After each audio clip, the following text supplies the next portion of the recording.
Afternoon all. How we doing? Live again. We're back. Well, hope everyone's okay. So we got I think Anthony was in first today, but it's disappeared off the top again. Hope you're all okay. Nice weather. You know, nice weather. A little bit of cloud up there at the moment, but it's been really nice today. So hope we're all okay. So we'll say, I think we've lost a few off the top. Chris Milky, hi Chris, how are you? Sovereign 2 is what you got, Chris. The blue Sovereign that you had is the Sovereign 2. There is 3 different Sovereign 2s though, which we'll get to in a minute. Timothy Can, afternoon Timothy. Phil Taylor, hi Phil. Is it Levy or Nathan? Nathan, I think it is. Good afternoon to you, and hopefully, well, I believe your radio got to you today. I did have a notification saying it'd been delivered, so hopefully you've got it, and someone else hasn't. Assuming I've got everything right, and it was your 2010. Afternoon, Derek. Sunny southeast Wales. Hi, Luigi. Afternoon, Rob. Afternoon, Nick. Petronics, Benji's in. Hi, Benji. Hi, Cyberflyer. Hi, Conan. Hi, Mr. Stream Elements. How are we all doing anyway? So, yeah. The DAC10. Oh, what a nightmare that radio was, wasn't it, last week? All that work, and it didn't work. All that work, and it didn't work. But we're going to have a look at that one later on. I have spent a bit of work, a bit of time. Bit of work, bit of time. Where's it go? Yeah, I spent a bit of time on that on Monday. In fact, spent about half a day on it on Monday. So an update on that one in a minute. You did get knocked off the top, Anthony, and welcome back. Andy Beck, hi Andy, and Simon's World, hi Simon, how are you? Apologies for the late response to your email as well, Simon. But yeah, update on the heating situation. Still no oil delivery, but I managed to get hold of some coal on Monday. Went out and got some coal, and we had a log delivery on Wednesday, I think it was. So we got a bit of heating, hot water. So we've still got enough oil for hot water, and hopefully, touch wood, oil is supposed to be here around about the 24th. So another 4 days. And we'll get the heating back on properly. Hi, Andrew Pitt. How are you? Sunny Berlin as well. I've been trying to get hold of my lad over in Berlin, Andrew, but I can't raise him. So, Joe, wherever you are, reply to me messages. Not sure. He did go to Singapore or something. He went, or Thailand, maybe Thailand, something like that. So I haven't heard from him since. So hopefully he got back okay. Yeah. So this week I spent finishing off Jeff's radio. GT Jeff ordered asked for a restoration on an RP17 in blue. So I managed to buy in an RP17, and we had a look at it over the Christmas period. I'll see if I can get the pictures up on it, because I'm sure you'll want to see. Those of you that are in Patreon would have seen the video I posted of it working. I did pop a couple pictures up on YouTube. Let me have a think. Where am I? I want my photos, don't I?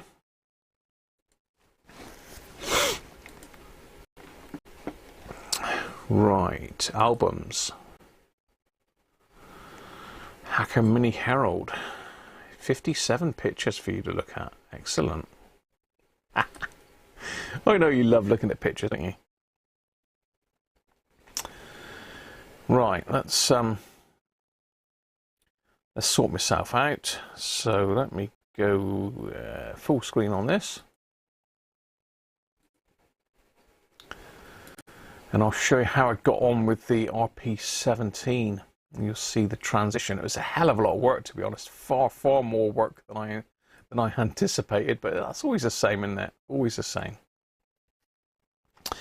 So let's go to the screen capture, cube in there, and I'll stick me up in the corner. So hopefully you can see that, and I'm up in the corner. Fingers crossed. Okay, so this is the RP17 when it came in. It's a Hacker Mini Herald, for those of you that don't know what the model number is.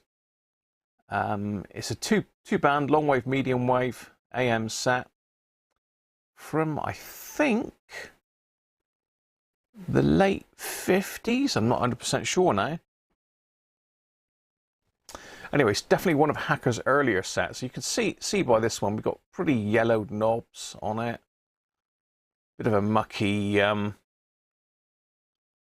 Rexine on it. And you can see we've got really badly faded grill cloth underneath. So let me click through these because there's a lot of them the same. So there's a better image of what it looks like. So remember we had all these lovely channel marker labels stuck on the dial plate. And unfortunately, I got those off quite successfully with the hot air. You know, a little tiny bit of heat usually helps them lift a bit easier.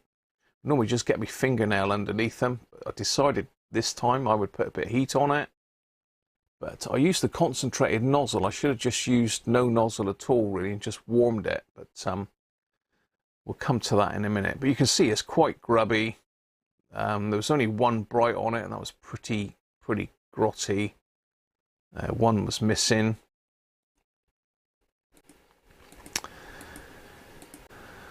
And this is what happened to the dial plate. The dial plate took me ages to get off. I think you saw that in the stream. I got it off successfully without too much damage, although you always damage these a little bit because of the way Hacker fixed them. But you can see by this that a big chip came out of it here. I mean, that's actually a missing piece there. So it was about 1 millimeter deep. I was thinking of maybe using some power tools, a power sander to knock it back, but it was just too deep, really. And my next idea was epoxy, but then luckily, one came up miraculously on eBay, and I picked it up. So here's pretty much the start of what I got up to recently that you haven't seen on the streams. This is cleaned up now. It's still a bit grubby, but it's all cleaned.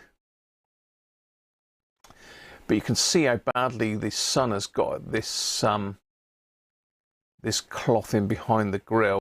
I mean, if I zoom in, there's also, it's all come apart here as well. I was hoping the grill might cover that up and I could just colour this back in, but unfortunately you could see this through the grill, so it had to be changed. Here's a back view after it's been cleaned.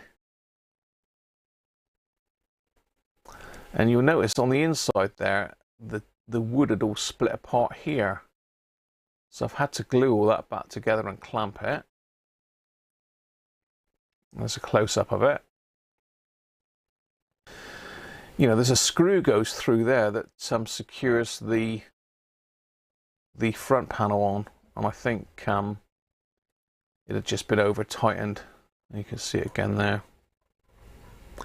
And this is just a close-up of the Rexine that had come apart on the side. That all had to be glued back on. A little bit on this side, but not too bad. So there's a massive clamp-up job next. So I've glued and clamped that piece of wood in the corner, and the Rexine's all been attached back on and held overnight. I've only used PVA. It doesn't need anything stronger than PVA on it. And that was that rip I was on about in the front grill cloth. And say, unfortunately, it was visible through there. So I got some of this speaker cloth, grill cloth even, marked out. And this is a silver Sharpie. So if you ever want to know what the best method of marking this stuff out, silver Sharpie works brilliant for marking these out. You can see behind there I've used a ruler. So just PVA around the surround. I've peeled the old stuff off, cleaned it up with IPA, and cut the grill cloth to size and stuck it on. Next job was cleaning up the grill. It looks okay there, doesn't it? It doesn't look too bad, but I've used this Never Dull stuff on it, and look at the difference on the badge as well.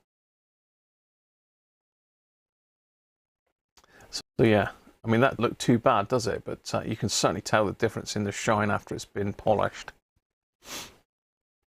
Apologies, I can't see the chat for a minute, but I'll catch up with that in a sec. This is it put back on, and so you can see the new grill cloth in behind the nicely polished grill. I've also cleaned this up properly now and put a bit of blue shoe cream on it and buffed it up. Next, this is the replacement grill that I managed to pick up. I mean, there is some breakout up the top, but there's the chrome strips actually cover that up, so you don't see that, although I have touched it up anyway, just for the hell of it. But there was a couple fairly deep gouges on it. You can't really see them. There's a little one there. So this is wet and dry paper. So basically I wet and dried it first. So this is it. After it's been wet and dried, you can see it's pretty dull. But the main mark came out of it. It's not, I've not got it completely out. You can see that the main issue was above the R there where it says Hilversum. For some reason, it always seems to be the damage is near Hilversum. For some reason, all the grills seem to be marked near Hilversum. I don't know why. Just coincidence, maybe. So next up, it was the old Novus polish. And that's it. After I've polished it, you can see we've got a decent shine on it now. We've still got that little mark, but much, much less pronounced than it was originally. Next up was the knobs, and I believe these two here are the knobs that came off of it. It might be that one and that one, but you can see they're pretty yellow. And you'll also notice I've got some other hacker knobs in there as well. You can see the color of these, very, very yellowed. This one in particular was almost orange. It doesn't really show it in this light because it's under the LEDs in the kitchen, and they're the bright white LEDs. So into my ultrasonic cleaner they went for a good old soak. Into a bag with some peroxide. Again, you can still see how yellow they are through that bag. So peroxide about 30% in water, 30% peroxide, 70% water. I believe the peroxide's 11% volume. It's the legal stuff anyway that you can buy on Amazon and eBay. So into my ultra bright. I've been doing too much research on LEDs. We'll have a goat for the ultra bright. Into my retro bright box. And for those that haven't seen this before, this is just one of those really useful boxes, and I've lined it with aluminium foil. I've cut a piece of ply for a lid, and there's another bit that's a bit smaller that fits into the box as a lid. And then there's a cutout which my, I can't remember what they call this now. It's a full spectrum light, I believe, isn't it? It's for growing crops. Yeah, okay. It's basically a greenhouse light for bringing on plants, but it works really well for this. And there we are, fresh out of the box. What a massive difference, isn't it? What a huge difference. And we can still see with these three here are still a little bit yellowy. So what I did with those is I put them back in a bag and stuck them out the back, because it's been pretty sunny here for the last few days. So I put these in a bag with a peroxide and water mix, left them outside for 3 days, I think it was. And they've come up perfect, just like these now. I didn't want to put everything back in, and I didn't really want to have the retro bright box running just for 3 knobs. But you can see these are a hell of a change. I mean, if you look at these push buttons and these two with the black stripe on them, if I go back, I mean, look, this one with the blue stripe on it,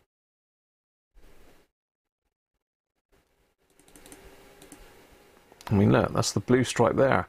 Exactly the same light, the same position on the worktop, but a huge, huge improvement.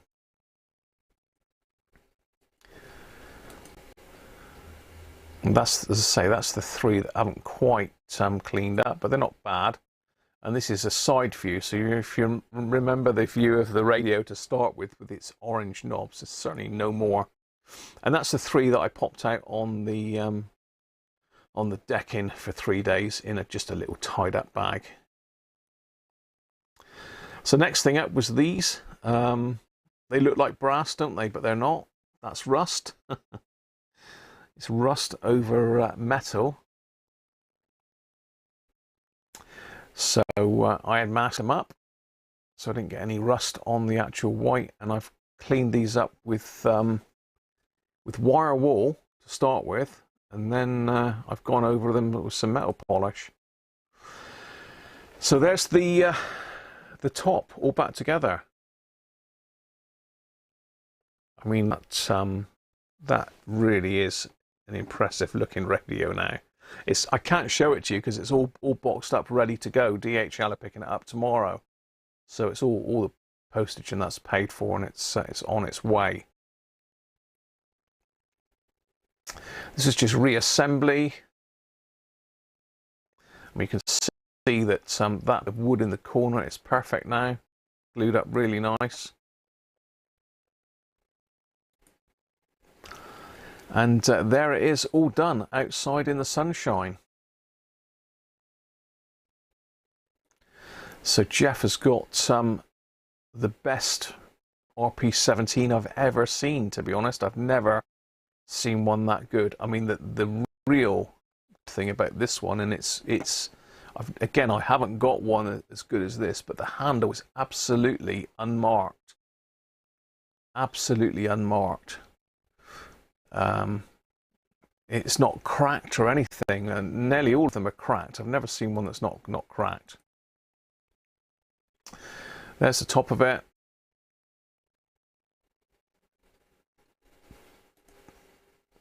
At the back, and you can see the knobs now. Look, they are absolutely white.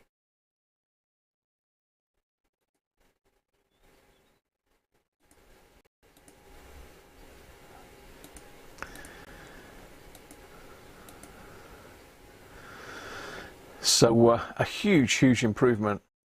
I'm really pleased with how that one's came out. It's a lot of work, and this is the video I did at the end of it with it working. We are with the RP17, all done, looking very nice. It's almost a keeper, really. It's really kind of amazing. Does it look brand new? Not far off, to be fair. Very few of these have a decent handle. This one is brilliant. Yeah, it's struggling. Let's turn it on. Long wave. Look at this because of the directional radio 4. So, long wave. Let's give it a tune through. It's struggling to play this. That's France.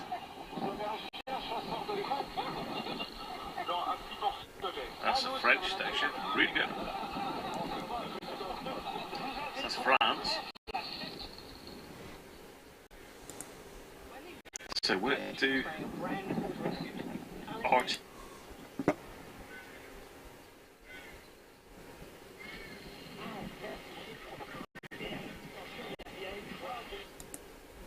Wave.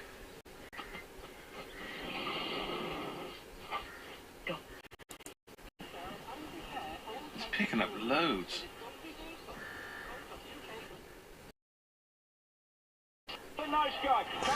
So there you are.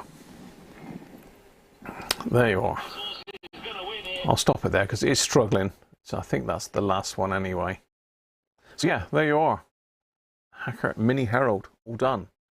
I'm sure Jeff will be really pleased with that.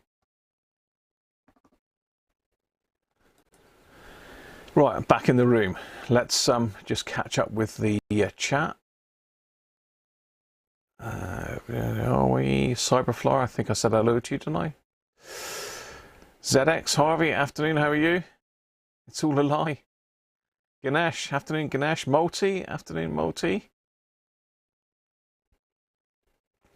Could I have used car windscreen glue to fill the hole?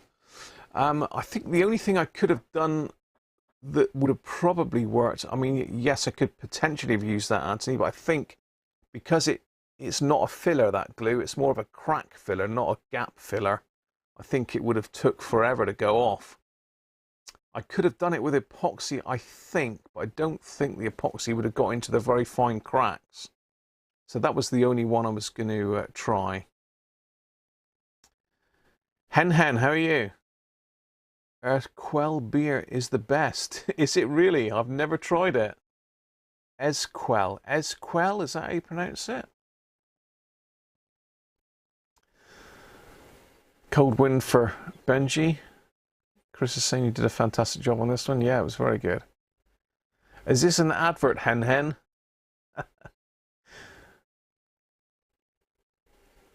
Nearly gone. Wrong place, Andy? What's going on? I've lost it here. Blame the goats. Yeah, the stuff I use is this, basically. I go over them with this in the end. And this is one that Mike, Mr. Racing Demon, let me have. Armour All.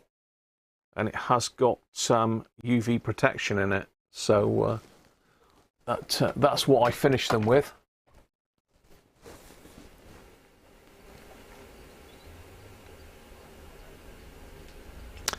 Thanks, Andy, back.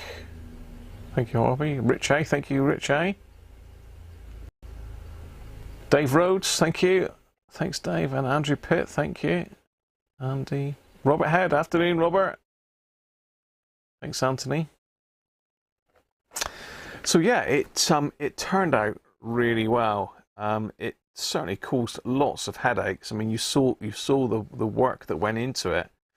Because we did, I think, 3 live streams over the Christmas. So if you haven't seen that, Raider, and you want to see how we got on, if you just look at my previous videos and go to the Christmas live streams, I think there's 2 or 3 videos on it there. So you can see all the work that I had to do on it. I can remember having problems with the amplifier, which turned out to be a cracked resistor. So it had all sorts of problems. Sovereign 3s, yeah, we've got some Sovereign 3s, Chris. I have had a look at some RP18s for you. I've got one there, but it's got someone's put a switch in the side of it, which doesn't look great. So I'd need to find another case for it. So I have been looking. So really, today, to start with, I'm going to have a look at this beauty. These are fairly rare. I mean, unfortunately, the camera doesn't like the white. It's all white, isn't it? It's very white, and it's blowing the camera out. But if I put it front on, it darkens the camera right down. But this is one of the ones. If you look at the top panel, I've retrobrighted the knobs on this one and the push buttons. These are the ones that went through the retrobright machine. The only thing with this one is it's lost its Rexine on the handle, and someone's put a bit of white PVC tape on it. But to be honest, it actually don't look too bad, that. Is it worth buying in some white Rexine to repair that? Probably is. Probably is. As I say, this is not restored. You may have seen this one a while ago. So this is a Sovereign 2. It's an RP25A, if you can quite see that there. They made 3 versions of this one. They made the RP25, which was the very early one, and I think the early one may have had 3 AF117s in it. They did the 25A, which is this one, and the very last one was the 25B. The 25B, I believe, had an IC in it, and it's also got an 18-volt socket on the side. of the 25B. In fact, I will go and get one because I've got one of those here, just outside the room, which has been stripped down, ready for restoration, but I haven't got round to it yet, as usual.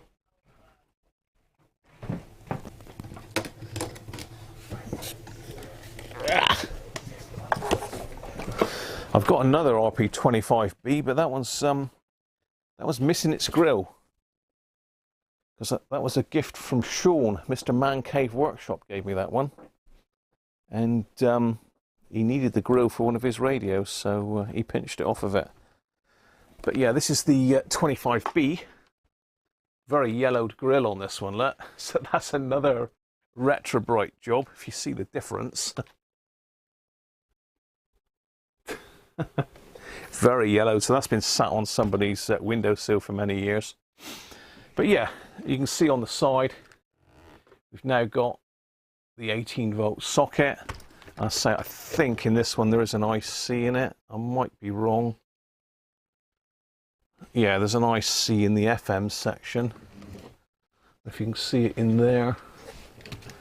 Can you see it in there? Just there? Up there?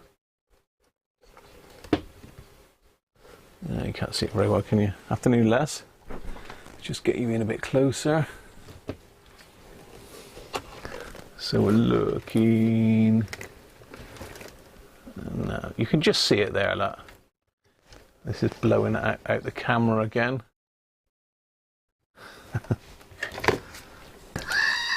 Yeah, so I should think so. Yeah, you can just see it there, look.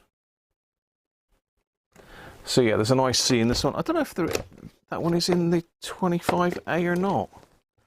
Let's say that one's for restoration.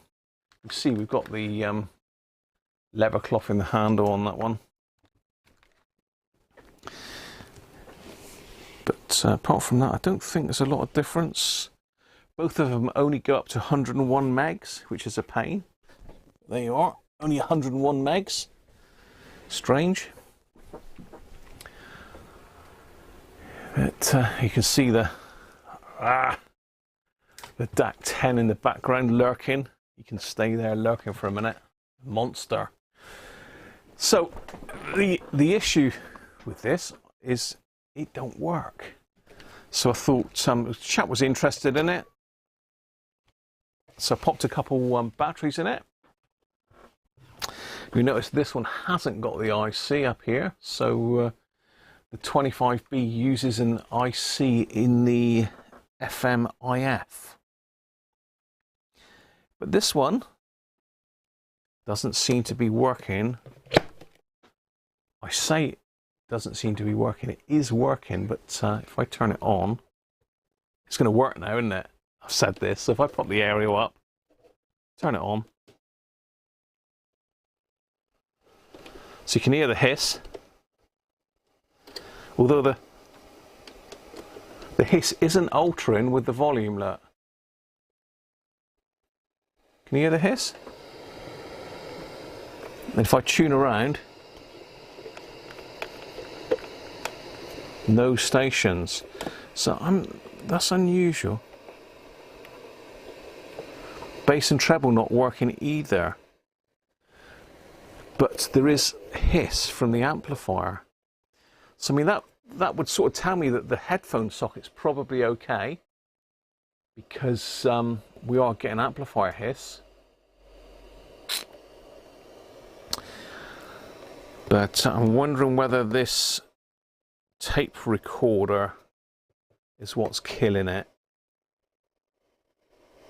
What's stopping the signal? Something somewhere is stopping the signal getting through. And it's the same on medium wave. Oh, it's not the buttons, is it? Oh, hang on.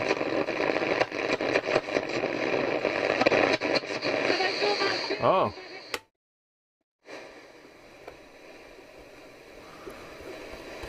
Is it the buttons gone? Certainly not on VHF.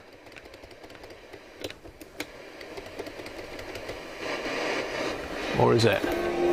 Oh. It was the buttons.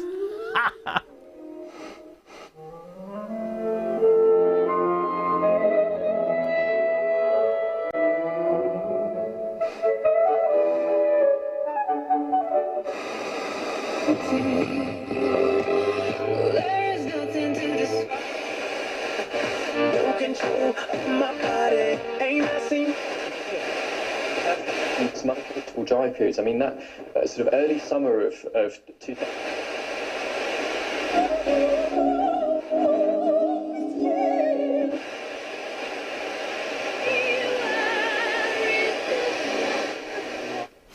Okay, well the dial is off. Make sure that's not just the... No, the dial is definitely off because I'm only just getting the dial cord, the dial pointers in the wrong place, but 88.15 is actually off the scale, so we've got some work to do on it. It's not sorted by any means.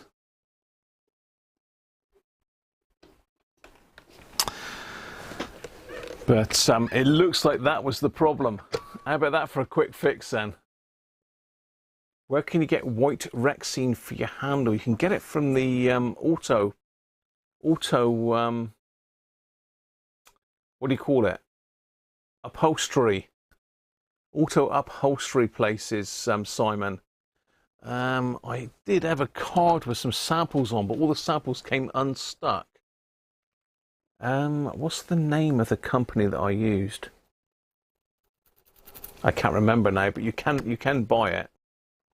It's probably not going to be the same grain. In fact, it's definitely not going to be the same grain, but it won't be far off. The only issue you're going to have is that these with age do yellow a bit. Again, I think they get the UV.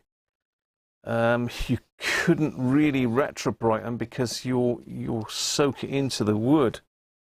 If you could get the cloth off, you might be able to retrobrite it.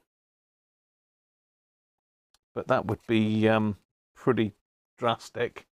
You could possibly use some of the stuff they used to white the tennis shoes with. You could possibly try that. But the problem you'll have is if you put some new Rexine on the handle, it's going to be like this. You know, you can see this is bright white and this is a creamy colour. Afternoon, Les, how are you? Afternoon, Chris. All the no idea, how are you? You remember when the police and the fire brigade used the upper bit of the VHF? That's why we couldn't get it, wasn't it? You've made the assumption that no ladies are watching. You never know. Andy Tobin, hi Andy, how are you? Yeah, it's been a while. Hope we're keeping all right, mate. Rexine just got handle Rexine missing. You need to search for Vinide, I think it is, Simon. Vinide, and it's one of the car upholstery places. Let me see if I can find it a minute. I think it's VYNide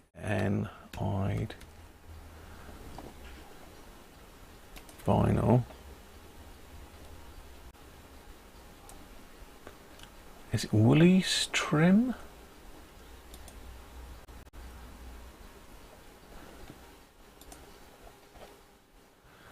Yeah, okay. It's expensive, but I mean, I've got one there I've just put in, and we've got Woolies, look. Non-stretch vinyls, and lo and behold, we've got Jaguar vinyl, look. White, 25 pence a metre. Bargain. We'll have two, please. Cream. That might be closer. 25 pence a metre. But Woolies wasn't the company that I was thinking of.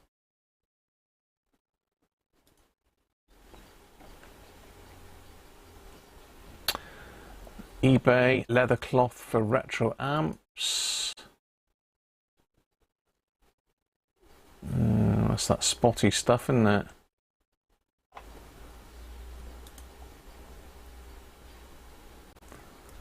Fine, I'm trying to think of the name because they actually sent me a load of samples and it was pretty good, but it was a car upholstery place. Martrim, I think that's what it was. Martrim, that's the one. Yeah, this is the place that sent me some samples. I rung them up and they sent me out a load of samples. So we want auto seat, vinyl, Vinide, here we go. Oh, they're spelling Vinide. So this is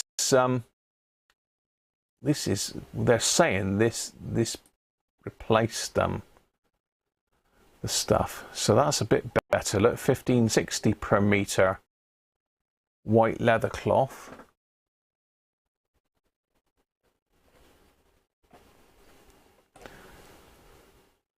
So they've got some sample sheets that you can download. Look.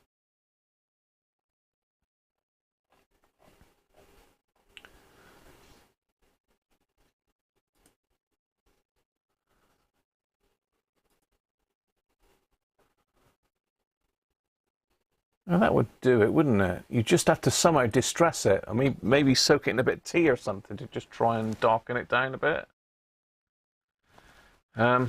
We can request a sample, but you're unlikely. I mean, if you request a sample, they'll just send you a little tiny, like 1-inch square piece you can have a look at. And I did have a load of their samples somewhere, but that's what you want. They got various other colours here. Look. Tan, Matador.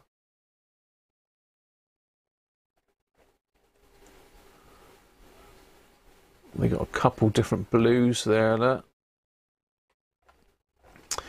There you go. So that's Mar trim. Use F11 to exit that. If I share this page, copy link. I'll stick that in the chat. There you go, Simon. Your wife's out cutting the grass. If she's disturbing you, Chris, tell her to hold on for a minute, because she's making too much noise and you can't hear the stream properly. See how that goes down. How many meters to recover a whole radio? You'd probably only want a couple meters square, wouldn't you? So look what these radios measure. So it's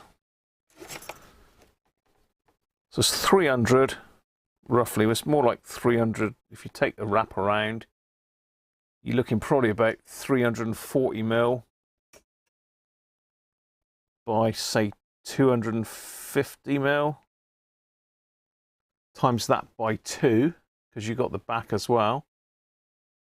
And then you need a strip for the sides. So probably a couple meters would do it. I don't know. You'll have to do the maths, Chris. You're the maths man. And the side is obviously the same height, about 24 centimeters by, again, if you allow a bit of wrap over, by about 14 centimeters. And then obviously you've got the length underneath again, which is about 320. So a couple meters square would probably do it. I think the problem you'll get though is, although it is cloth backed, it's a lot spongier and the vinyl layer is thicker on the newer stuff. So you have a bit of a job stretching the corners. You need to use a bit of heat to stretch the corners in. But I've never recovered one. I've obviously taken the covering off and replaced it with the same after padding it, because this definitely needs padding. I mean, there's no mistake in that. You can see where the padding's all gone from it. And I did do those 2 RP25s, didn't I? The black one and the blue one that Chris has got. But yeah, the grill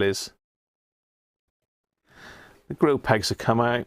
Someone's probably just stuck it to the vinyl on the back again, which is usual. But say the guy that wanted this just said he wanted the radio. He was happy to do the work on it himself. But I did say I would get it working. Well, I've done that by pushing the buttons. So. But say it is off a little bit. So I'm trying to remember there is just one. I think it's TC3 is the one that does the dial, but that's just off the top of my head. I think it's this one down in the corner here that sticks the dial back as it should be. but I do need to get it out of the case to do those switches, really. But the dilemma I've got with this radio, the guy hasn't got back to me, so I assume that he thinks it's too expensive. So what do you think one of these is worth then? What do you think the value is on one of these?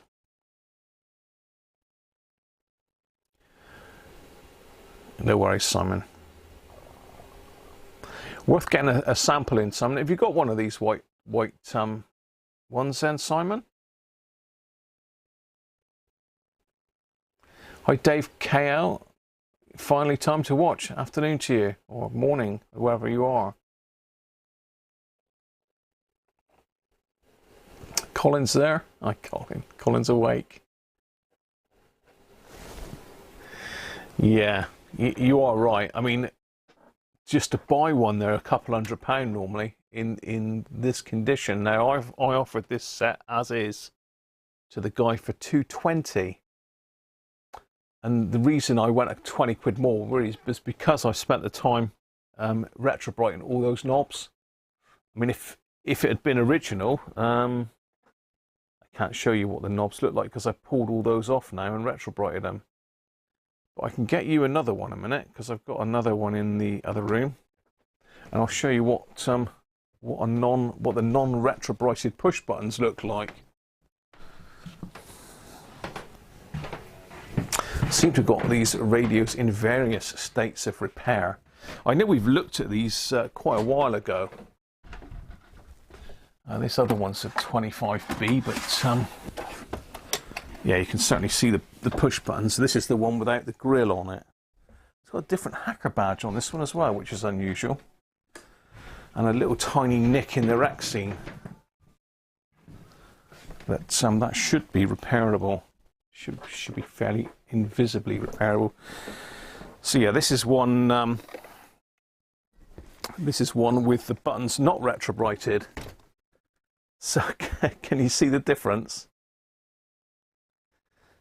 Non-retrobrighted, retrobrighted.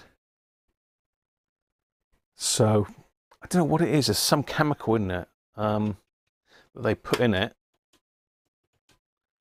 But again, this is a 25B. This is a 25A, and I noticed that the top is a lot whiter on the 25A. I like that. The whiter the better, I say. If you're going to have a white radio, it needs to be properly white, doesn't it? So yeah, 25B10 seems to, well, that particular one has got a slightly darker grill on it. The other one's quite white, all white as well, all white. Anyway, so yeah, I've got 3 of them. I don't need all 3. This is probably the best of the 3. But I do need to get some leather cloth for the handle. I haven't got any white here at all. Rexine, vinide. Yeah, so you can see it's they're very yellow, and that's normally they're all like that. So yeah, they're normally all like that. Even the blue ones, they're the same. I think I retrobrighted yours, Chris, didn't I? Arsenic. Oh, what's it called? Begins with a B. Bromide, I think it is. Bromide. It was a fire retardant that they put in with the plastic. I think it's bromide, and that's what causes it to yellow with the sun. So yeah, I don't really know how far to go with this one because I don't want to go doing loads of work on it if the guy wants it as is. But I mean, one of these restored, I mean, what price would you put on one of these if you totally restored it, put repadded the foam on it, which I don't think I've seen one of these that's been repadded. A white one. I've done a black one and a blue one. I've never done a white one.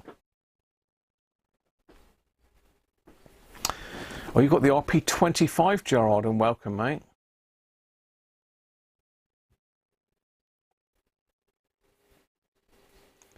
Same bat channel. Oh dear, it does. They do sound really nice, Les. This is one of the better sounding hackers. They all sound pretty good, to be honest. But This certainly beats the Sovereign 3. I prefer the sound of the Sovereign 1 personally, the RP18. I find the RP18 has got a more mellow sound. This has probably got more range on it, but I like the sound of the RP18. Ben, how you doing, mate? Put it in your tea to suppress urges. A bromide. Yeah, I think it is bromide that they put in it. I can't remember now, but somebody did say back along. But say this is working again, or is it stopped again?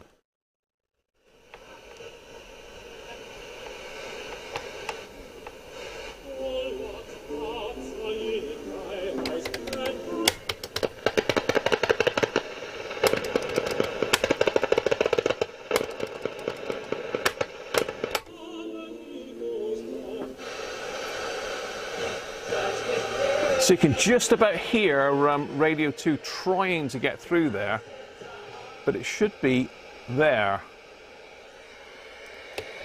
The interstation muting needs sorting, so let's just do that. It's a little...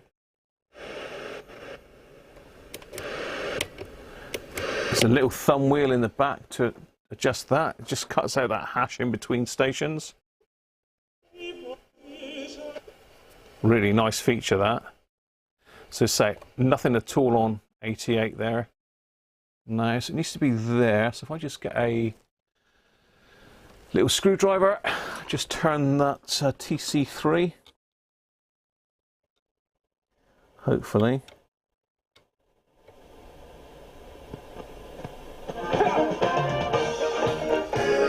There it is. Let's make sure that hasn't messed up the other end. So let's go up to 100, make sure that's coming in at 100. That's coming in at 101 now, so that's messed up the other end. What a pain. So one of these is for the top end and one's for the bottom. We've got a coil and a capacitor. So let me just put this capacitor on this end. I ought to have a look really, but it doesn't actually tell you in the manual, I don't believe, which one does what. No, Rob Titheridge always tells me, and I always forget which one does the top end and which does the bottom. Oh, I'm all about it. I don't know how they can decide that, because if you're having a miserable day, a grumpy day, having a happy day, me own that. I don't want everyone else getting involved. Is that classic FM? International Happy Day. It is, I told you it is. Then the only...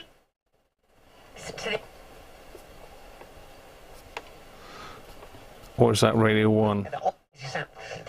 Loads of brilliant songs that will put you in a good mood. Let's see what station that is. Working your way through some revision, or you've got a big job to do in the house, maybe painting the walls or something like that. Exactly, so they're all like really happy, all really feel good. And Coil is the low frequency, cap is the high frequency. women, there's another one called Motivational. Thanks, Les. I always forget. Icons only.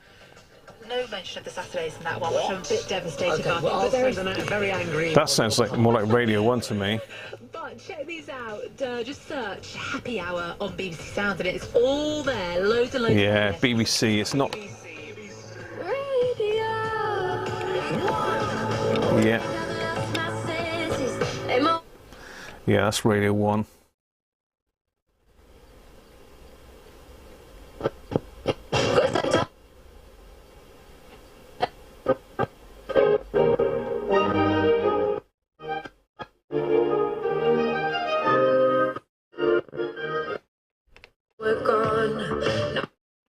Okay, that's good. Let's go back to this end. That's what. Sometimes Right, so no, that's out. So we need to do the coil. Let me see if I can get you something to show you what I'm twiddling here. I can get you around the other way, but I don't think you'll be able to see what I'm twiddling. You might be able to. You might be able to. Not that I want to encourage you to twiddle the radios, because you shouldn't really do it without test gear, but sometimes you can get away with it. So if we look center of the picture, you've got two holes. So the the one for the top end is this one here, and this is the coil for the bottom end. I've got to use a non-metallic screwdriver in that one because it won't, it'll upset it if I try and use a normal one. Now, what have I done with my screwdrivers? There we go.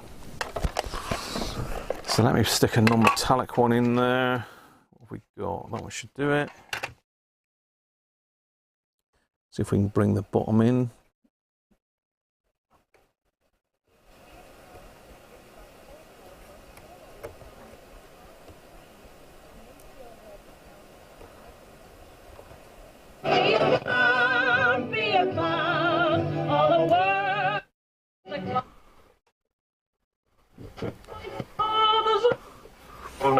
Let's try out the other end.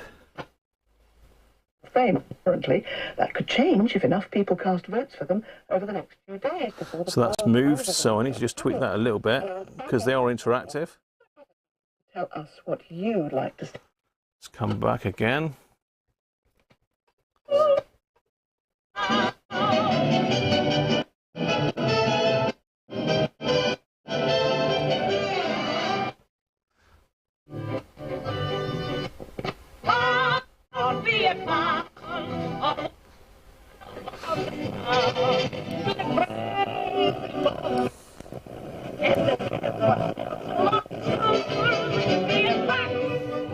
Shh. Right, I'm just tweaking the other one again, so you've got to keep doing this until it comes right. No, that's gone mental again.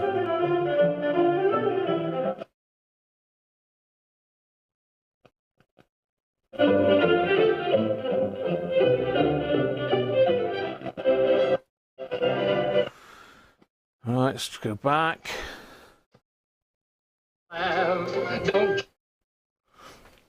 Tweak that one again.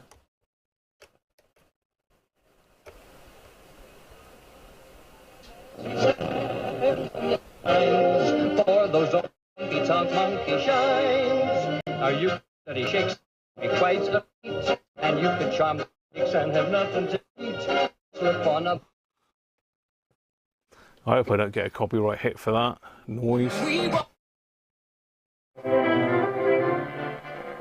It's a fraction.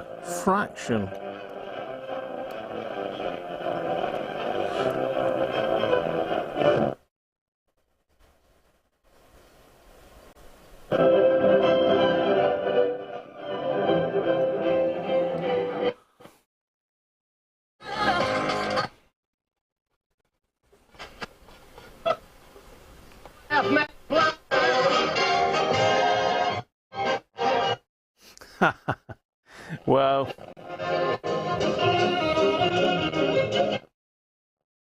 what a racket.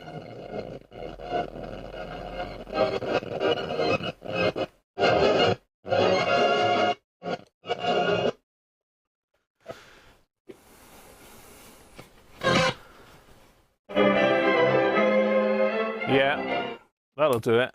That'll do it. So the other thing we need to do is just the switch bank, I think. Let's zoom back out again. So I certainly wouldn't recommend twiddling those, really. Teapot's calling, very nice and white. Does the RP25 work as well as the 25 on medium wave? Yeah, the AM section is not really any different between the 25 and 25A, apart from the fact you've got AF117s in there instead of the lock fits. The lock fit transistors you've got in this Robert, but it uses the same AF section and the same amplifier. So really the main difference is the FM board is different and the FM front end. I think you find on the older RP25s it's a metal one. Let me go and get you an older RP25 and I'll show you what I mean. This would be the original RP25, not the 25A or B. Is that a 20? Yeah, this is a 25 here, a blue one that I've robbed in the past.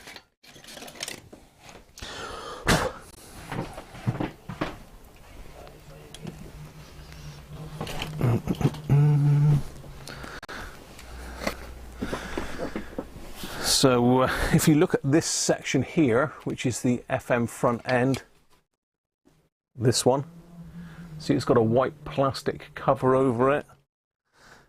So the early ones have got this cover over it, which is just aluminium, and this is a rather tatty RP25. I don't know if you can see that or not. RP25, as I say, this is a 25A, and the other one's a 25B. So 3 different versions. I'm not sure if this one has got the AF117s in the amplifiers in the AF. No, it's not. It's got lock fits in it.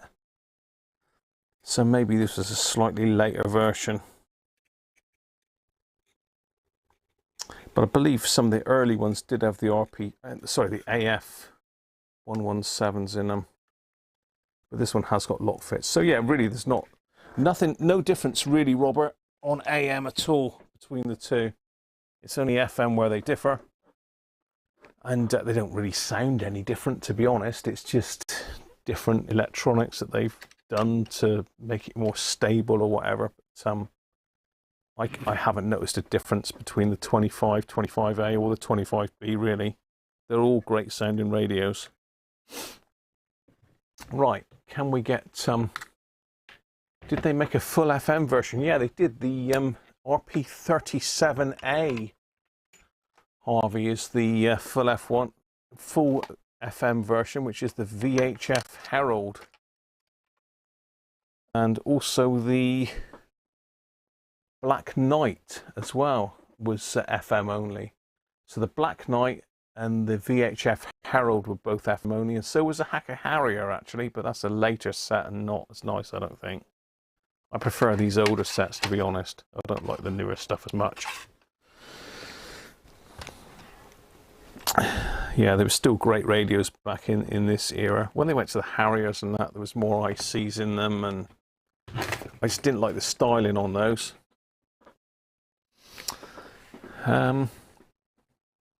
Yeah, the Black Knight's a nice radio, sounds very nice. I think the Silver Knight, is that that might be FM only with stereo, not stereo speakers, but stereo available on one of the outputs. So yeah, we just need to get the switches, and I can probably get to those. What have we got there? 1, 2, 3. I can get to those pretty much with my little straw. So I'm going to give them a squirt with the Servasol because I can't find my deoxit for the minute. You can sort of see what I'm trying to get at. So the switches are up inside. Let me get my light down so I can see what the hell I'm doing here. I'm going to have to sort of do it this way up, otherwise it's going to go everywhere. 1. I think that was on the top of it. 1. 2.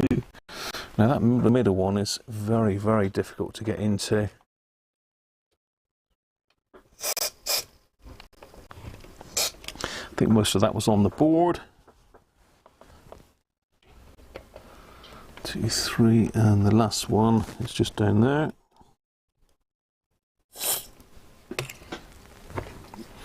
Now, pretty sure that went into all of the switches. I'm just going to give them a bit of a squashing. Sounds like Mrs. Cruncher's back with the doggies.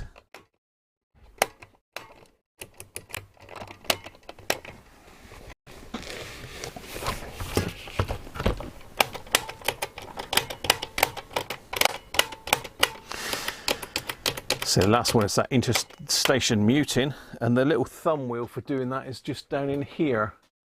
There's a potentiometer that stood up with a little knurled end on it. You just do it with that. It's a nice feature though. It saves all that FM noise in between channels.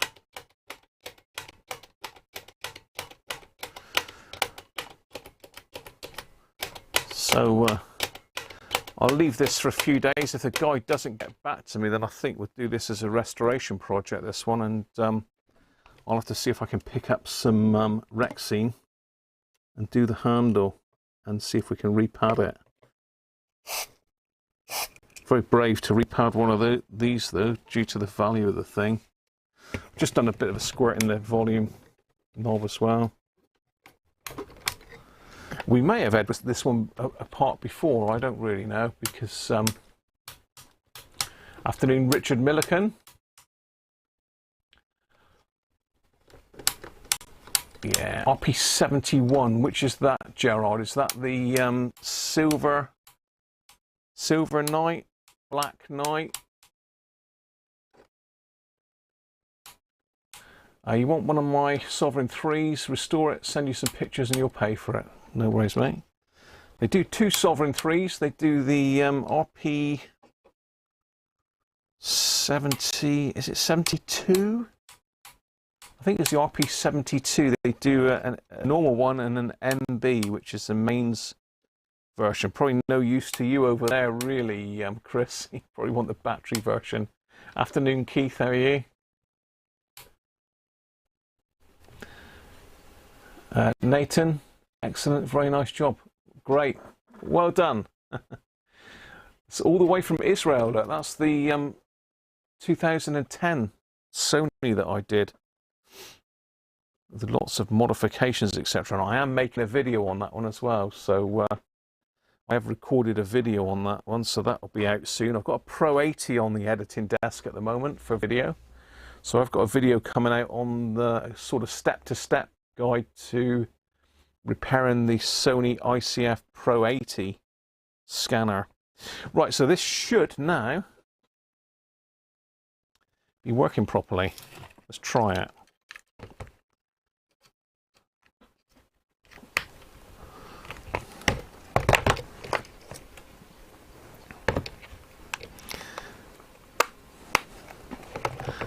I don't think there's any Zorba on it.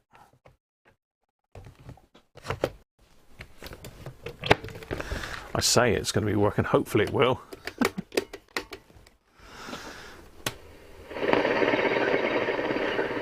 That's all the LED lights, but we should be able to get radio 4.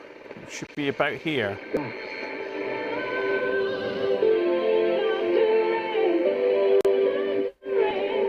So we're on long wave now, by the way. Let me just zoom you in on the top.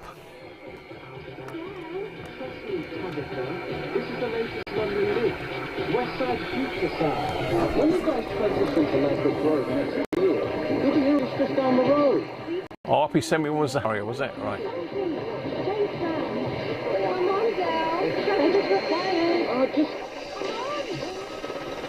No, still fit the screen, Robert.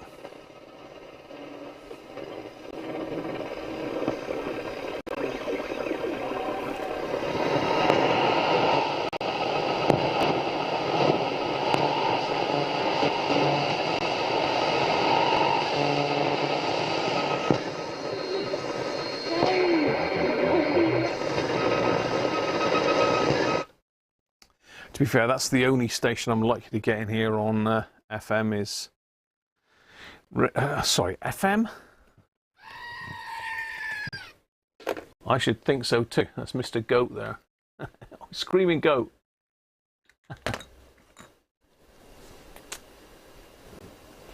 So let's try medium wave.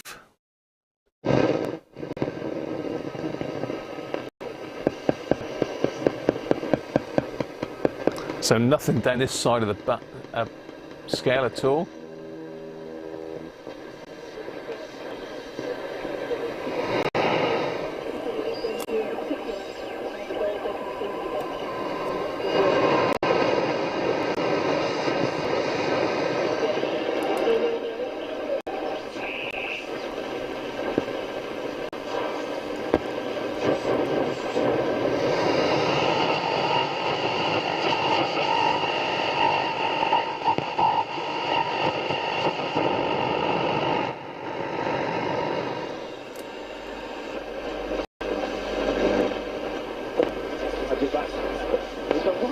Wasn't it, that running behind from on? control.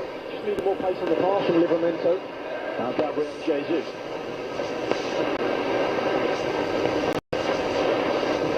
You've got to give him a little bit of time to adjust. But he's an honest kid and he'll keep working and keep at it. Like I say, Man City are quite happy to play 2 against.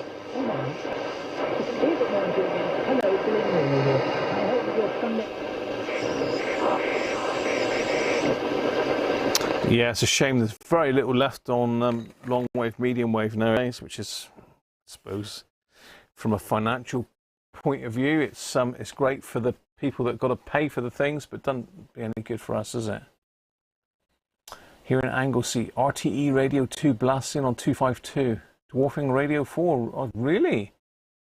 I'm not sure where Anglesey is. Is that is that on the border? Not border, across the water from Ireland, is it, Richard? I don't know my geography of that part of the world very well. So yeah, there's not a lot on medium wave. Let's stick it on FM then. We'll stick the interstation muting on. Start down on 88, which is Radio 2. Lovely to be with you, and hope your week was okay. We got some wonderful music ahead. First, thanks to Samantha Bart. Last couple of hours. So you can hear I've got no noise in between stations. If I pop the interstation muting up, there's our hash. So really, if you're doing sort of trying to get a station that's a long way away, then you don't want interstation muting on. You want to leave that up. If you're just looking for your local FM station, leave interstation muting down. It's much quieter across the dials. So that's Radio 3, is it? Radio 4 should come up next. A connected mystery, like Gatsby without the wardrobe. He's like Deirdre. No one knows how long they've been in town. Or I notice there's no AFC on this radio, so AFC is built in. It's done on the board rather than on a button. So. Road trip. If I could put together the money through West Africa. So. Oh yeah, you would then, Richard. Yeah, I'm not surprised. I said Gambia, and walked off.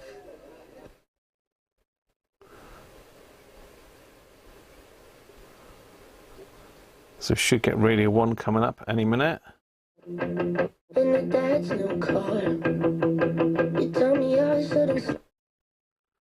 Classic FM.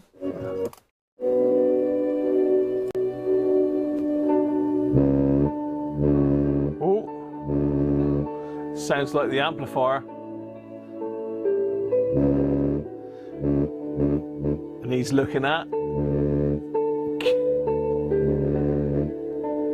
That's the bass, by the way.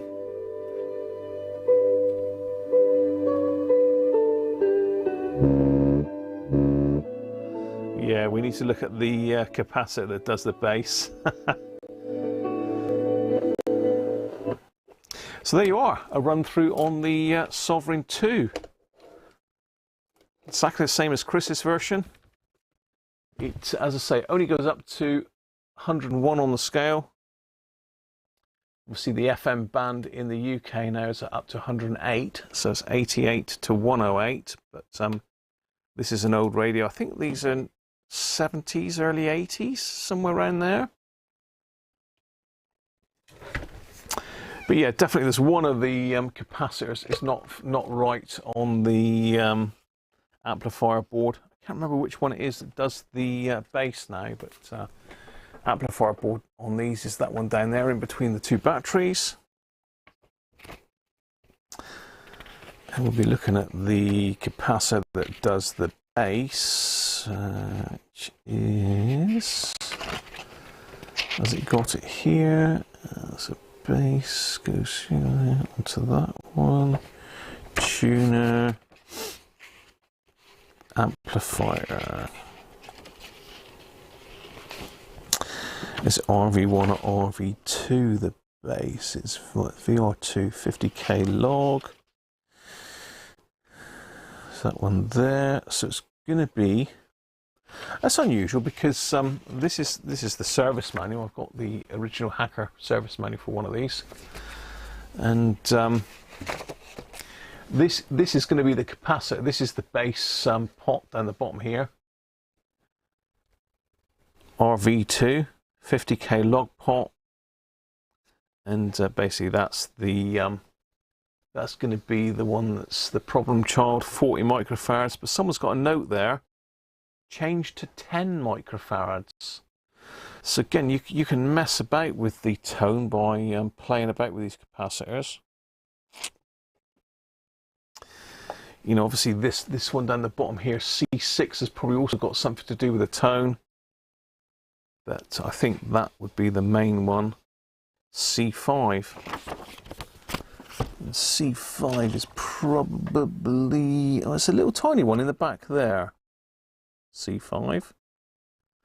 A little tiny blue one in behind this plug. Can't quite see it there, but if I pull the plug you will. I mean, it could even be a dirty plug making that motorboating noise. Yeah, so C5 is that that little tiny one in there. Look. I mean, that to me looks quite small. Oh, you did change them later as an amendment from 40 to 10. Did they really? I mean, that doesn't look like a 40 to me. Can't quite see what that one is, but yeah, I would say that that is probably the cap that's causing the problems there. What was the other one? C6, wasn't it? What was the other one? Can't see which one is C6 off the top of my head. C7.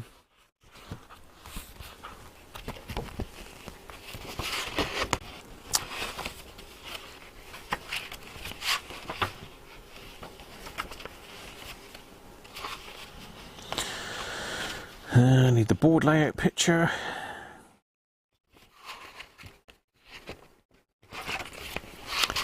It's a good manual, this, actually. Very good manual. One of the better Hacker manuals, actually. It says that it probably hasn't got the board I want now. Yes, it is. C5, where's C6 gone? C6 is that big one there. So that one is also probably in that tone circuit as well. And there's a resistor in there, which is probably going to be other R5, isn't it?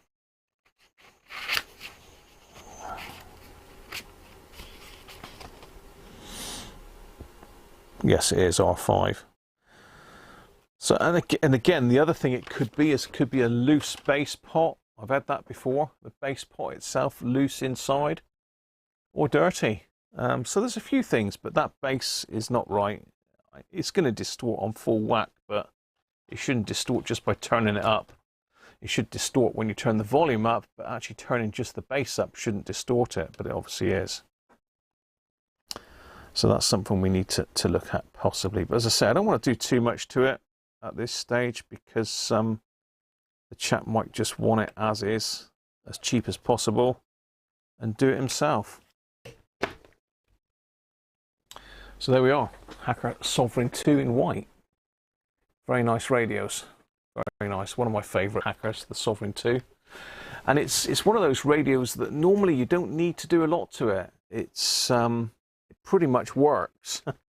There's not usually going to be a lot that stops it working.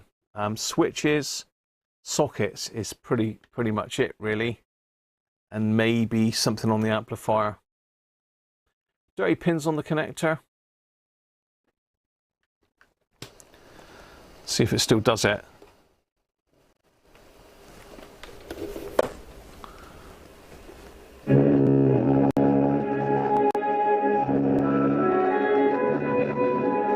Yeah. Oh, that's so much it's knocked me cups off the top. Excellent. So yes, very restorable. Needs the amplifier recapping anyway, really, because these radios are getting on a bit, and it'd be silly to leave it with the original caps in because they are going to cause problems. But like Anthony says, it can be that the 5-pin connector on the amplifier board is dirty. That usually causes motor bolting though. It doesn't usually cause just a base issue, although the base does come through on one of these wires. I can't remember which one it is now. So yeah, bass and treble comes through separately on these wires. T1 has been a bit beaten up as well by the looks of it. So yeah, you can change your lock fits for non-lock fit silicon, which makes it better. But yeah, perfectly restorable and a very nice radio. Quite rare, valuable. As I say, I am lucky enough to have 3. I would like to keep one, but I'm at the stage now really where I need to start what's the word for it? Liquidizing your assets, is that right? So I need to start getting rid of some stuff, to be fair. So I bought a lot of stuff in to repair and flog on, and I don't ever get around to doing it. So that's something I need to start doing really, is start to knock some of the radios out. So if you've ever seen anything in the past that I've had that you fancy, then drop me an email and we may be able to hook you up. Check the power smoothing capacitors. There could be a supply modulation problems.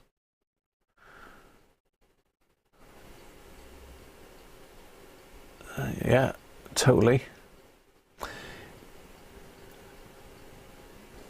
FM broadcast for Radio Force 103.6. 3 leads on a Rusky. Oh, it depends which ones you've got, Rob Head, because there is 4 leads on the GT322Vs and Bs, which is the ones you would normally change them for. So I'm not sure what ones you're trying to put in, Robert. So you have to let me know. Right, so I suppose next up is this this DAC10. So it's really had the works, this one. It's really had the works. Done everything possible to it. And it doesn't work. Doesn't even try and work.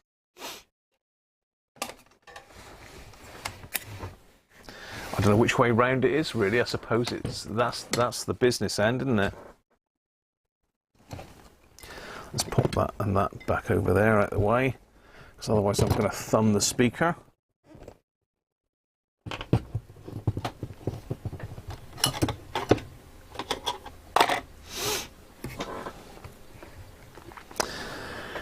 Right, what I've done on Monday, I really went to town on it on Monday. I got both the radios together because I've got another DAC10 here, and I've gone underneath and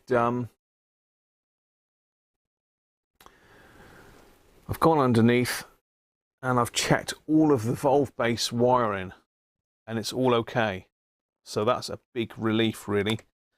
It means it's not the valve base wiring, which was my biggest worry, because that was a heck of a lot of work.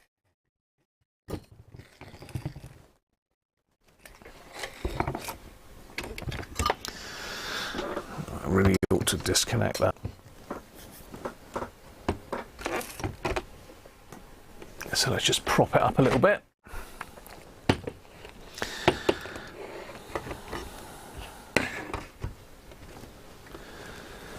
And if we can see in underneath, no, we need to go a little bit higher.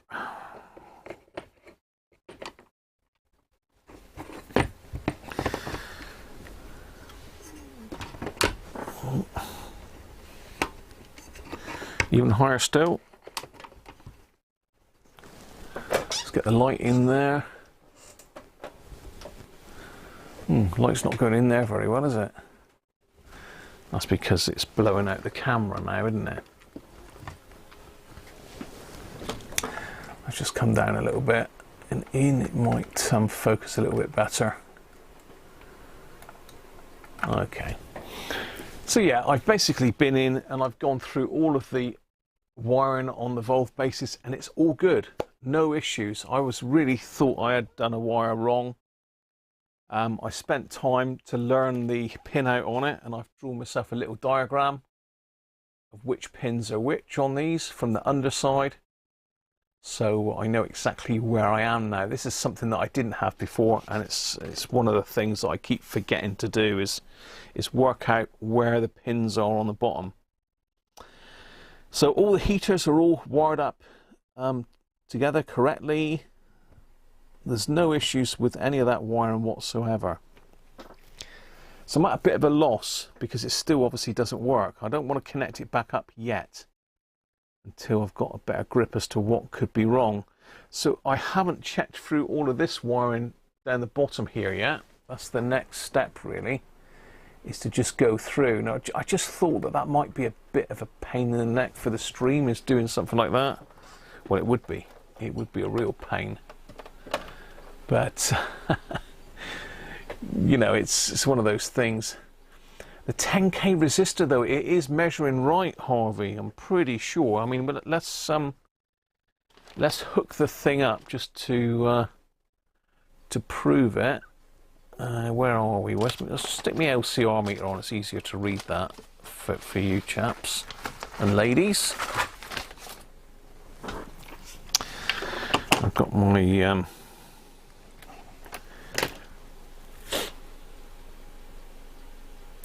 yes, I thought I did, Nick, but I haven't. I took the filter capacitor apart because I was getting high ESR readings off of it. And when I say high, it was like ESR was about 13 ohms on it. So I took it all apart, checked it all, and no, it's working fine. So I really don't know. It's the ESR's come right down on it. I don't know, Nick. It's a mystery. So whether something stressed the capacitors and they've settled back down, that's my guess. You've got something here that is probably either drawing a lot of current, or maybe I don't think it's shorted because it's not lighting the lamp up. So let's zoom out a little bit, and we'll have a look at this this resistor that Harvey's saying, the 10K. The 10K is this brown one here. You can just see the end of that. That's a 10K. That's the boy. I can't put that one on because I've got a light right in my face. Let's put that up a bit out of the way. Then we can. That's better. Well, I'm facing the right way now. So if we hook up to this one, so one wire is there. Where's the other one? Back there. Let's hook that back one up first. If I can get my finger in. I've still got a bad thumb here. I'm still struggling at the moment, but you know how it is. Always whining about something, aren't I? Actually, I think that goes through and up to that one, doesn't it? So I've got much more chance of hooking on there. Let's try hooking that way and that way.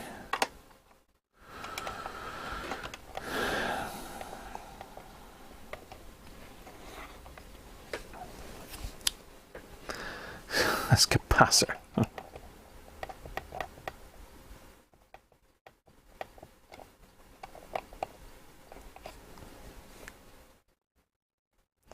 Why is it reading as a capacitor?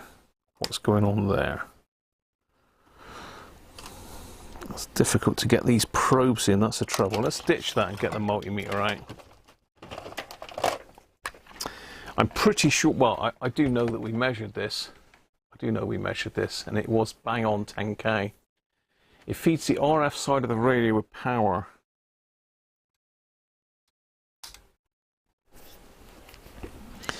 Let's null the leads out then a minute. Let's go in there to there. I mean, it's reading 8.4K there, but it is in circuit. Can I take it out of circuit? Not easily. So it's reading 8.4K and it should be 10. But I know it was reading 10. Would that make a difference to the HT? That would make it higher, not lower, surely. So if you've got less resistance, you get higher voltage, surely, not lower voltage, or am I going the wrong way?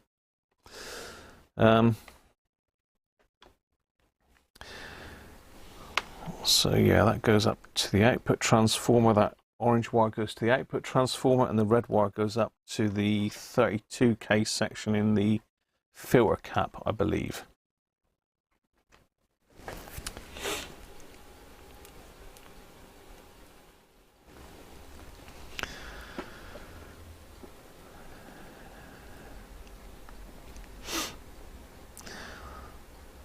So as I say, normally your resistor is going to go high with age, but I've nulled that out, so it should still be 0. Yeah.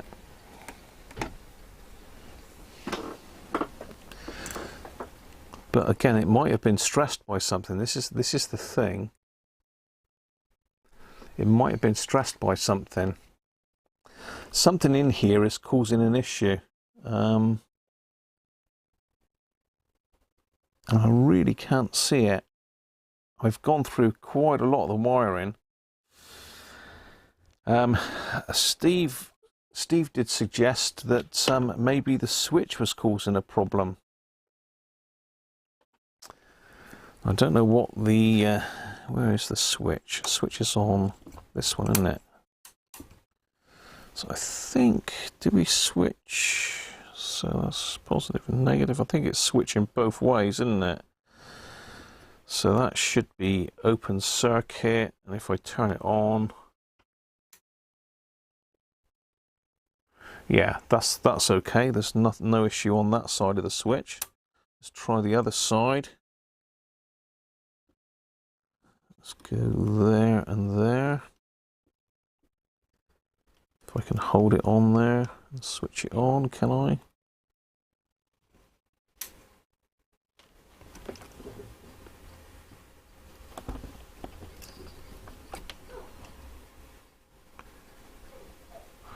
Okay, we've got a bit of, it's only sort of 0.6 ohms on that other side of the switch. Would that cause a problem? It might just be dirty contacts. Let me just give that a bit of a scrape. See if that's a bit better. No, 0.6.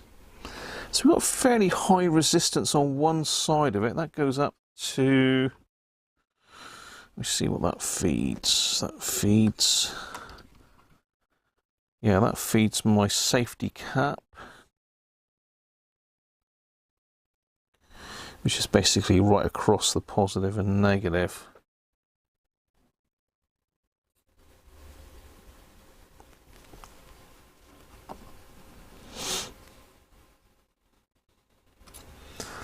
Okay, so I don't think that's, it might be a dirty switcher, mightn't it? What do you think?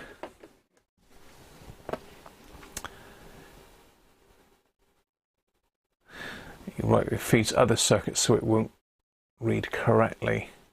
Yeah. Okay. So that's looking fairly good. I mean, as I say, that is slightly high resistance. It might be a dirty switch contact. I don't think I can squirt anything in there. I can squirt the volume pot, but I don't think that'll go into the switch itself.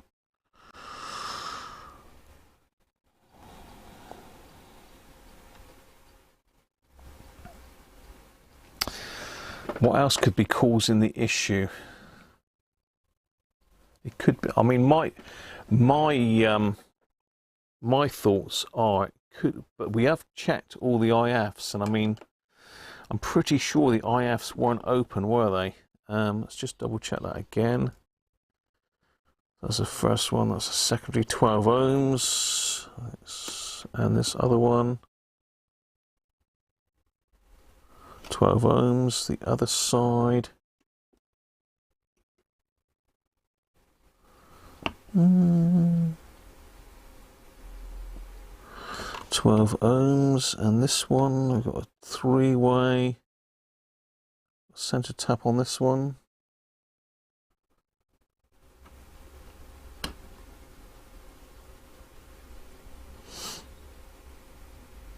That's jumping a bit all over the place, isn't it? Could be dirty connections. Let's try that. 17 ohms to the center tap. 10 ohms that way. So I'm just checking the IF cans now. So yeah, there's none of those are open, and none of them are shorted. So IF cans are okay. Now the wiring to the IF cans is okay because I haven't touched that. That's not moved at all.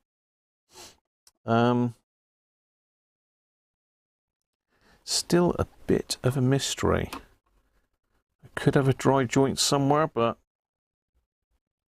my personal thought is it's one of the valves is pulling it down. Afternoon, Rolf. Malachite STR has arrived.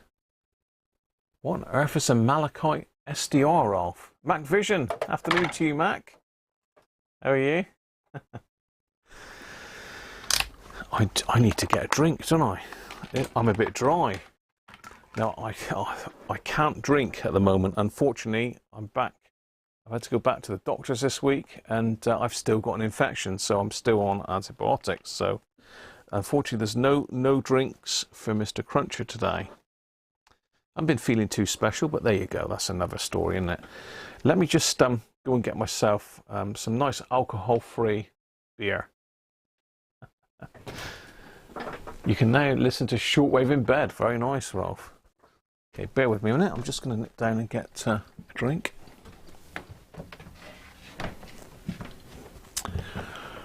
Yeah.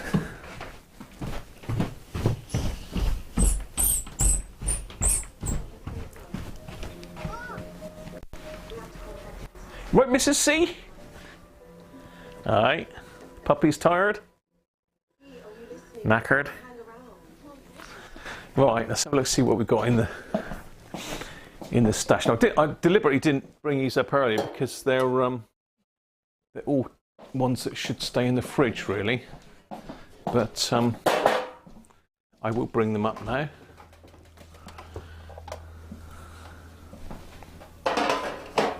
One of them being alcohol-free Guinness, and that doesn't like being warm. It doesn't taste particularly nice warm either. Where's the last one? There we go.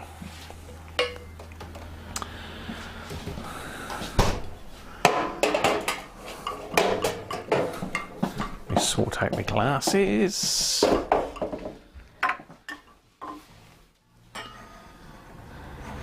Let's go with that one there from Fat Tony. Hope Tony's all right. I've not seen him for a while. Let's get back up. Let's get some lubrication down my neck. The problem is I'm as soon as I drink, I'm running to the loo all the time. It's a real pain in the neck. I'm not sleeping well because I'm up in the night 3 or 4 times usually. And looks like I'm hooked up now on Frankenstein's R600, which reminds me I have got an R600 restoration to do as well. That's the next one on the list. These restorations, the trouble is they take weeks, don't they? I mean, I could, if I just went flat out on just the one, I could do one, I reckon, in a week, but they do take a long time. Guinness. 0. Sacrilege, isn't it, really? I can have a cup of tea. But I've had a cup of tea. I have a cup of tea with me lunch normally. Usually have a coffee for me breakfast, cup of tea with me lunch. And then that's pretty much all I have. The kidneys are A1, they're doing their job. Yeah, certainly they're working overtime at the moment, Harvey. They're absolutely working overtime.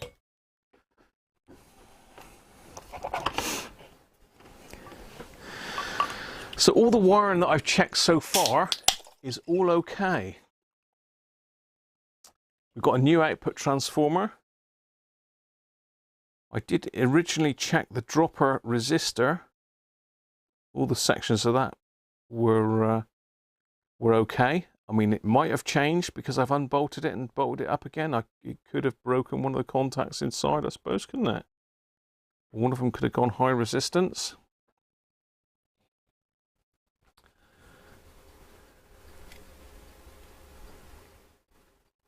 You've ordered a 20 by 40 inch white vinyl from the restoration man on the TV repair shop. You lost me there, Simon.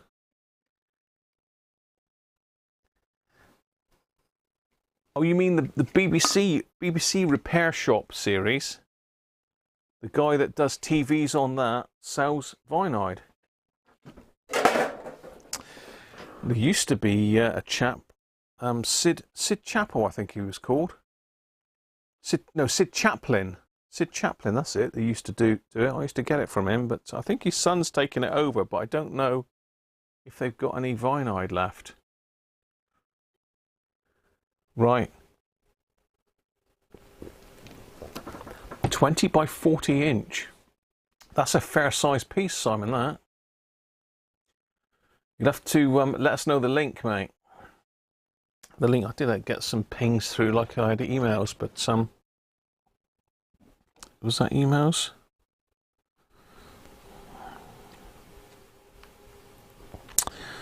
No, I don't know what that noise was, my pings. Nope. Nope, not sure on that.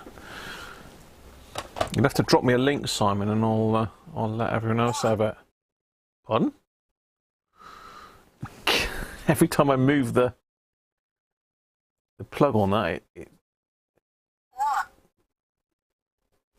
it's my talking clock.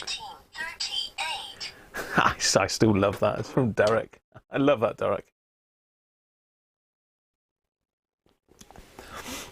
So it's a software-defined radio. You've had a Malachite STR. I've got the what have I got? STR Play, haven't I? RP25A.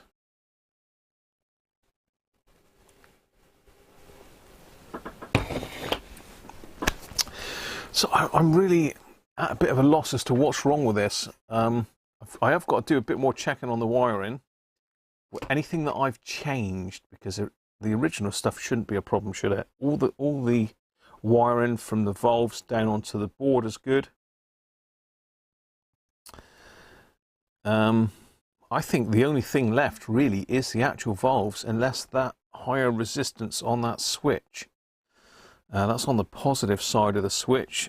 I don't know whether that's an issue or not. Or whether it's measuring one of these capacitors in it as well. I don't know. So we've changed the valve, the rectifier valve, and that made absolutely no difference.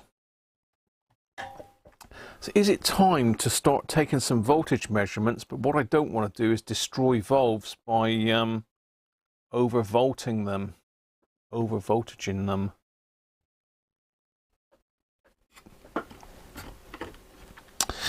Well, that is the situation. So we certainly know we haven't got the right HT on the rectifier valve.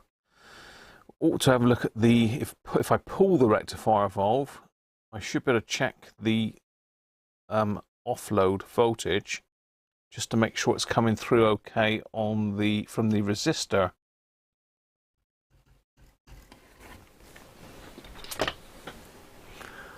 No, unfortunately, Derek, yes there is. I've got two valve testers here, but neither are working. That is one of my jobs I must get to grips with. I've really got to get the valve tester that Mr. Resonator very kindly sent me. I did hear from Chris, aka the Resonator, a couple of weeks ago, actually, just commenting on something I was doing on this radio. So he is still about, and he does watch. So Chris, one day we will get that valve tester done. I've spoke to Les about it. Les is going to come over and give me a hand, and between us, I'm hoping that we can get that one up and running, because it would eliminate that problem, wouldn't it? If I could test all of those valves and at least get a yes or no on them, you know, not necessarily, because a lot of these are not great, are they? The valve testers, I believe. They're not sort of the be-all and end-all, but they would give me an indication if there was a bad valve. But yeah, unfortunately, I haven't got anything up and running. I should have one, really, shouldn't I? I mean, it's like Chris, all the gear, no idea, says it's a thing that you very rarely use, but there is times when you do actually need them, and this is one of those times, really, where I could really do with one.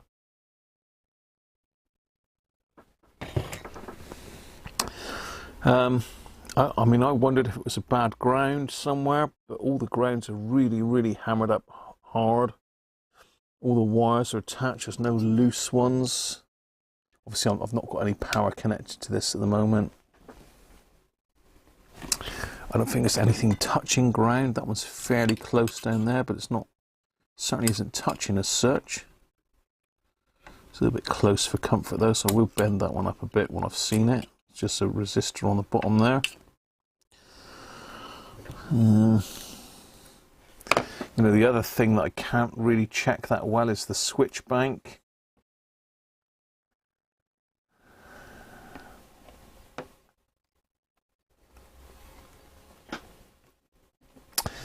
Yeah, it is a bit of a mystery.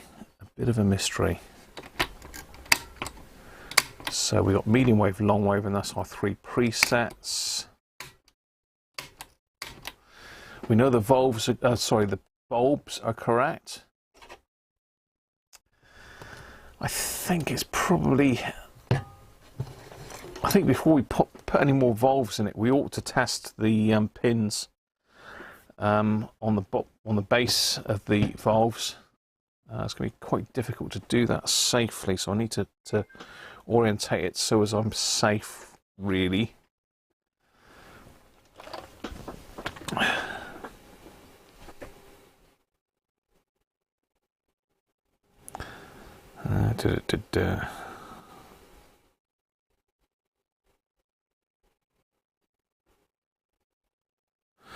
Oh, thank you, Simon.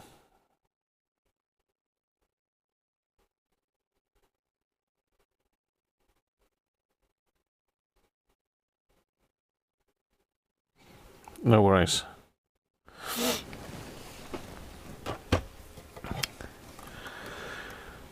So what's Robert saying? Have you got a valve tub? Can you plug the valves into another radio and see if they work? Yeah, good call, Derek. Yeah. Now, are these exactly the same as a DAC90? DAC90A? Are they all the same valves? Because I have got a DAC90A which I restored. That's a good shout, that, Derek. If it's the same valve lineup, which I think it is, I mean, this is, oh, this is the UI41 that came out of this set, the rectifier, and I've got the rectifier in from my other DAC10. So that's the rectifier, the other DAC10. One thing I did notice is this valve here doesn't seat very well. The output valve is quite woolly. Zoom out a bit. Yeah, this one doesn't clip into that holder very well. Just the construction of the valve seat is not great. I mean, it just wants bending up a little bit, I think, and it'll clip in. But again, that's not an issue. I mean, everything is looking really good. One thing I can do is we'll check the ESR again. Now, it could be that the batteries in my ESR meter are getting low, because it does start giving you some weird readings when that happens. So if I go from, let's just catch up with where I am with it really. So if I go to the 32 microfarad section, I think, which is the red wire.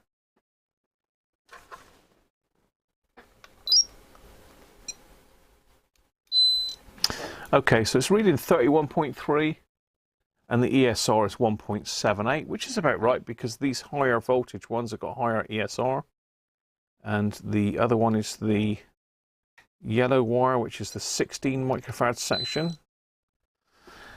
Do that again. And that's reading 4.2 ohms, which again is about right because I've looked at the spec on some of the ones on RS, and they're around about 3.6 ohms ESR for a 450 volt cap. So that is okay. But as I say, when I initially tested those, they were around about the sort of 13, 16 ohms, which was a bit high. But obviously they've discharged now and they've settled back down. Something stressed them. So I think Derek's got a great idea, really. I don't know why I didn't think of that. And that's test it in a known working radio. And I'm pretty sure the DAC10... the DAC10 does work. DAC90A does work. Did we check how much current it was using, and did we check that the valves were getting enough heater voltage? No, we didn't do either of those things. Well, we did check the current on the Variac, and I think it was something like 140 milliamps, something like that. I'm not 100% sure now, Anthony.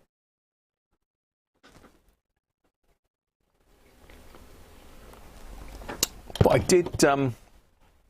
I did check all the heaters for continuity before I plugged the valves in. And we had continuity on all of the heater valves. I'm trying to think where that gets its voltage. Is there a separate feed off the dropper for those?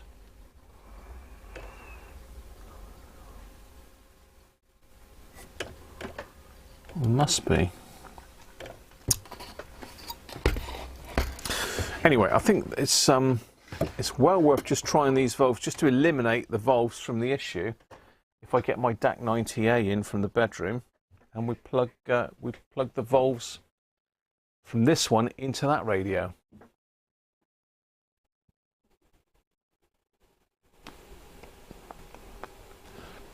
Robert Head, tube voltmeter, don't they measure without loading? Tube voltmeter. I'm not sure.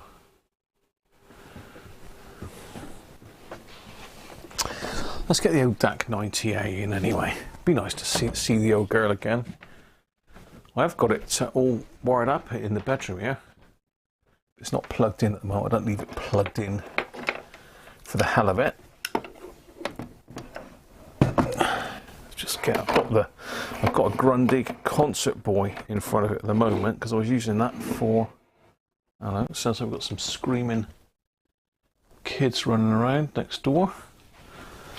Nice. A bit dusty. Bit dusty.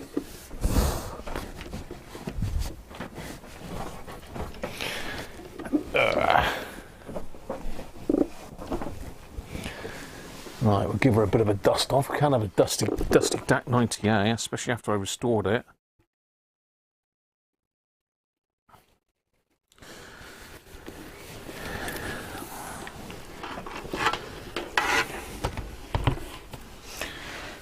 There she blows. I restored this one quite some time ago, so we need to plug it in first to make sure it works. Now we'll plug it in via the lamp limiter just in case there is a problem with one of those valves. Because we certainly don't want to be taking out the output transformer, which Chris, all the gear, no idea, rebuilt the output transformer in this radio, if you remember.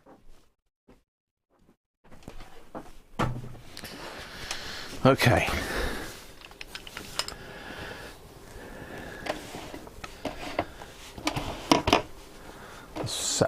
a bit. We'll stick the lamp limiter in front. If I can fit it on the bench here, the goats are in the way.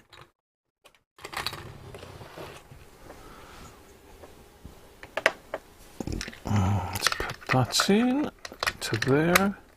Switch it on, switch the radio on, full volume, variac, and isolation transformer. Let's turn the voltage down.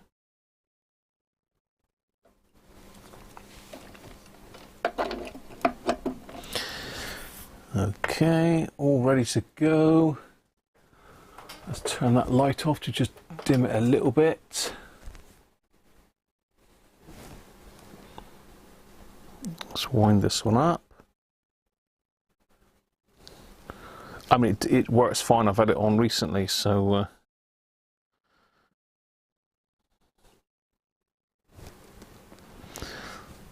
shouldn't have any issues with the lamp coming on.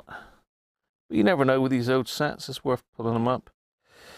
So we're around 180 volts, 190. So let's sit at 200 for a minute. You got any lamps on anywhere? The lamps are so dim on these things. Mind you, I have got, we've got a 60 watt bulb in there.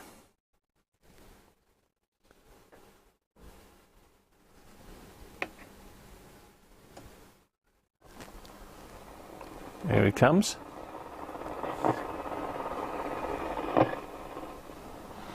So let's wind him up to 240.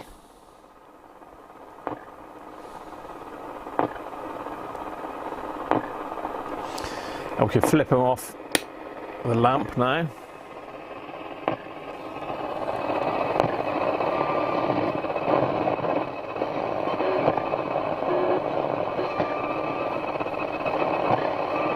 Just wrapping up with the doctor and then we're off to see Mummy Munchkin. Inside Munchkin and see you and I. I think that's long wave.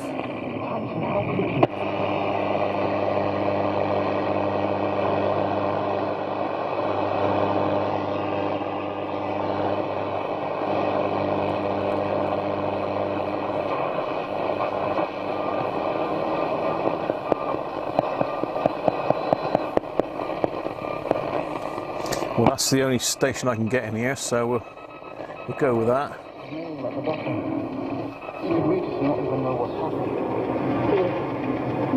So the radio is working, yeah? We're good. We're good. Who cares if everybody knows? What's Mummy Munchkin good for? My sister's going to die and you're talking about what everybody knows. Yeah, voltmeter is a voltmeter that works on valves, Robert. It's not really for testing valves as such. Okay, let's just pop that off.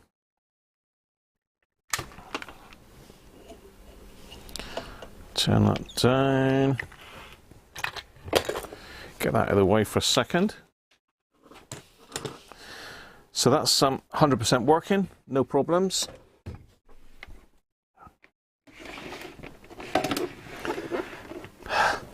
You can smell it's working.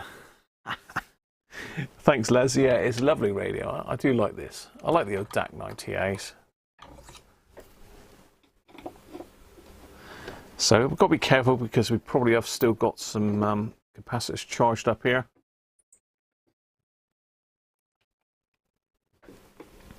I think it takes the same valves. I'm pretty sure it's the same radio pretty much, except without the presets. And this has been totally overhauled inside by me, as you'll see. If you haven't seen this radio before, I did do a bit of a series. I think it was not last Christmas, the Christmas before. It might have even been the Christmas before that again. I'm not 100% sure. So yeah, that's the insides of it if you haven't seen this radio before.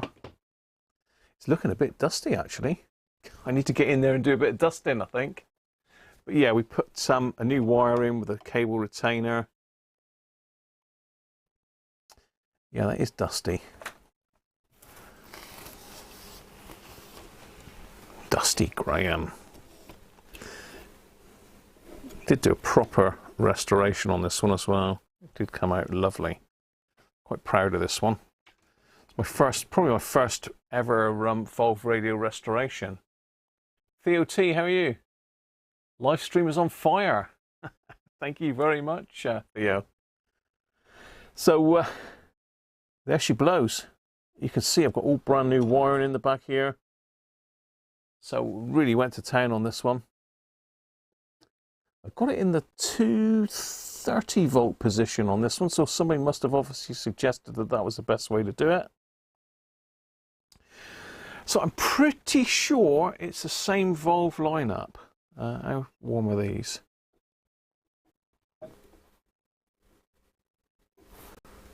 Yeah, okay then, they're fine now.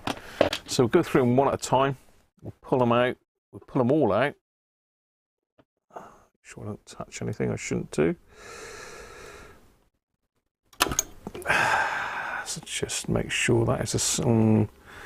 see, that's got no markings on it, but I think it is a UI41. I have to be careful with that one because it's got no markings, so I don't want to put it back in the wrong position. UL41. So let's just substitute those.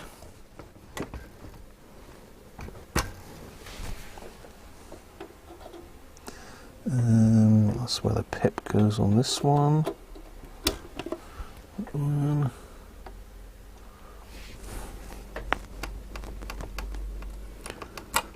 Was a UL41, wasn't it? Yeah, UL41.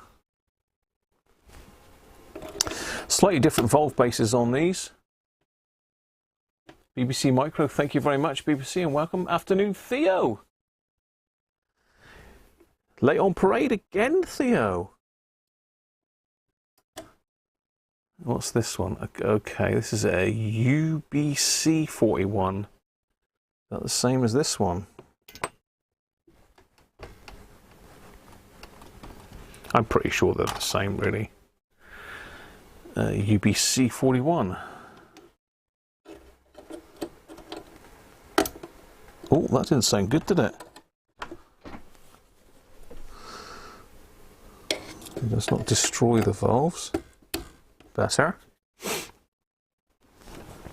This one. UF41.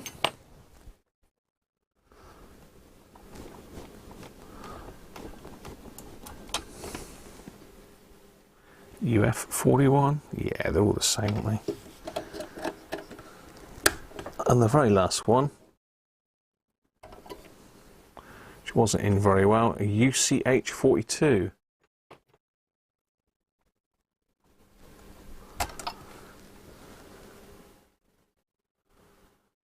And I can't read that one. It says something 42. That's got to be the same one then, isn't it?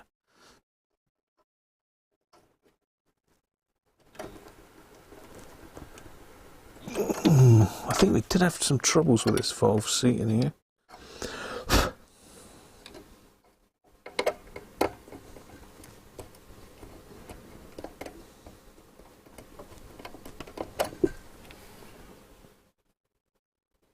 Now we've got a bit of a bendy pin situation there, so let's just spin that one straight very carefully.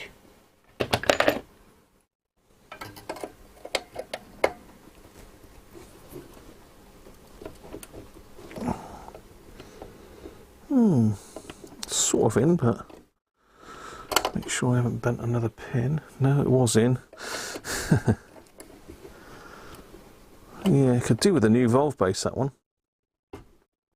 It's better. Right, okay. Let's fire her up and see if she works with the DAC10 valves in it.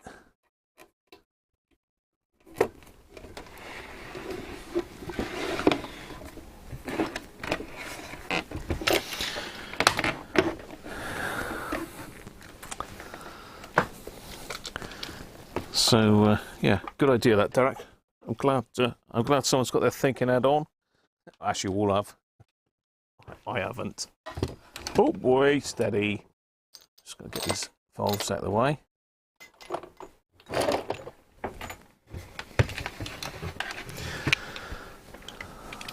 So let's go in, on, lamp, on. So we know we're on radio 4 because I haven't moved it. So let's wind it up and see what happens.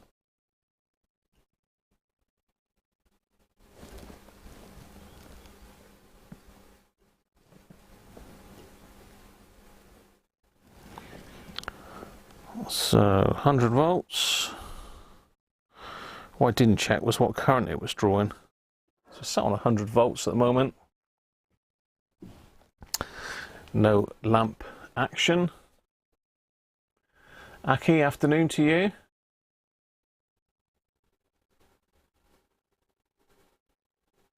Guardroom duties. You're running a hotel on Sundays, but no guests so far, so can watch. Oh, okay. We'll get the guests watching as well.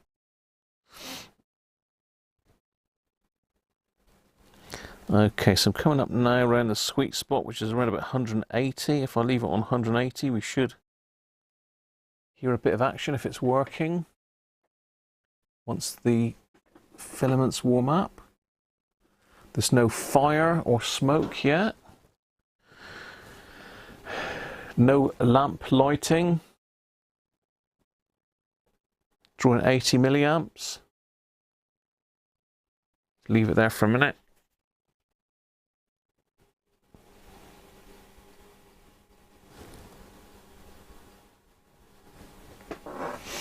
So it came to life at 200 volts before, so let's pop it on 200. 90 milliamps. Can you hear it humming? I can hear a station.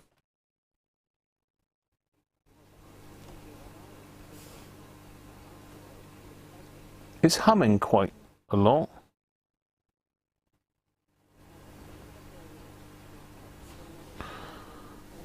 Okay, let's go up to 240.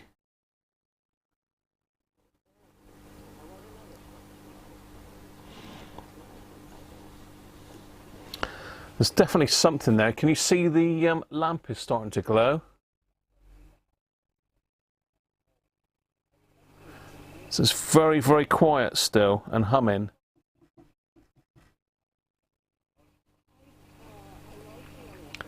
So it's full volume. I don't want to take it off lamp because we are glowing. And before, if you remember when I pulled it up before, we did have quite a high volume. And I'm on full volume at the moment. And nothing.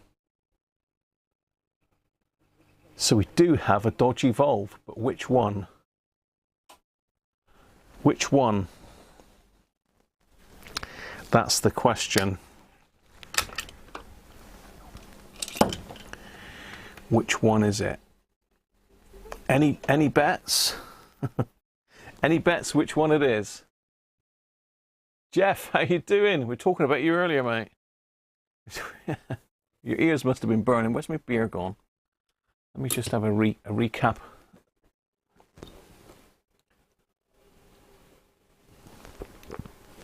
So you reckon it's the output valve?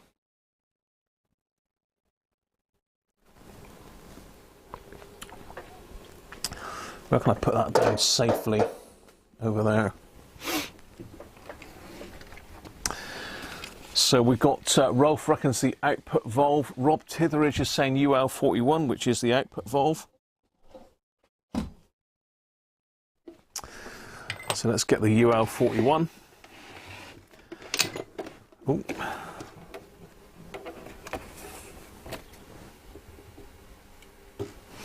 Stone cold, really. Well, not stone cold, but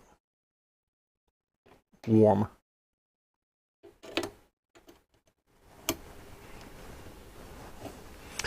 Okay, so we've now got the DAC10 output valve in there.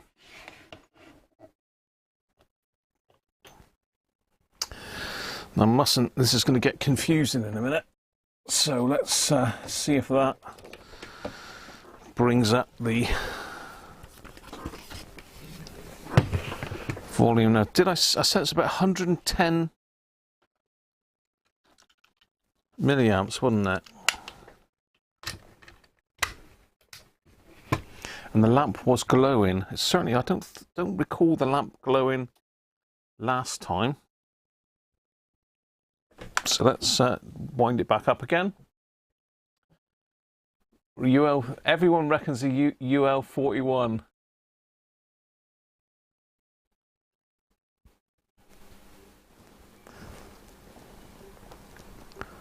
So let me go up to 100 volts. Let's go up to 200 volts. I think we can confidently go up to 200. Let's leave it to sit on 200 for a minute, because it did come up on 200 last time.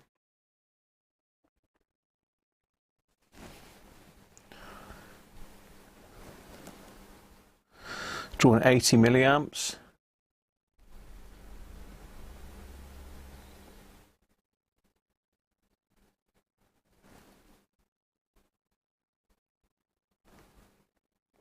Here it comes. I mean, he was trying to step into some almighty shoes. His father was obviously this patriotic genius dude who was an alcoholic, but also a very famous Shakespeare actor who arrived. UL41 it is then. Could you tell me more about who Genius Group is? Genius Group is, in many ways, sort of the explanation for the strangeness of the family. It's no surprise, really, is it? Let's just pop it off of lamp. Very peculiar man himself, just very outsized and very famous for his acting. Plenty of volume there. Quite incredible, although I think we would find it very bombastic now. I mean, I'm only on 200 volts as well. I'm not even wound it up. Let's go 240. Famous for his fits of public insanity. So, when you... So it's drawing 130 milliamps. Is it going to light the lamp? Yeah, there's a bit of glow on the lamp, look. Well, you can't really see it there, but there is a bit of glow on the lamp, but not a lot. In the family and in the family reputation, and so very, very anxious that their father be understood for his acting genius and not for these other bizarre things that he did. They adore him. Okay. So we've definitely got a dodgy UL41. I'm trying to think, when I bought that box of valves from the Wootton Bassett auction, was there some UL41s in there? I'm not sure. I'm going to have a look, because I did have some UL41s about somewhere. Are they up here?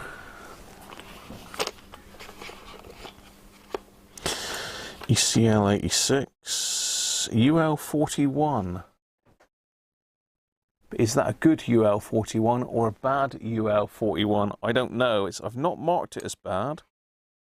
Well, normally I mark them if they're bad, but I've obviously taken it out of a radio, so it's a 50-50. I think we need to try this one in, because that might sort us out. Let's try that one in this radio first, because we know this radio is now working.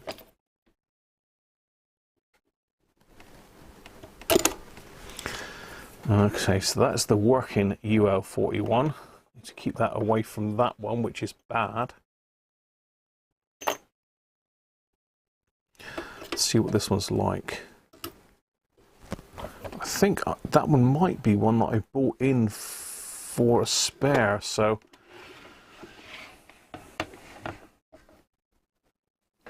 let's try it with that one in. See if that UL41 is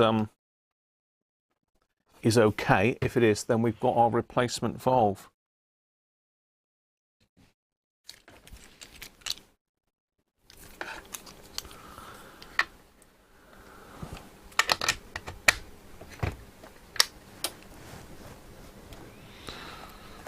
Okay, let's bring her up again. We'll go back to lamp, just in case. That one's got a short, which you never know.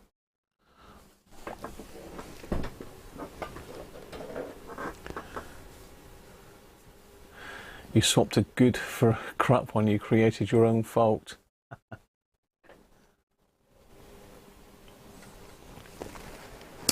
That UL41 was the... Oh, hang on a minute. What are you saying, Harvey? No, because this was the UL40. You're confusing me. Don't confuse me, Harvey. This was the UL41 out of the DAC10, and that one is no good. Right, let's go up. Not showing any issues at the moment, so let's go up to our 200 volts. Leave it to sit there for a minute. It should come up. Once the heaters all heat up.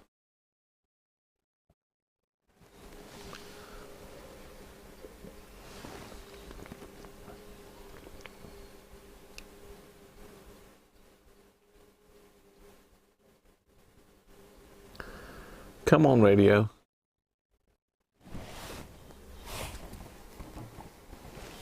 Well, this one ain't looking so good. Maybe that is a Duff UL41. I don't think I've got any more UL41s.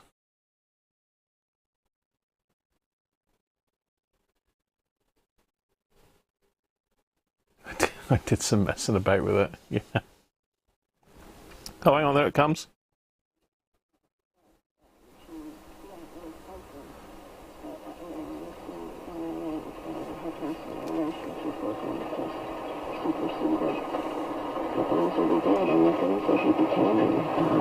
Buck's been out for a couple of weeks in America, I believe. I wanted to ask if you've heard from any descendants of the Boone family. Because I would imagine reading this book, if you are in any way related to this family, would be both fascinating and probably raise some interesting questions. Yeah, a bit of polling. Go ahead and say it.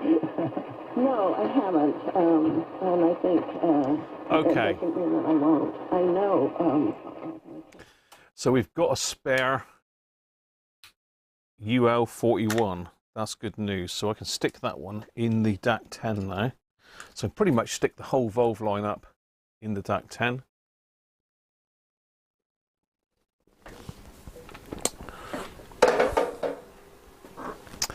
Just make myself aware that that one is there. That one is the knackered one.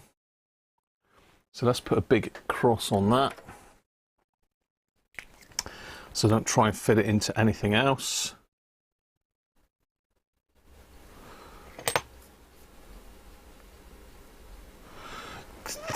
I guess that's the sort of thing I'll do. There we are. Let's pop that down on the floor a minute then. Let me get my pulled apart DAC90 back with these original valves. So let's have a look. So two of these were a bit dodgy, weren't they? So UF41 was that one there, I think. Yeah, UF41. UF41.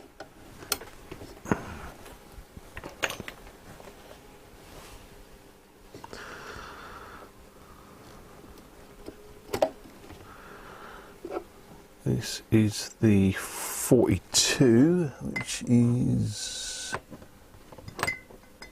that one there, UCH 42.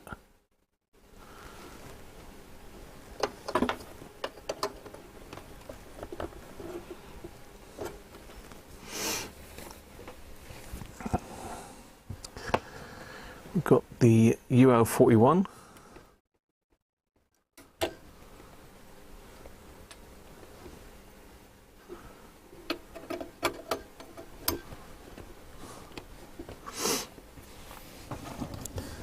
Have we got a valve loose? No, we've got one over there. Okay. So that one didn't have any markers on it. UBC41 has got to be that one there. Yep.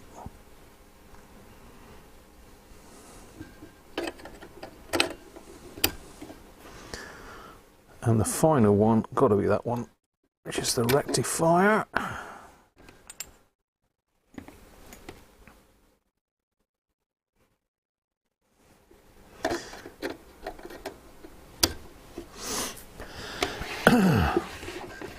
Let's give it one last try to make sure that that's okay.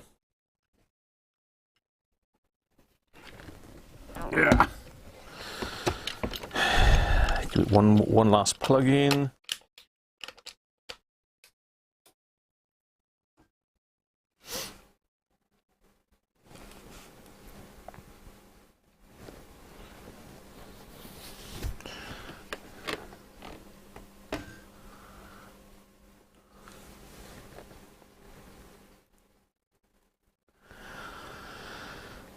I can put the back on and put it back in the bedroom. How are we all doing anyway? Everyone's quiet. It's exciting, isn't it? When I saw the book, the title didn't mean anything to me. I didn't know what green onion meant. Okay, there we go. Still working. Very nice. Good old DAC10A.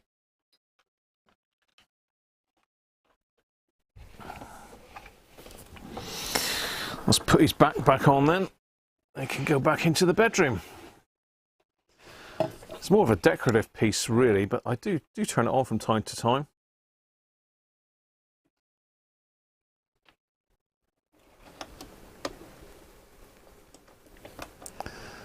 So I need to give it a dusting.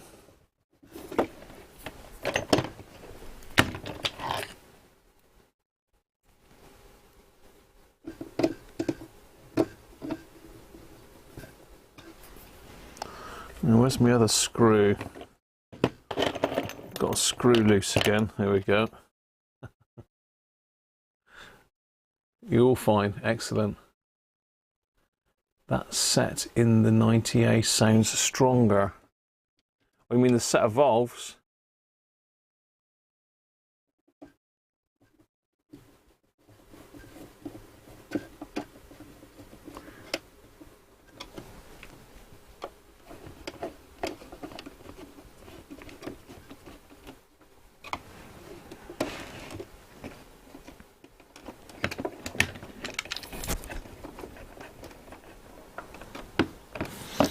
I've got it tied up with my microphone cable now. Dear. Right, let me get that one back into the bedroom a minute then.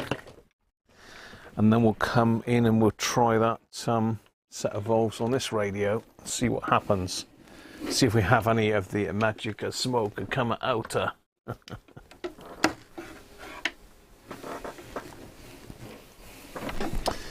It could be that the valve that does the IF's a bit lazy, but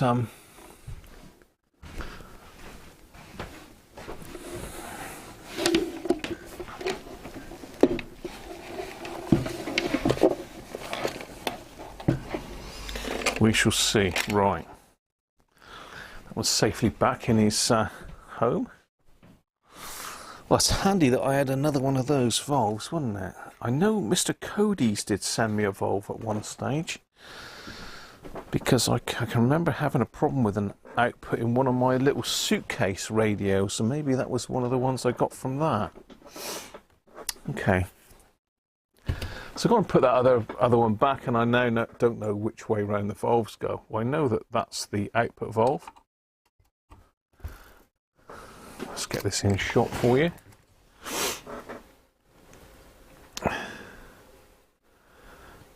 That one with no writing on at all, I think, is the rectifier. UBC4. Oh dear, Graham, why didn't you just swap them back when you had the other one apart, eh? That's amazing, isn't it? Okay. So, V1 is the UCH 42, so it's got to be the one that says 42 on it, which is that one, because we've got a couple of these that got no writing on.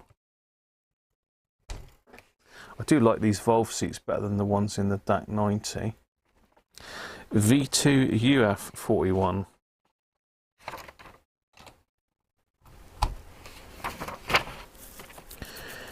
V3 UBC41.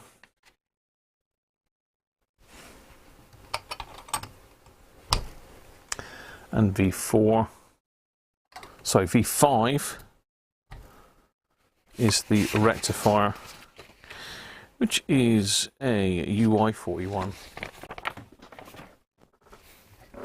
Right, let's get myself set up, and we'll fire this one up with a known good set of valves. Look. So I've got my quick test. Leave that on there. I've got a metal ruler sat underneath the output transformer. That's probably not a good idea, because that has got some high voltage on it. That's in there. We need the lamp limiter up. I need that one turned on. Let's find the end of the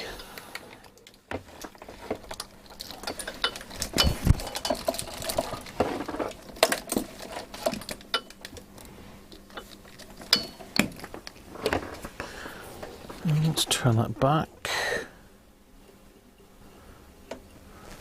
Right.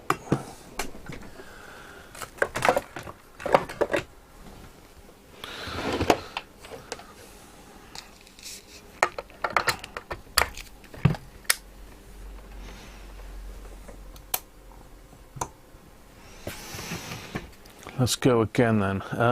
Shall we monitor this HT? Because this was the issue last time. We weren't getting the HT on it, were we? There was no HT in the building.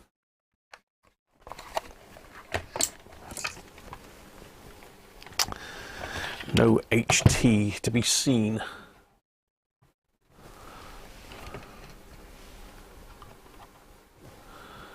There we go. Let's find something to clip these on safely with.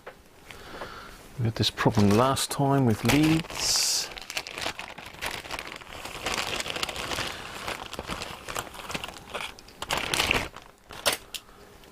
No, they're rubbish.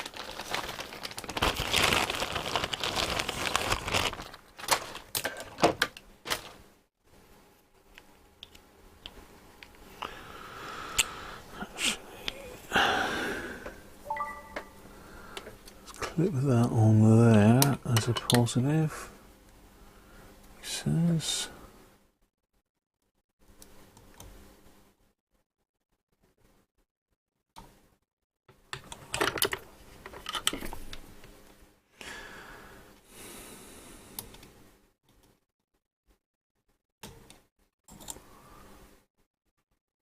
Don't worry, I've got no power on it at the moment. I'm just trying to find somewhere to connect my leads up.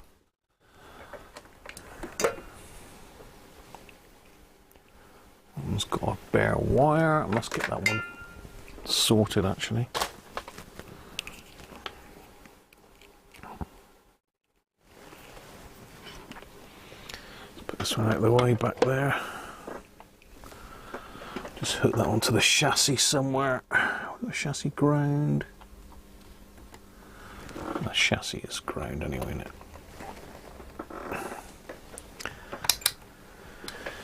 Right. We're on. Good to go. We're on either medium wave or long wave, aren't we? One or the other. Are we ready? You've got your ICOM ICR7000 picking up ATC London only in the background. Fixed a cooling fan to the back now, test and see if it runs cooler. So far, nice and cold. Is your R7000 running hot, was it? Danish native.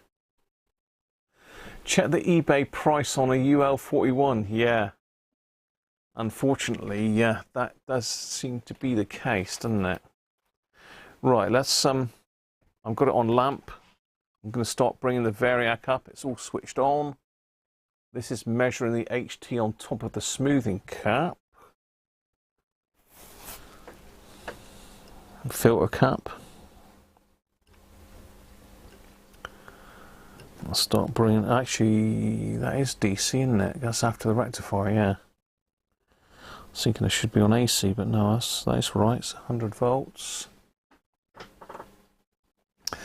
So it's not going to start working this until it gets up a bit higher. So let's go 150.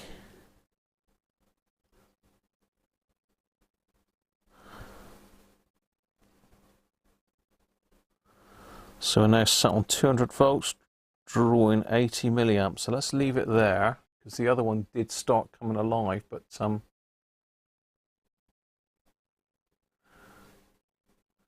volts is starting to climb now. Look. It's got a long way to go though, isn't it? Volts is climbing.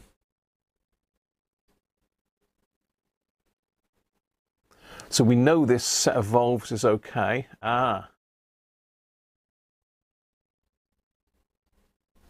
This is better. I don't think we got this far before. 160 volts. 170.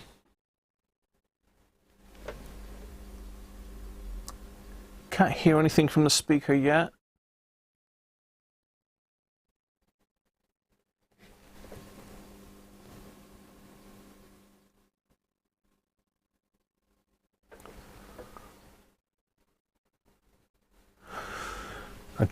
I can't remember what the voltage we got to last time was.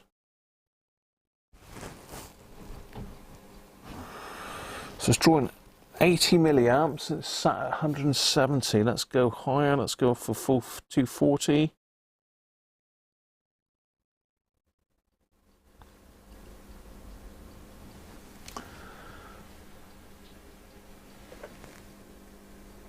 The speaker's humming now.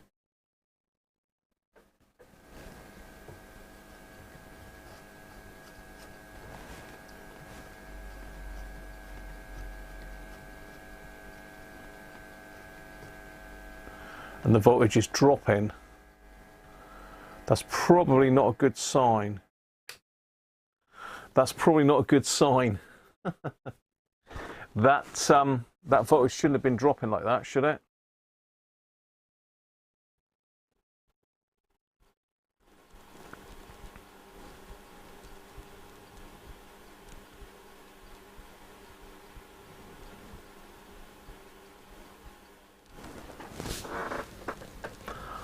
Not sure. I've hit the power switch off on that because I didn't like the look of that voltage dropping off. It went up to 190. As soon as it started working, it dropped right back to 140. But it was just humming. It wasn't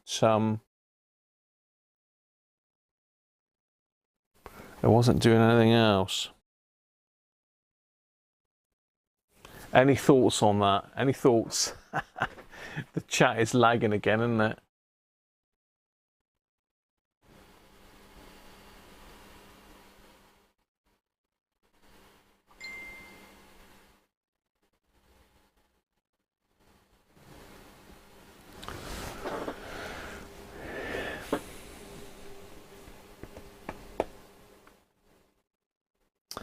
So I started on lamp limit, but there wasn't any sort of RF noise. It was just quite loud humming coming off of it, and the voltage was dropping right back.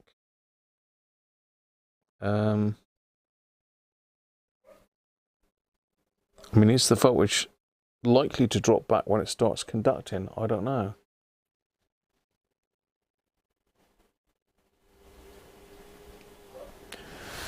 Check your spec for normal running HT.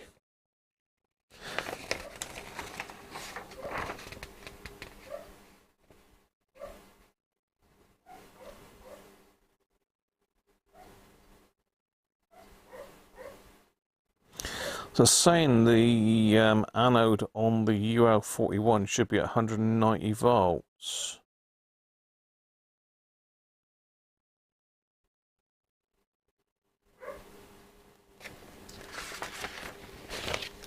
Runaway screaming. Rolf saying you'd follow. I don't want to damage anything, you see.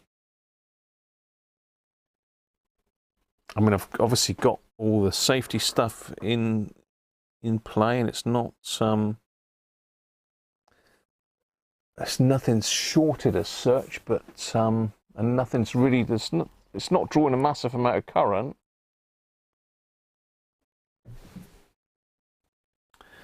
Any voltage on both sides of the double capacitor at the moment. Well, that's the voltage on one side of it.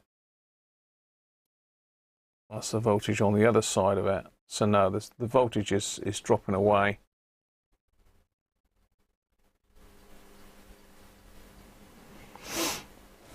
Yeah, not really sure.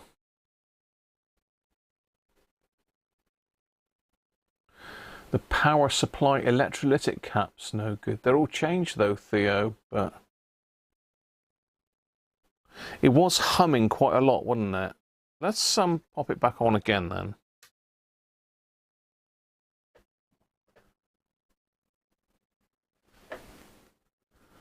So the lamps are lit, that's all okay.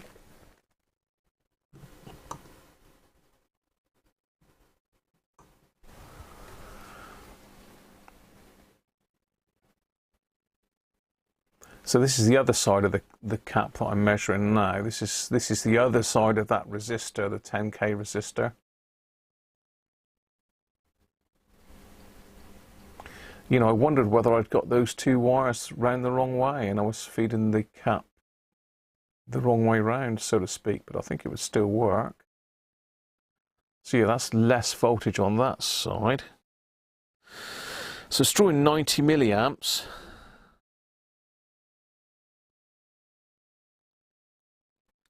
So it's starting to conduct now, so the voltage is dropping back down. So we're getting the humming coming through again.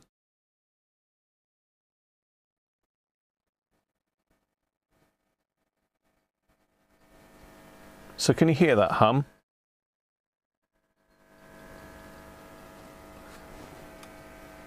Certainly getting no RF at all.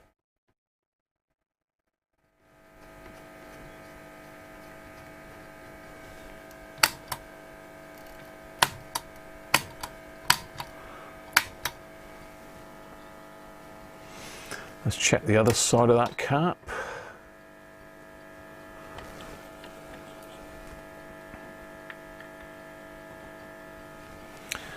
So that's dropped down to 134 volts and dropping still. I can bypass it because we've got no short. That just makes the humming louder. 120, 130 milliamps. So it's drawing the right sort of current compared to the DAC10.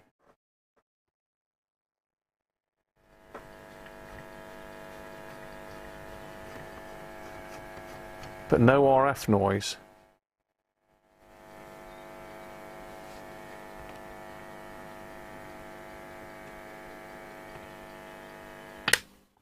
I think we're going to turn that back off now. It's clearly not got any RF on it. I was bypassed on the lamp that time as well, so I had the full mains voltage. There's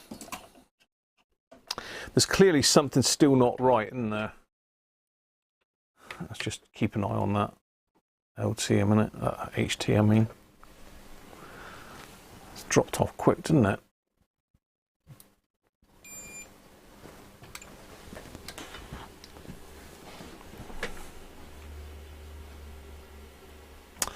Has that double cap lost its earth? I did strip it apart. Is any pickup on the wiper on the volume pot?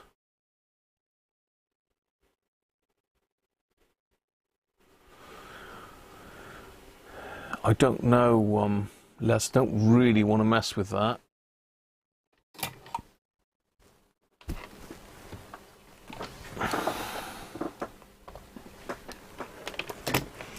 I'll let you peruse that while I skip to the loo. So certainly it's humming nicely, but there's no RF coming through that I can hear.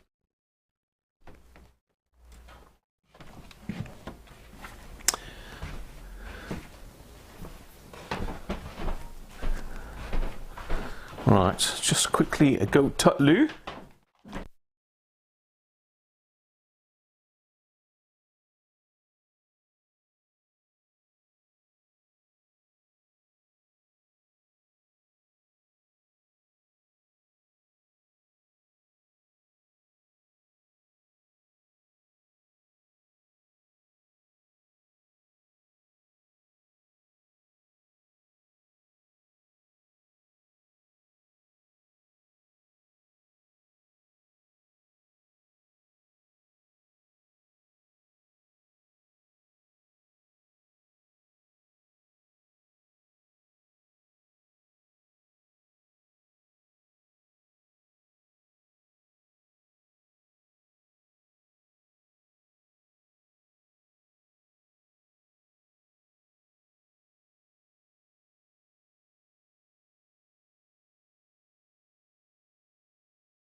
Right, it's better. Yeah, so it's going right through me at the moment. Anything I drink, I do drink a lot of water during the day. I must admit, you always got a glass of water on the go. So what's the verdict then? Death by electrocution?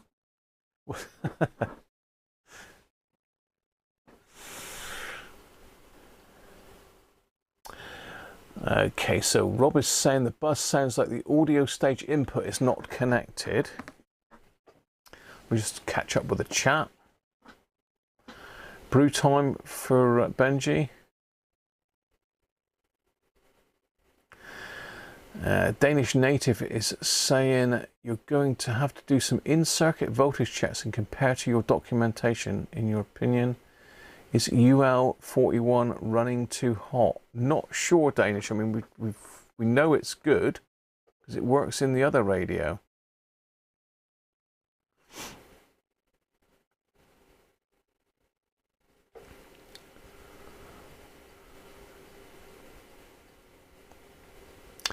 Anthony's saying, just wondering if Graham checks the voltage drop across the switch contacts. It doesn't know the words. It was going to be your next comment. What was that? Relegate to parts bin and move on. It's very tempting, Chris, but I've done a hell of a lot of work on this radio.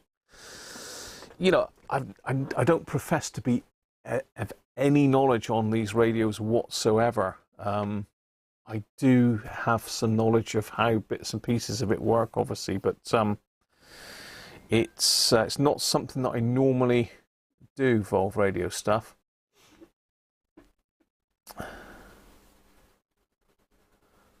So someone was saying about voltage drop across the switch contacts.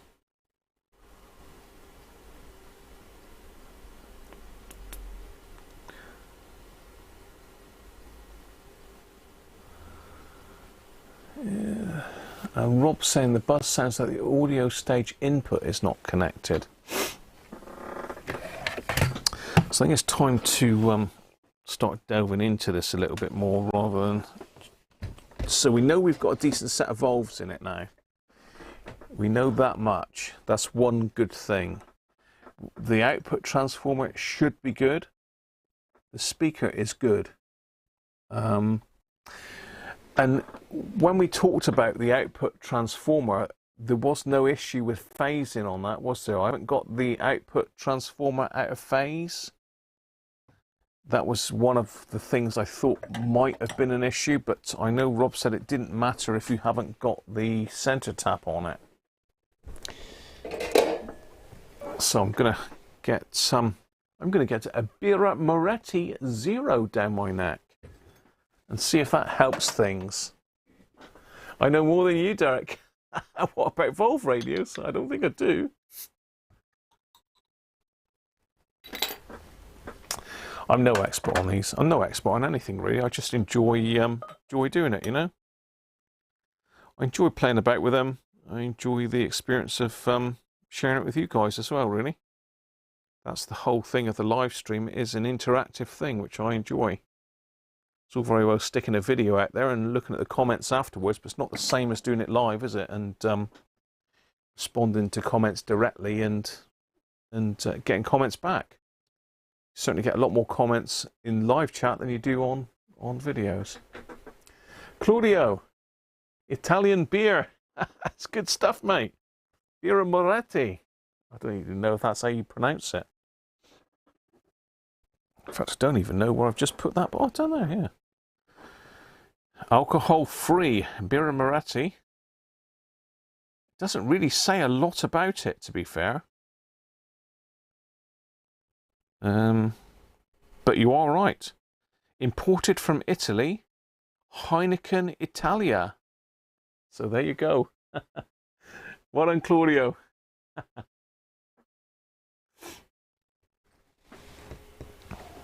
So cheers, everybody. Birra Moretti.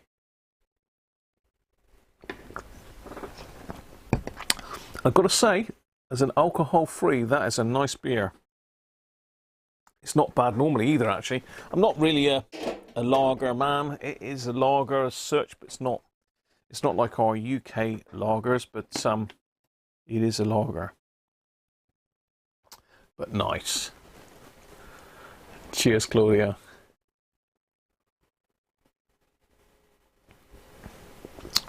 I've been right the way through the valve bases, Theo. I spent half a day on Monday going through them side by side with the other radios just to make sure they were wired up. And it is absolutely spot on, the wiring on the valve bases. So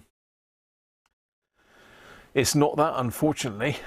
I wish it was in a way, because it would just be a straightforward job, swap a wire over and away we go. But I'm quite interested in Rob Titheridge's comment about the bus sounds like the audio stage input is not connected. So the audio stage input, that would be off of the C23R16 into V4, according to the trader sheet. C23R16. So we could look around that area. It's a good start. C23R16.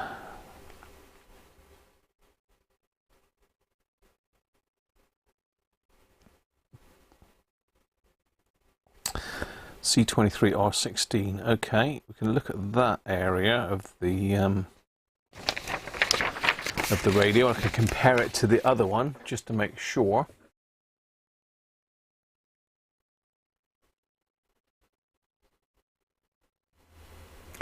Very clever, Anthony. I didn't see that comment.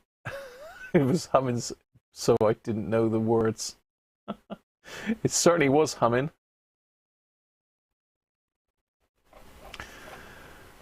You love Birra Moretti. It's good stuff. It's good stuff.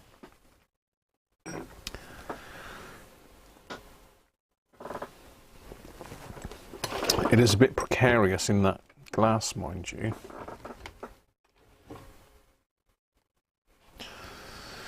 So let's upend the old girl again and see where we are. Let's have a look at inner back end again. So V4 is that one there, isn't it?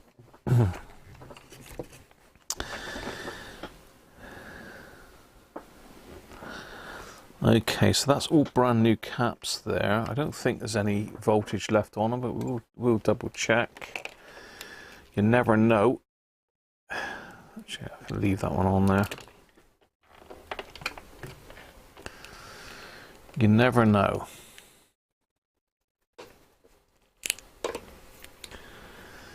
Makes fault finding a bit harder, does it? 0.2 that side, nothing there. 0.2.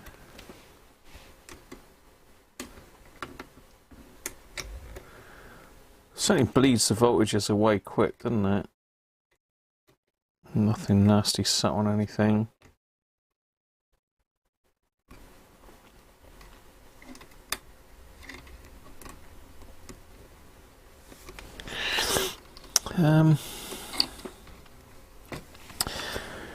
So we're looking at C23, which is the first one of these here. That's this one.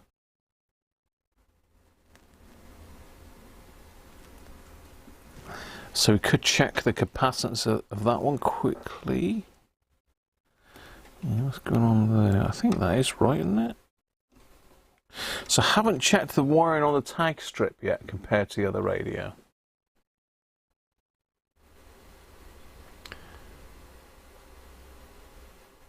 Yeah, Ralph is right. That was going to be my my first port of call, really, was to just check that capacitor is okay. So I've got capacitance on this one, which is a quick check. It's not a great capacitance meter, this, but I can go across it just to see. So we got it there, and it goes to there. So that's, according to that, 16 NF. That's a 0.01. What's that one there then?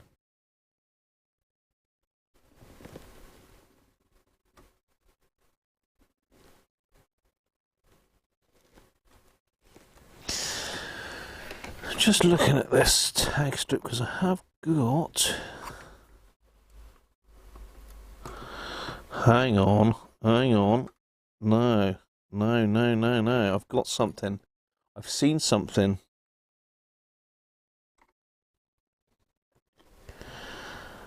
I wonder. Let me get you in and show you. There is an issue in that area, but I don't know if it is the issue. I don't know, but I'm certainly going to get the other radio out in a minute and compare it.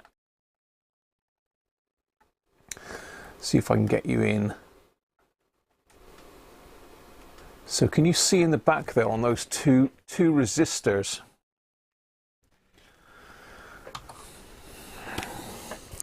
See here, there is a wire there that's going to that terminal. I think that was touching. Now, is that supposed to link to there? Probably not.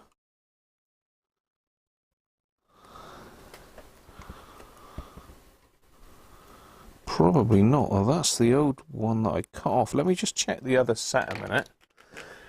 Well, that might be, because that is exactly in the area that Rob suggested. This is where experience rules, really, isn't it?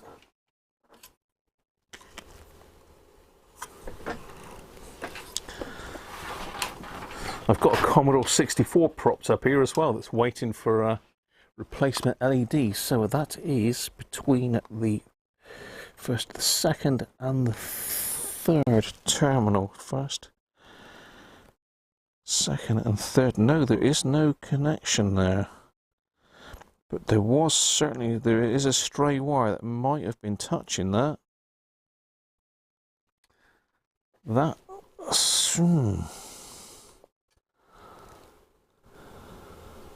that could be our problem. Let's do that.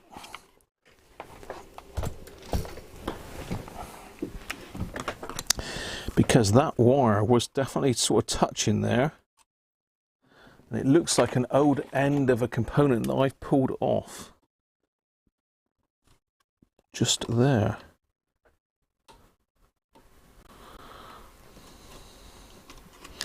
Let's move that up there, out of the way. Can you see I've just bent that up out of the way? I wonder if it was that. It's getting very interesting. No worries, Rob. It's interesting for me as well. I wonder, is it that simple? Is that the cure? If it is, we owe Rob a coffee. We owe Rob a couple of beers, I think. If that is the case. That would certainly have been dragging it down, wouldn't it? Let's go again. Let's go again. Exciting stuff. Exciting stuff.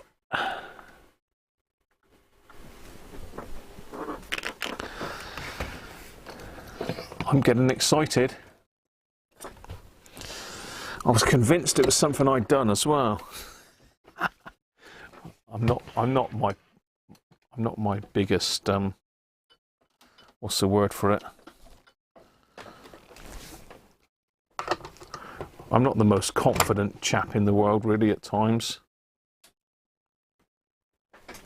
Let me have a sip of Birra Moretti a minute.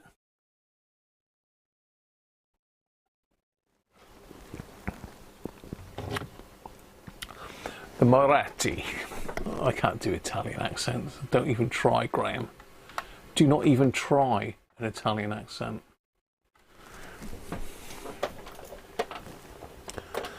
So lights off again. Power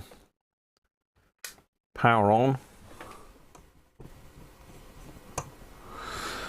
Have we cracked it? Will this be it? Let's make sure Birra Moretti's safe. Nice and stable. Let's wind her up.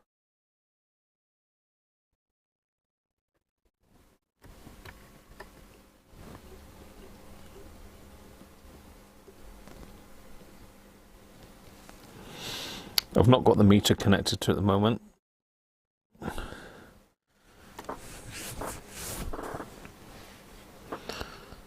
100 volts.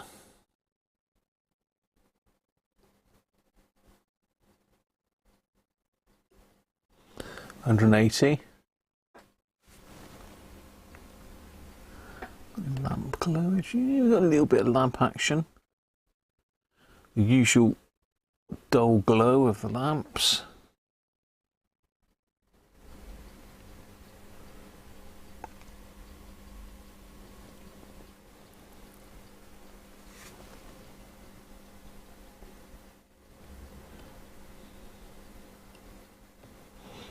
Is it likely that might have caused damage to the output valve?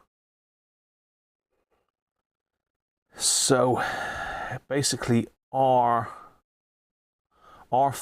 and R13 were connected together.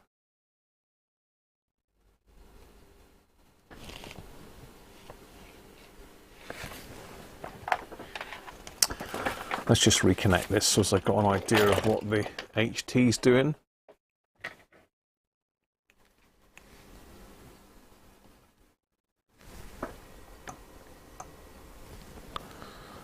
$200 volts, nothing. Let's go up 240.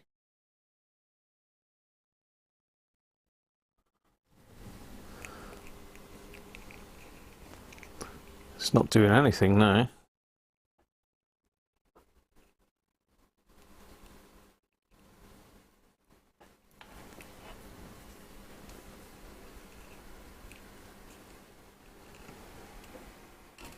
Here it comes.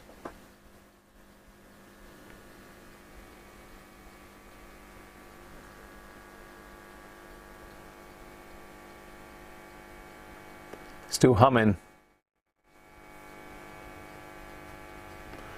Have I killed an output valve?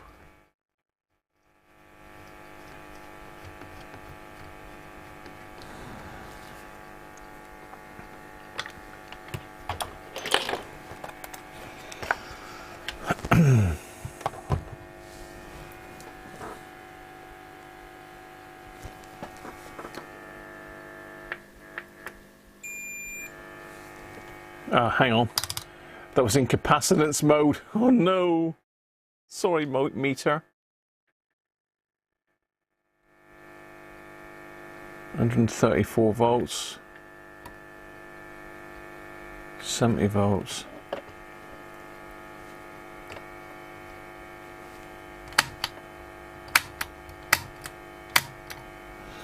Still humming bypass, humming louder.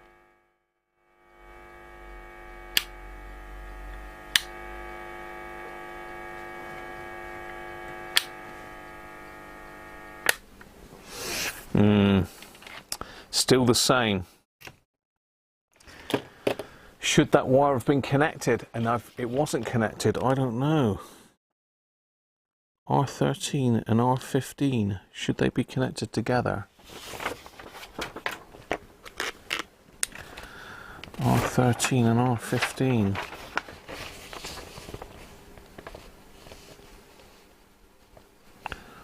R15, R13.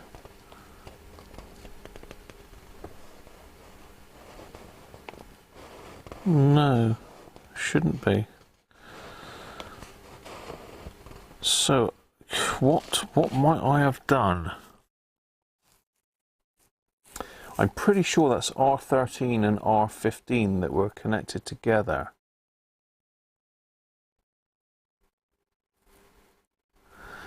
That may have taken something out though. I hope it hasn't taken out that other output valve.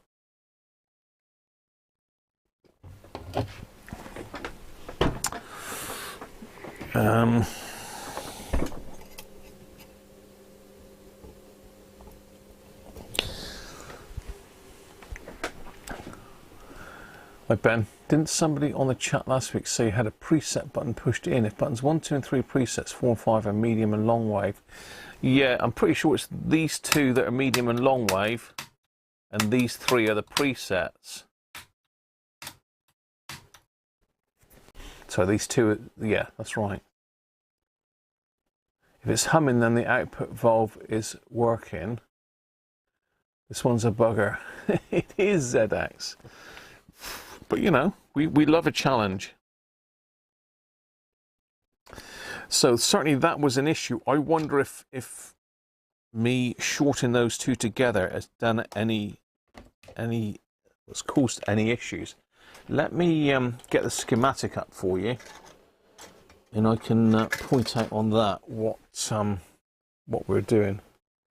Try valve again in the other set. I'd have to get it back out again, Tim. I've just put it all back. Right, let's get the DAC90 schematic up again a minute. Sorry, DAC10. Getting confused now, confusing myself. I'm easily confused, so.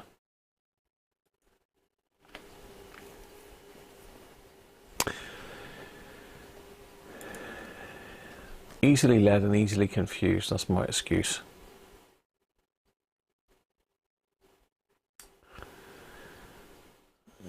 Okay, lots of Sony stuff. I've been doing loads of Sony stuff. It's good to hear that that one's got to Israel okay and all working. That's great news. Always like to hear what's going on. Okay, here we go then. So we're on the DAC10.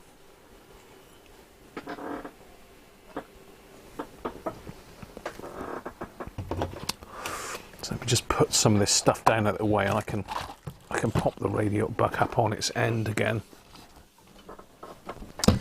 and just make 100% sure that that was the correct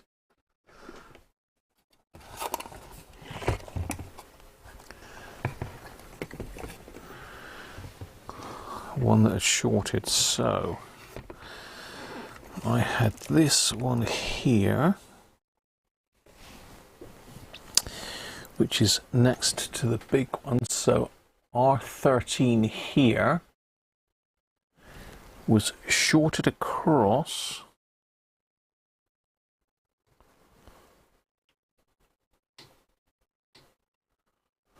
to the junction of, let me have a look, to the junction of R15 and C23. So basically C23 and R15 were connected to R13.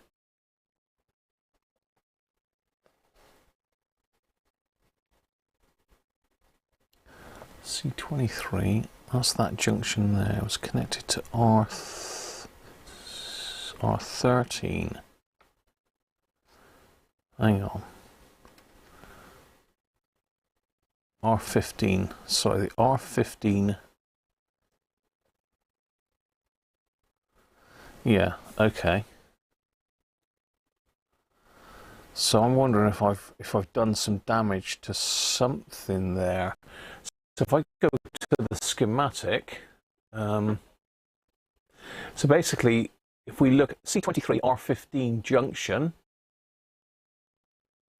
and R13 is what we're looking at. So this is it here. Let's just zoom that in a bit. So here's R15, C23 and R13. So this junction here was connected to this resistor. Was that connected to ground? Which side of it was it? Is that R15 that goes to R16? Let me just see which side of that it was.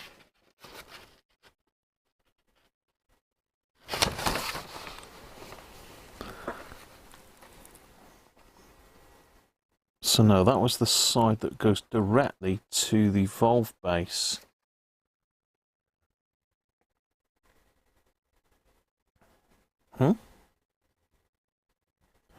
R15 doesn't go directly to the valve base, R16 does.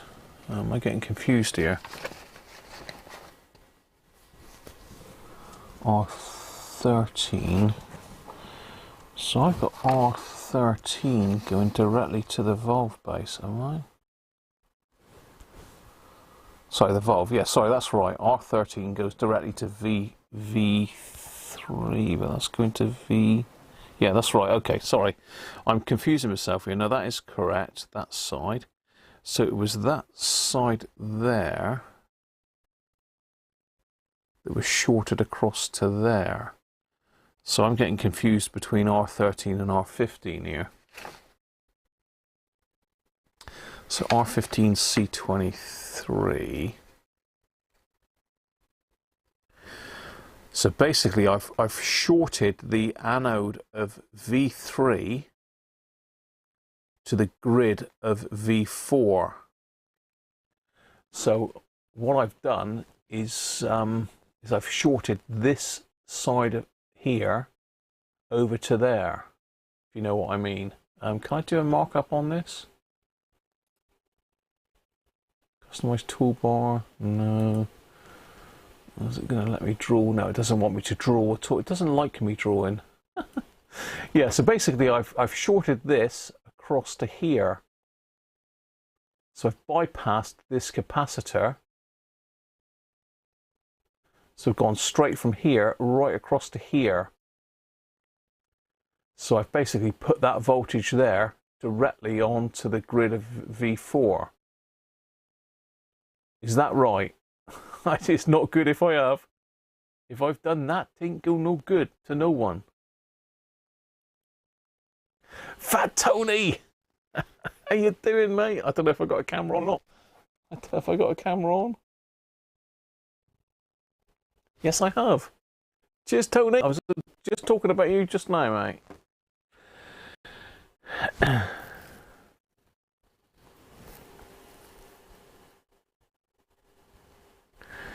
Yeah, I think that's what I've done, Harvey. So have I killed V4? So I've basically put the anode of V3, I've shorted it to there, I think. That's what I'm saying. I think that is the case. Valdir, how you doing, mate? Hola to you as well.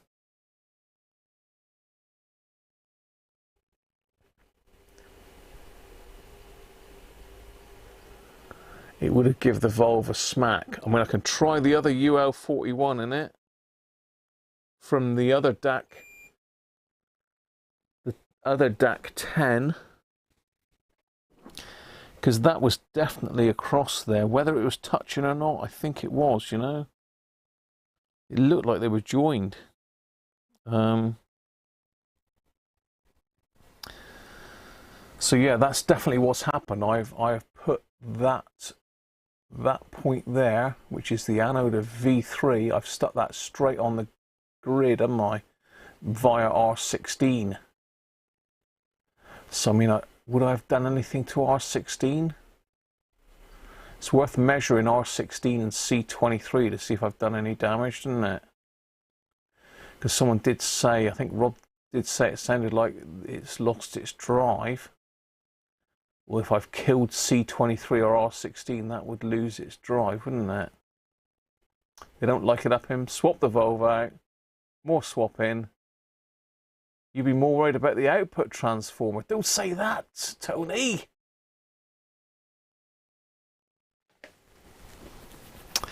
Let me check the output transformer. Oh, I don't want to kill the output transformer.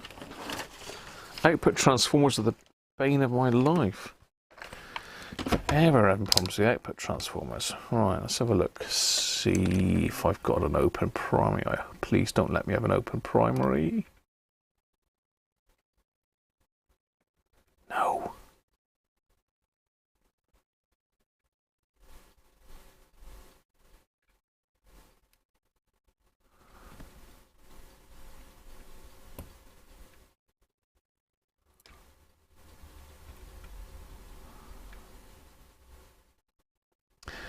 I got 400. No, it's okay. Well, the primary's okay, and I'm getting a pip out the speaker. Secondary?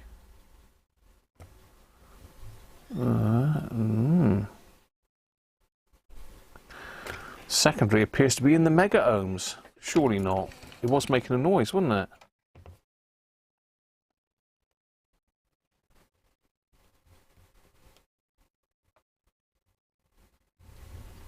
Yeah, no, secondaries, it's all right.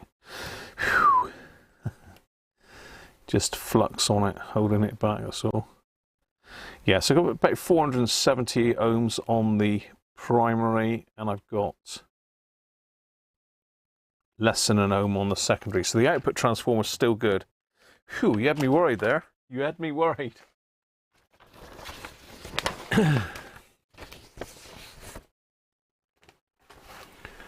Valves are fairly robust. But it has had it up for a while. I hope not, because that was a good valve. It was. Right,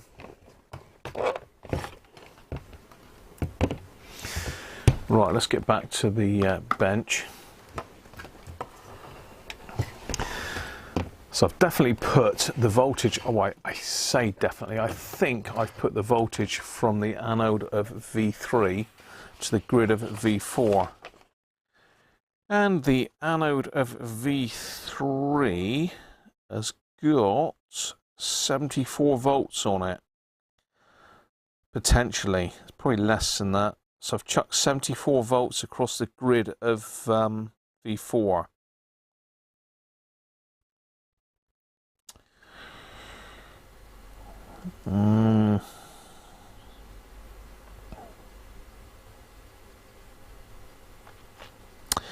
Minus the R16, whatever that is. What's R16?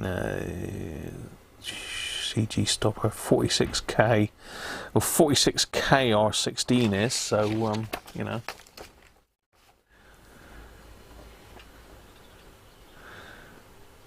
What's Ben saying? They don't like it up. We certainly don't. Benny Hill music. Yeah, I'll have to. Well, probably copyrighted, isn't it? Let's swap it out. Let's swap it out. I need to put it on my valve tester. I know. I'm going to have to put a cross on that one as well. So maybe that I've killed two valves. I'll be really disappointed if I have done that one in. I'm pretty sure that was a new old stock valve. So let's it was humming though, wasn't it? But I don't know. So this is the output valve from the other DAC10. Sounded a bit crunchy, a bit crispy.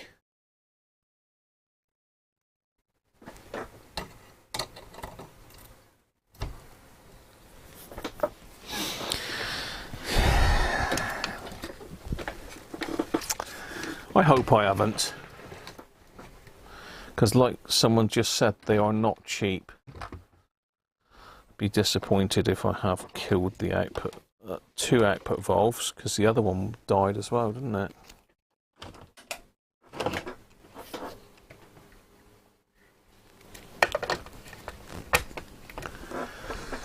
Here goes again then.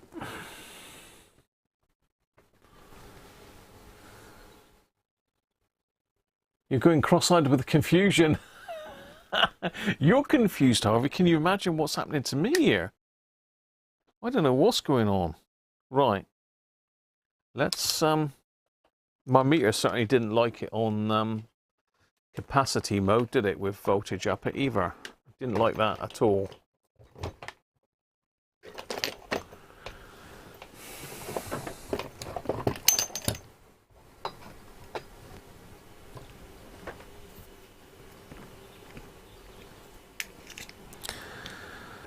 So let's measure the HT on that one again.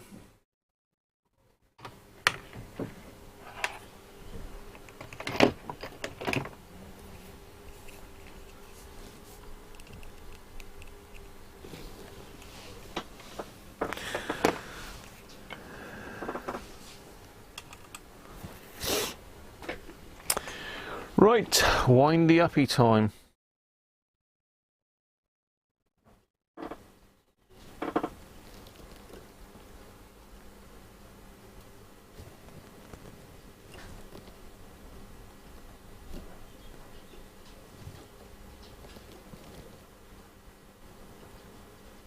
Okay, let's leave it on 200 volts.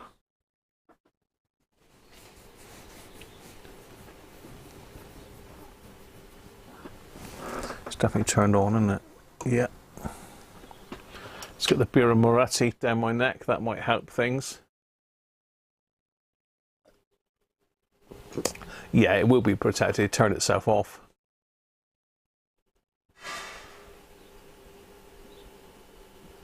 Great fun had by all. Voltage is climbing. Are we going to have a hum? Or are we going to have RF?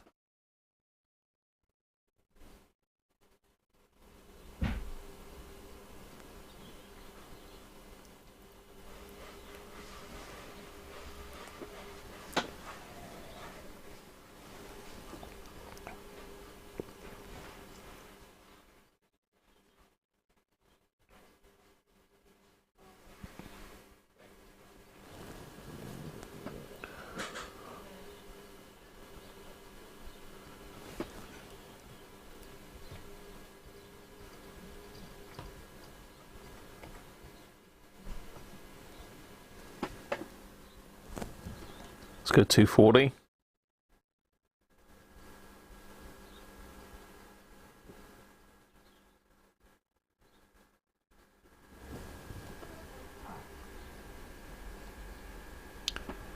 Still hearing hum.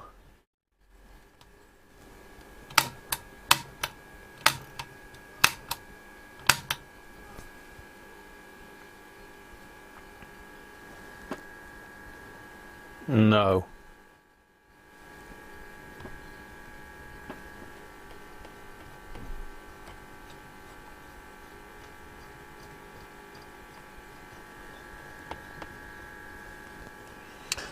Okay. So I can bypass it.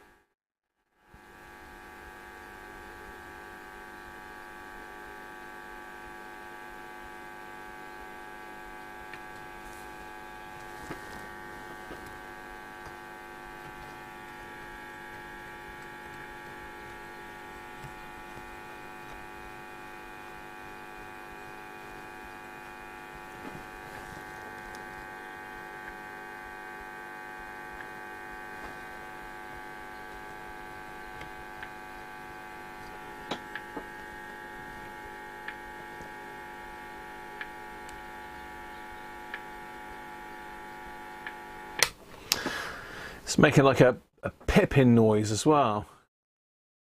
It's going tick, tick, tick. I don't, unfortunately, Danish native, no, I don't have an infrared camera. I wish I did. I really could make use of one of those. I know Sean was trying to get me to get one a while back, but there is a cheaper one on the market now as well, which looks pretty good, which is, it's not a Fleur, it's a Unit, or Uni-T, a Uni-T version, which looks pretty good. It's still about 300 odd quid though, I think. But damn sight cheaper than a Fleur. So we've still got nothing there. I mean, am I actually leaving it long enough? Am I leaving it switched on long enough? I don't know. I mean, certainly the DAC10 came to life pretty quick, didn't it? Well, it didn't. It took a little while, but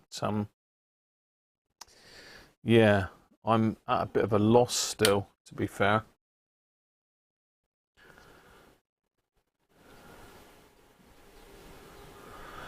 No RF getting through. I have transformers to test then.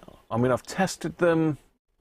I've tested the IF transformers for continuity, Theo, and they are good. I did that just now. Everything gets hot on one of these. You're right, Tony. The output stage is what we suspect, really, Tony, but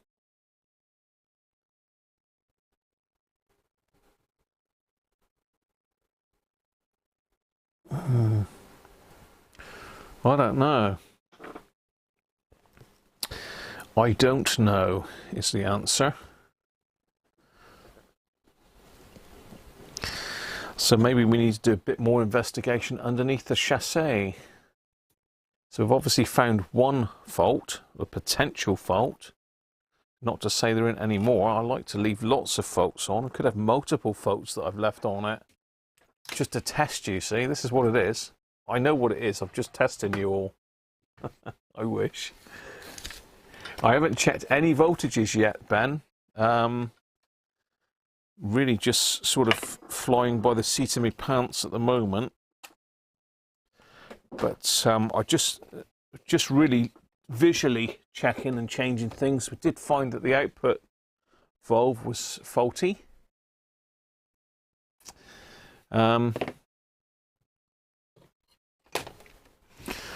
So we'll disconnect it again now. We did find that the output valve was faulty, which has been changed. I mean, it was working, but it was very, very weak. And I mean, the output transformer had gone on this one as well, don't forget. Let's pop the light back on then. Let's get it propped up. I'm going to have another look inside. What about connecting a small amp to the volume? I mean, I can check the volume control with a signal tracer, Harvey. That would do the same thing, really, wouldn't it? So let me get my eyes on again. What have I done with them? Down here. Let me see if there's anything else dodgy looking in there. But anything else shorted across? That there could do with probably coming up a bit off of the wires. There's nothing in there.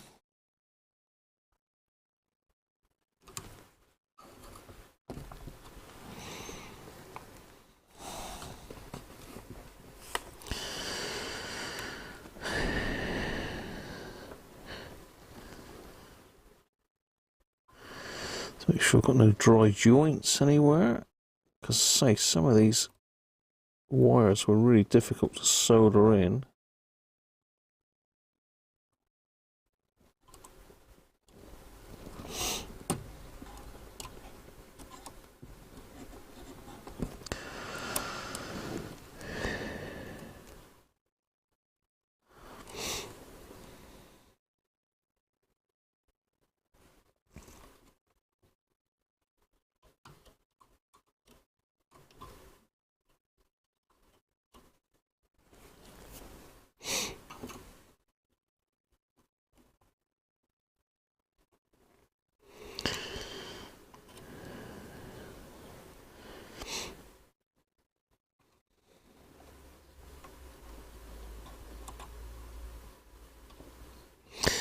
Yeah. Just having a quick visual go over it once again. Make sure there's nothing blatantly shouting at me. I think I'd have already seen it if there was, but I have checked all the wiring on the valve basis. I just haven't checked all of this yet. Make sure I've got no old pieces of wire that I've left on as an indicator. I mean, those two there are joined, but I'm sure that's correct.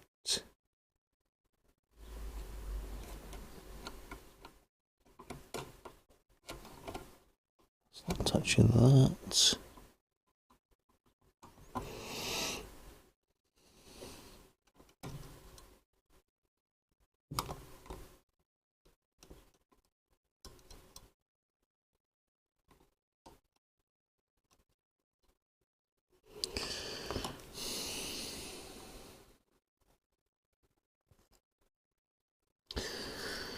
No, I mean, I say it myself, my wiring looks pretty good. You know, I'll blow my own trumpet or nothing, but it looks pretty good. That was the only thing, was that one wire there that had gone across and shorted to that.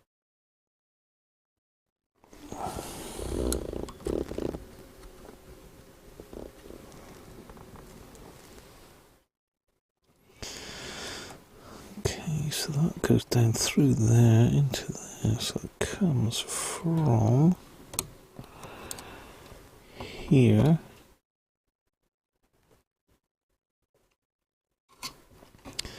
up into there.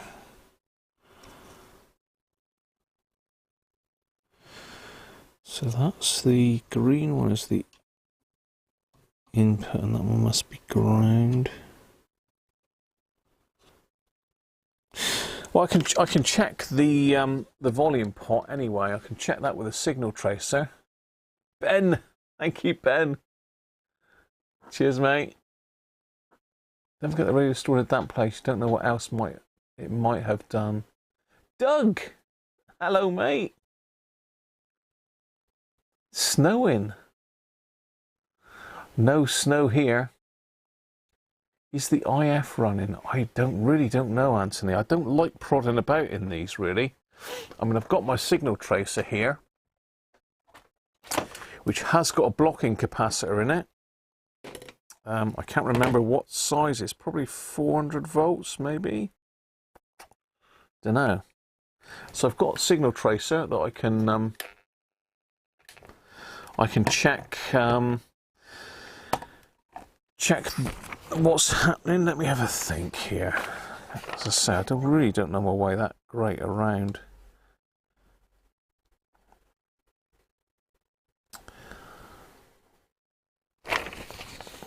Let's just have a look. There's a frequency changer for internal coupling. The second valve is RF pentagram, is an IF amplifier V2. So V3 is a double diode triode valve. Audio frequency and rectified output volume goes as a diode load and is passed via C20 grid triodes actually off field. Blah blah blah blah blah.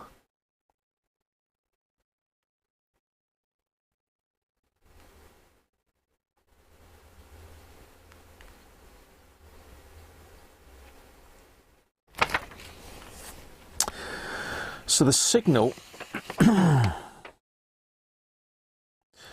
actual signal is coming off of the anode of V3, isn't it? I'm just looking to see where the volume control is. It's R10, the volume control? Looks like it is.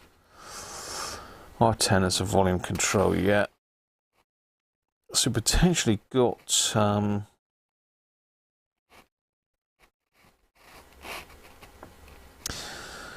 So I can check the wiper of the volume control. That would tell me if we've got anything coming from the IF section, wouldn't it? Check the input, and I don't know what sort of voltage is likely to be on that. Not a massive amount, I don't think, because that's going to the grid of V3. So we can check that. We can check to see if we've got anything on the wiper or the input of the volume control, I think.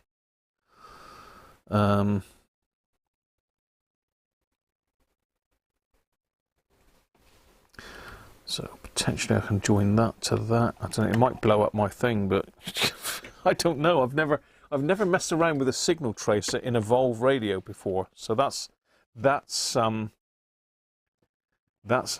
new for me, if you know what I mean.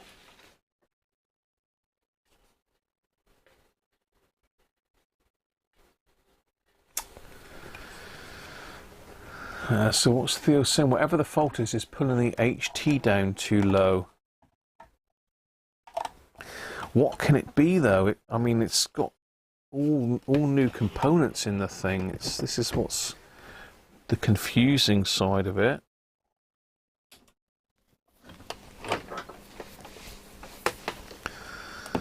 Let's make sure nothing's going to touch anything. Let's pop this in.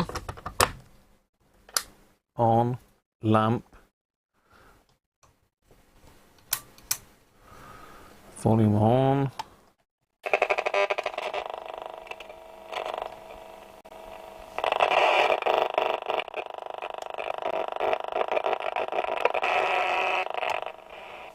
We have got a lot of noise in this room, I must admit. Right, am I safe to power it up like that? There's nothing touching anywhere. Nothing back here touching. Birra Moretti's here, so we need to get Birra Moretti in my hand. There's going to be voltage on the output transformer, just make sure that's not touching anything. Thomas, how you doing, mate? I hope my funny eyes on.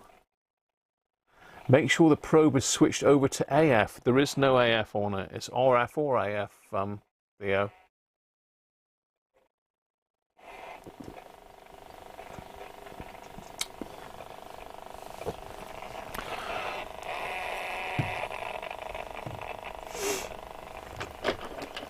So what we're trying to see is if there's any sound on the whatchamacallit, isn't it? The whatchamacallit do-da-day thing.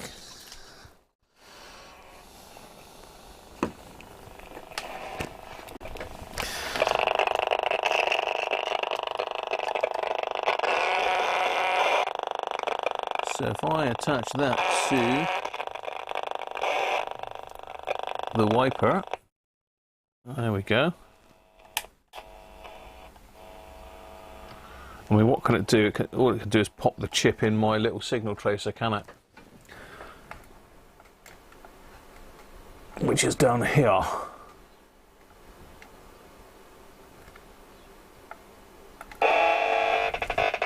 So it's picking up my phone now. Let's move that out of the way. Right, we're on lamp. That's connected in. I can't really get to the HT at the moment.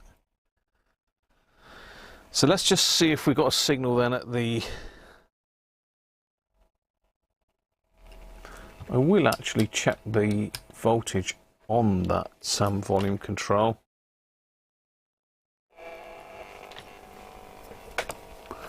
Just to make sure. I'll certainly get myself in there a minute. Let's connect that up there somewhere.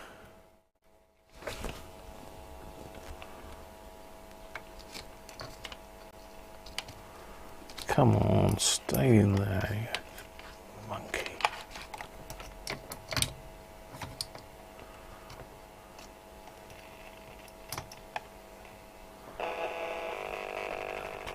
Right, okay.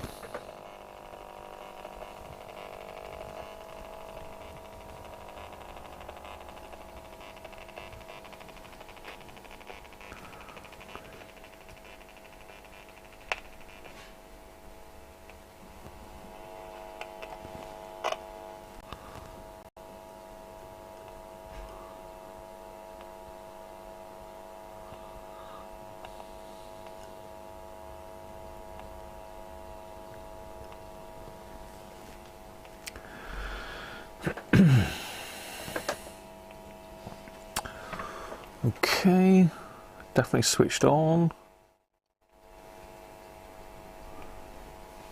It's not showing any voltage on the volume control.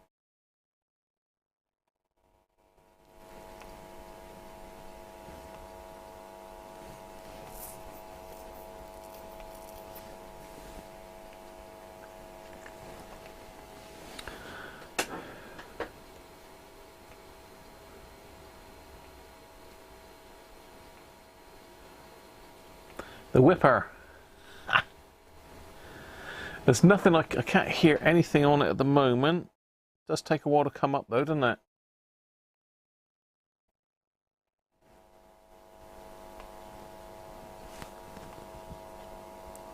It's got to 240.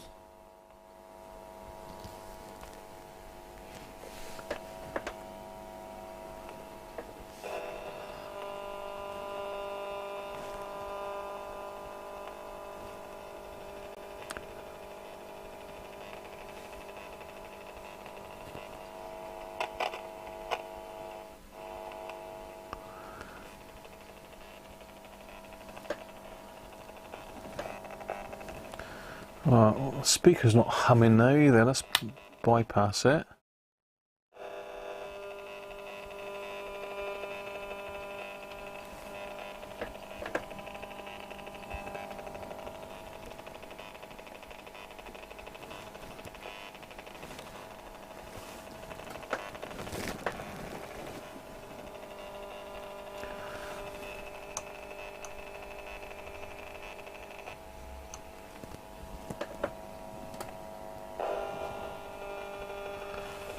There's nothing there.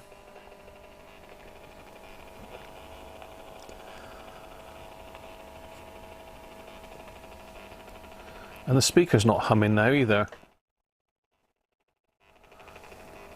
Well, that's about.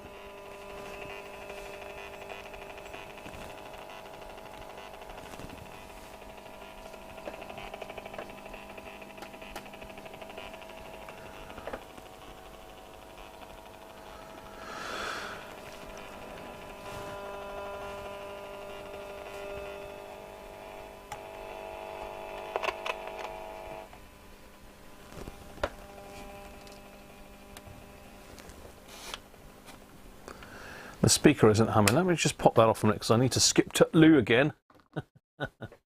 I'm really not sure what's going on. But I do need to pop to Lou again. Oh, gotta love a urine infection, haven't you? Or a bladder infection or whatever the hell it is. It's annoying.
Right, I think it's time to play voltages. I'm just a bit unsure as to why my speaker's not humming anymore. Why is that? That's a bit of a mystery. Is it because I've got this connected perhaps to the wiper?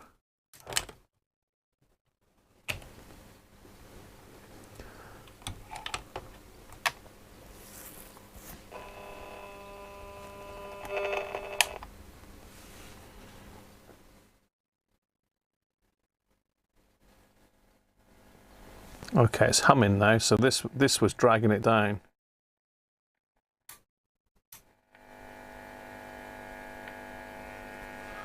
So it's back to humming again, so why won't this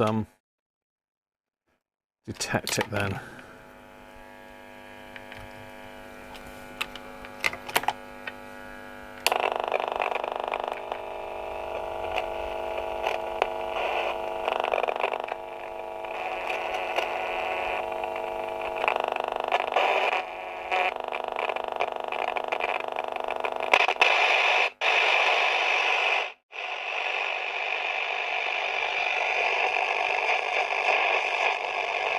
Ah.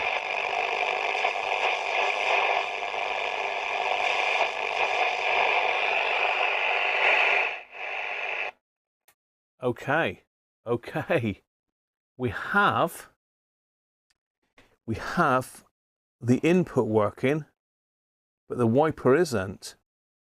So we've got a signal on the input to the volume control. If that is the green wire, let me just check that again.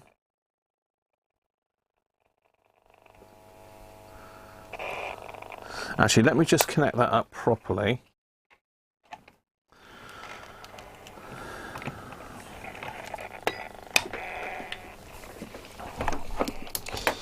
Why have we got signal on there then, but not at the wiper?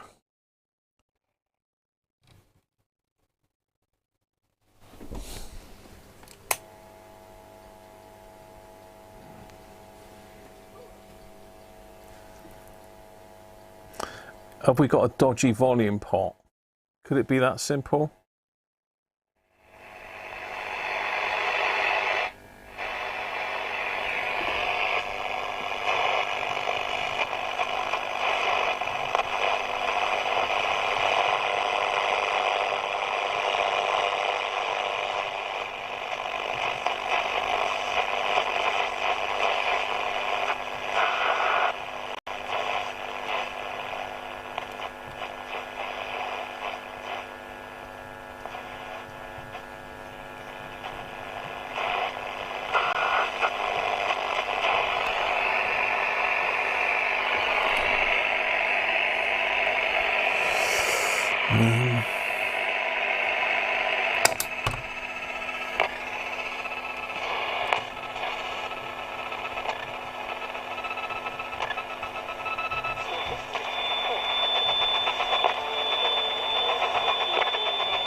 So we've definitely got signal there.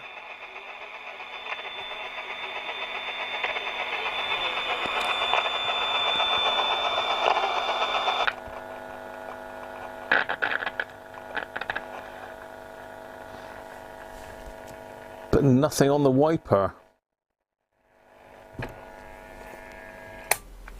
Have we got our problem? Is that our problem? Gavin? You hate hum.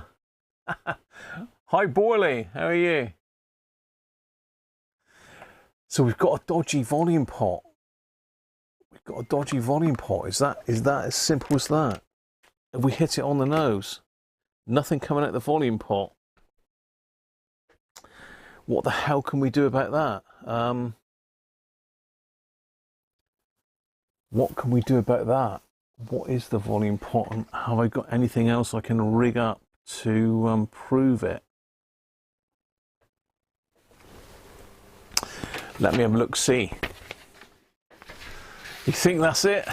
Yeah.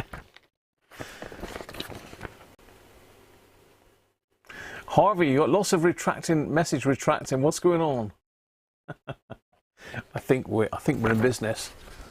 Just zoom back out again a minute so people can see what the hell's going on. So let me have a look. R10 is 500k. Absolutely no chance of me having a 500k volume pot here with a switch.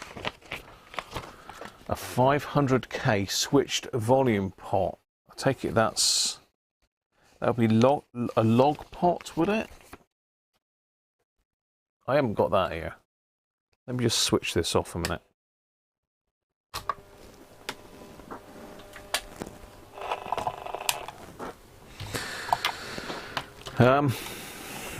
Interesting.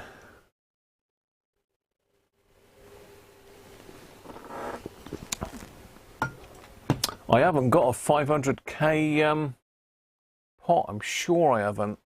I have got a bag somewhere of really old vintage bits and pieces which has got some old pots in it. I'm just trying to think where that is. I think it's up in the loft. What are these in here? 47k, 220k, negative log. What is this one?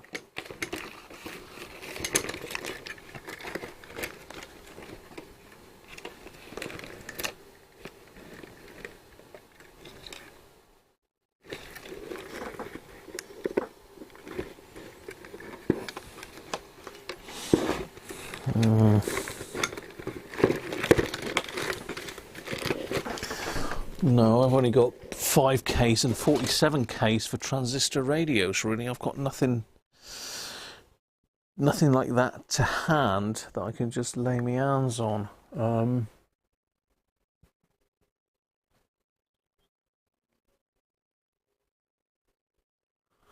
Are we saying I could just stick a resistor across there, perhaps?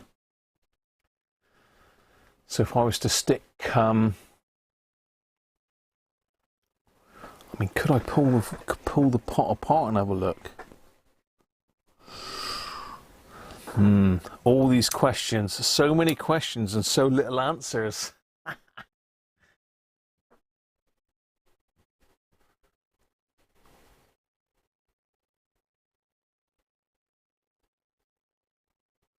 Oh, I see. So I sort of like, I get you, Harvey. I'm with you. Okay.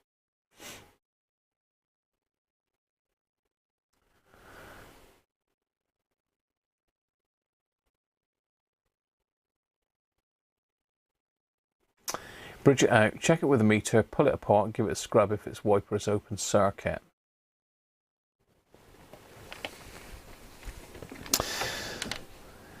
Yeah, that's let's investigate. Let's see how easy it's going to be to get this thing apart first. Let's get all this stuff back off the bench.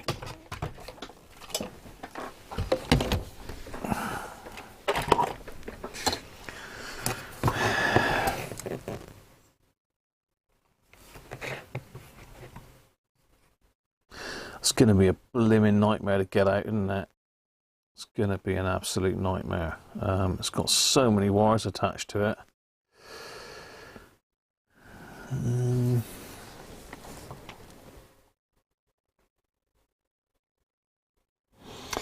You know, because the wiper is obviously going across the, I mean, it could be the ground missing. Let me have a think. Where might I have 500k pot?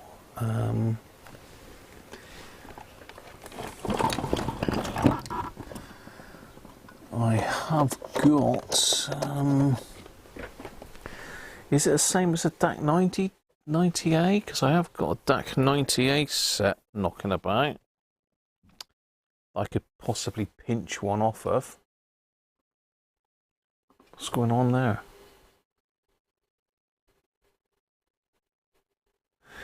Remove the,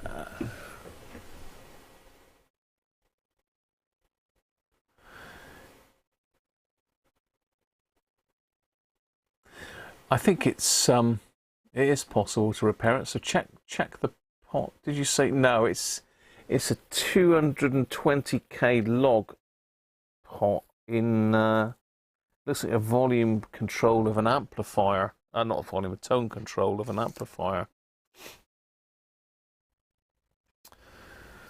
Let's have a look at the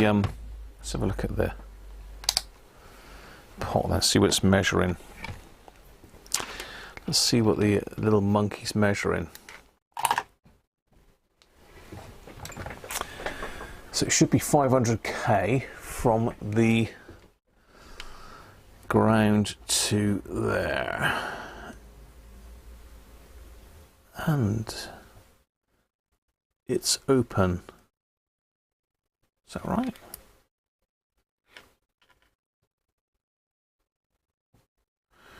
So we've got, no. According to that, it's open. Nothing. Nada. Remove the wiper, then check the pot again before removing it. So I can remove the wiper. What are we removing wipers for?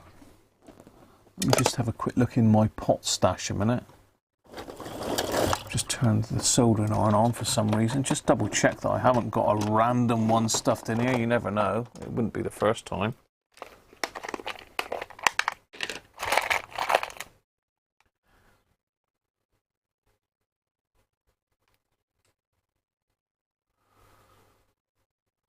$100k log.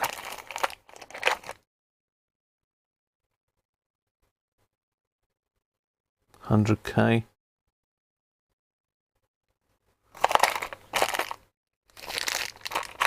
Yeah, these are out of what's that one there?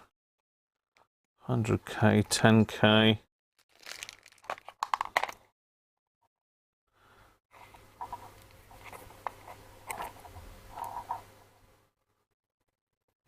$45k. This is me random pot bin, and the other ones are specifically for the hackers, so if I've got anything, it'll be in here. 5k.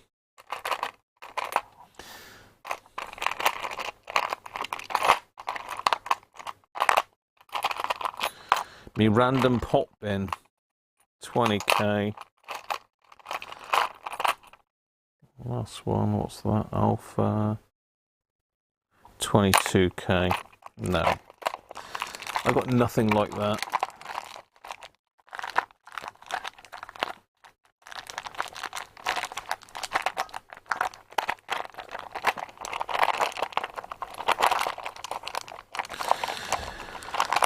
That would be okay to test it, Anthony, but it wouldn't sort it because the shaft is a little tiny stubby thing. I don't know what it's rated at. It's worth a try. As I say, the other ones I know are no good. Am I still taking the wiper off? Did you say test it with the wiper taken out? Think the wiper could be dragging it down? Someone said about the wiper.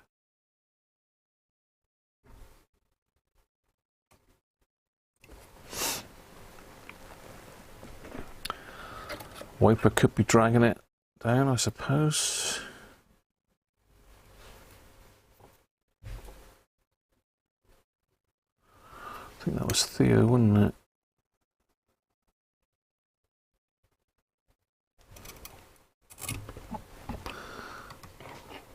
Come on out of there. Come out of there. Get out. Thank you.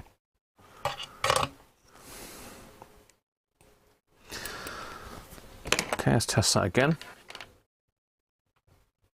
So this should read 500k across there, and it is open. It's absolutely open.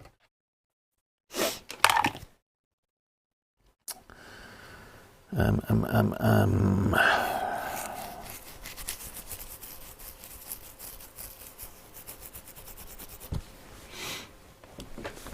me go and see what the DAC10 situation is. I've got another DAC10 on the landing here with a chassis out of it because it's got an open circuit output transformer. Well, I did see it was on the landing. I may have moved it actually. No, there it is. Has not got the same pot.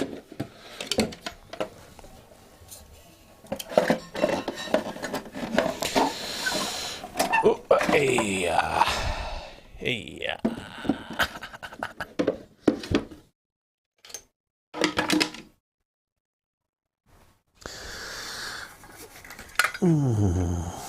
Let's have a look.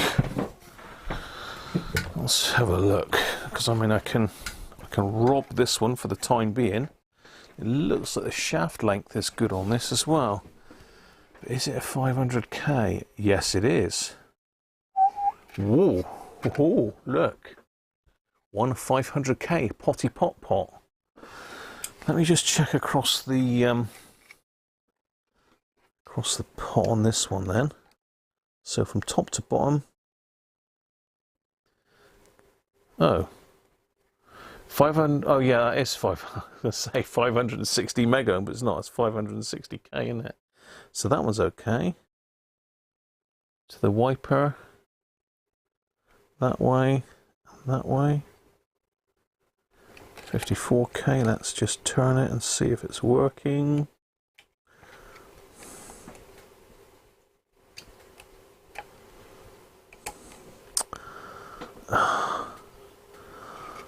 Just trouble holding two probes on.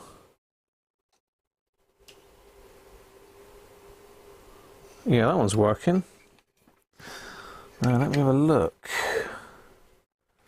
Let me have a look. Is that the same pot? It is the same potot. I've got one I can pinch. Oh, twang. So that one is definitely open, the other one. How bizarre is that? Just close this tuning cap up, something like that.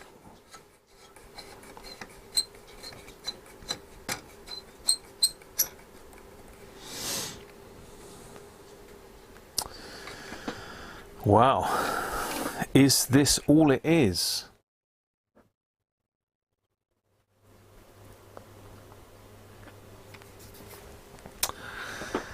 Is this all it is?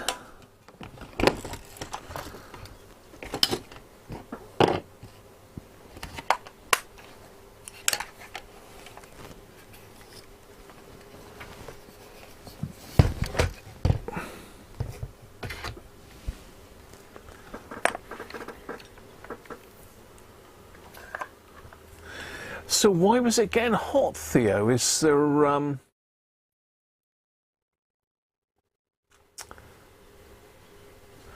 yeah, why was it getting hot, Theo? I thought the R7000 was just a transistor set. Nice receivers, actually. Icon makes some lovely receivers. Yeah, you're saying to take some pictures. I agree. Let's take some pictures of the old one.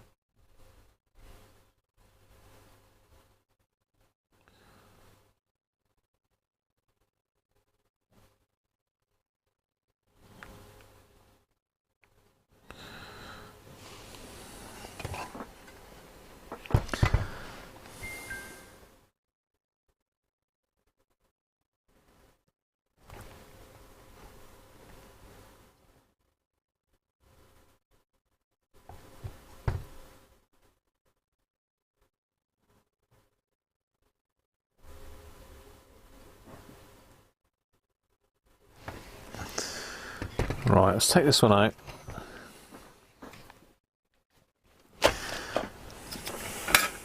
Well, attempt to take this. I keep twanging that poor old cord there, don't I?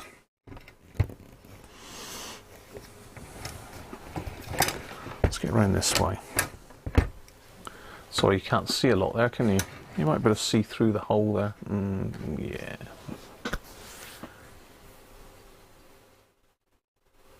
Oh, you think a shorted link could have killed the pot, Les? Yeah, you're right. You're right. It is in that circuit, isn't it? Thereabouts. Let's whip them out.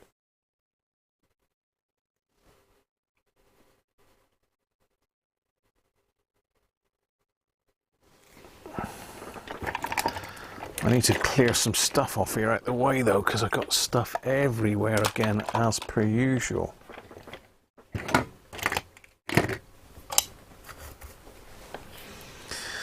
It's probably going to be easier to snip these wires off rather than try and unwind them in the set.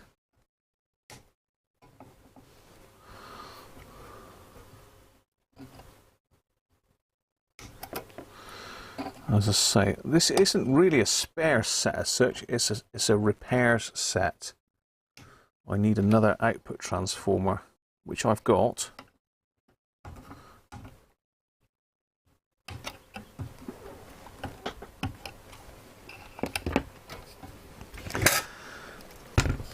So if we undo the screw, the nut.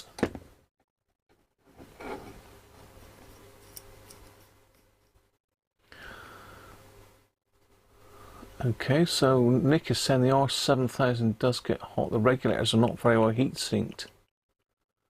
I had that problem with several capacitors. The R9000, another lovely receiver. I think the fan solves the problem.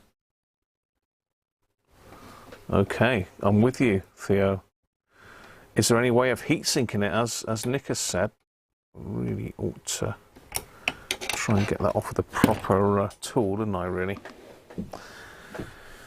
The proper tool. Have I got the proper tool? Probably not. It needs a long reach. Needs a long reach socket. It's imperial, not metric.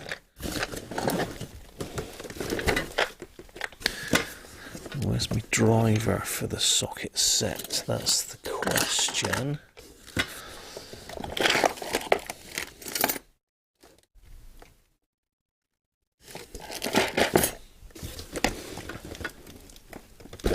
Ow! Where's my driver? Come on.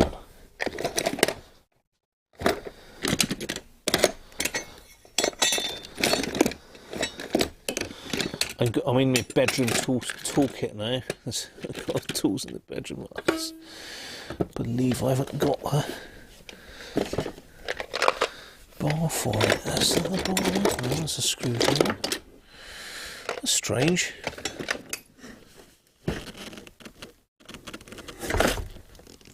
I suspect what I've done has been very organised and actually put it back out in the socket set, I think. So it looks like it's going to have to be the spanner job. Is that one any good? No.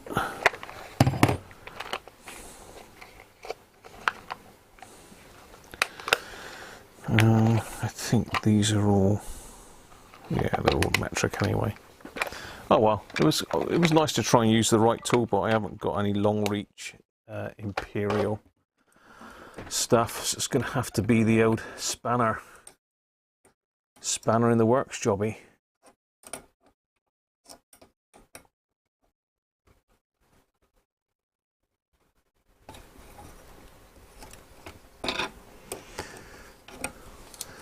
Which is okay, but it'd be nice to have the proper one because it's an aluminium nut. Oh, the old thumb's not working great still.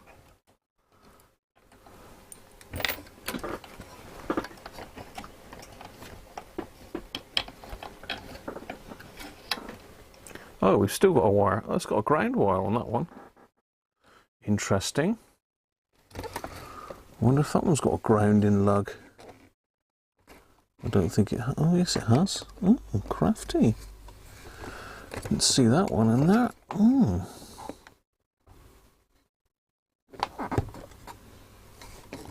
We live and learn. So, yeah, there's a grounding lug on that one as well, look. So it's got a little earth. I mean, it'd be too much to think that would unwind, wouldn't it?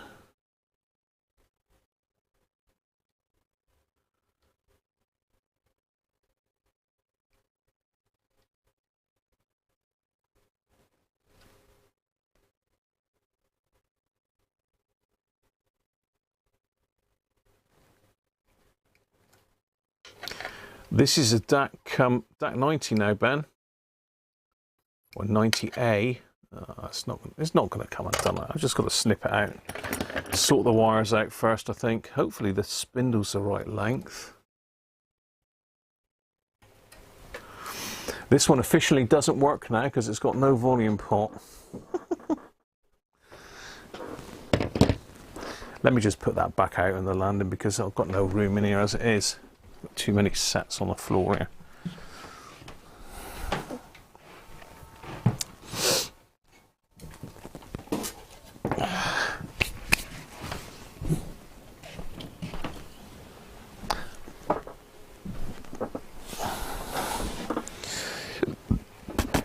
Right, okay, so here's our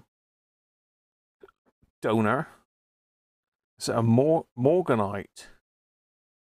It's a Morganite, 2 amp, 250 volt. And it is pretty much the same as that one. So a positive and negative go across that bottom section. This is where it might be a good time to stick my new cable on it, really. Save me soldering it back on again. Save me desoldering that. I think that would be a good idea. So I was going to stick a fancy cable on this, but I'm not sure whether I'm going to stick... I think what I might do is pop this this gold-coloured cable on it. This is quite nice for vintage radios. It's supposed to be gold. To me, it's more like light brown, but that's going to be better than this old black and red one.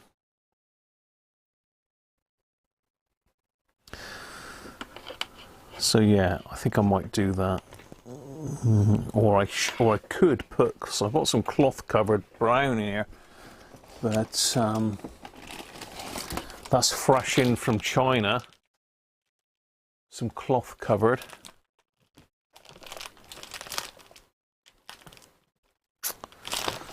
Don't know. It's obviously only when it was new, it only had this black stuff on it anyway, because they've all got that on it. The other one down here has got the same black cable on it. I think I'm going to stick the gold one on. I'm going to go with Goldie. The brown one would look nicer, but to be honest, I've got that in for my Murphy radios. For my big Murphy downstairs. That's a beauty, that radio. That console radio I restored over Christmas was amazing. Brilliant.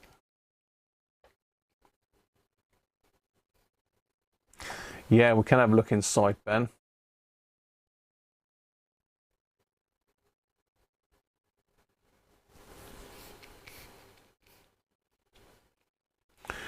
I do like those old Icon receivers. I always had my eye on the 9000. There's a new. They did the 8500, but I think there's a newer version of that out now. It's 8600, which looks an absolutely amazing bit of kit. So let me. Sorry, I've not got no picture on there, have I? Let me get the old wires off of this one. Clean it all up. We'll give it a squirt.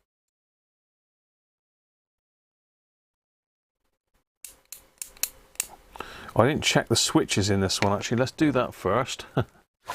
Because without the switches it won't be no good, will it?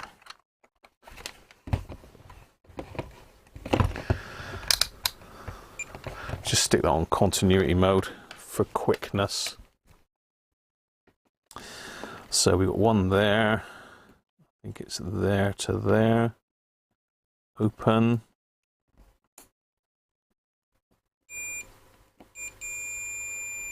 Yeah. And this one.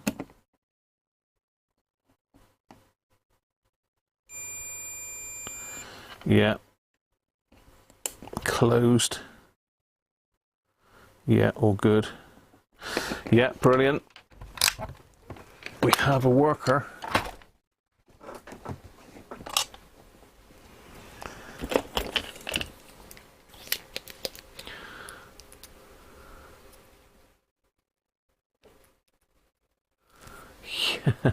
Well, they've got problems, Doug, have they? About right, isn't it?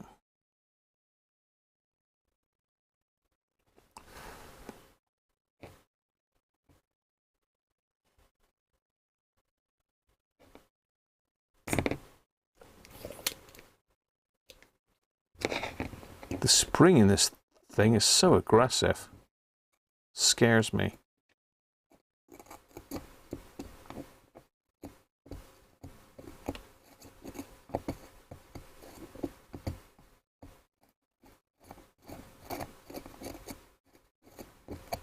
What's going on with this?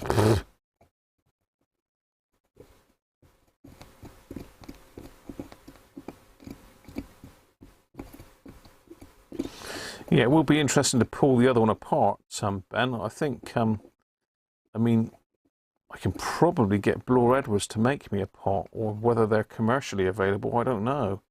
I've never had to do a pot on any of this stuff because they've always been all right. It's the first time I've ever had one that's no good.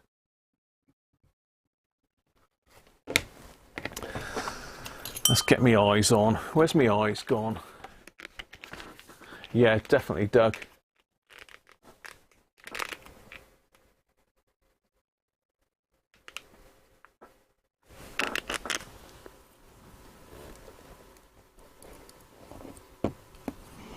Well, that's one off.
Oh, it's a pain getting all these wires out, isn't it?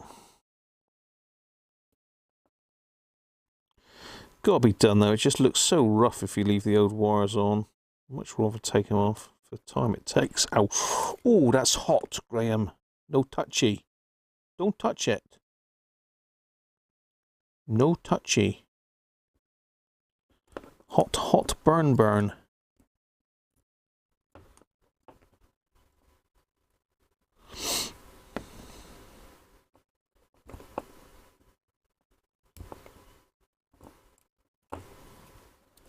Right, that's the, they're all a bit chewed up, aren't they? That's the, whatever it is, the potentiometer side of it done. Let's get this ground connection done. If it'll let me.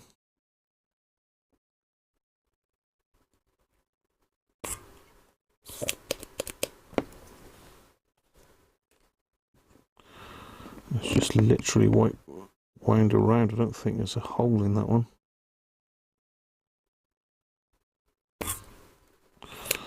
No, just wound around. Wound around. Wound around.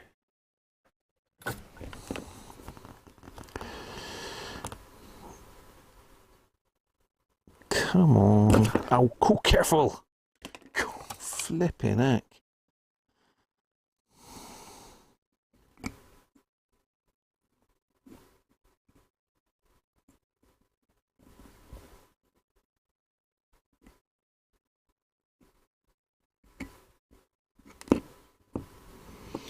Right, that's the ground thing off.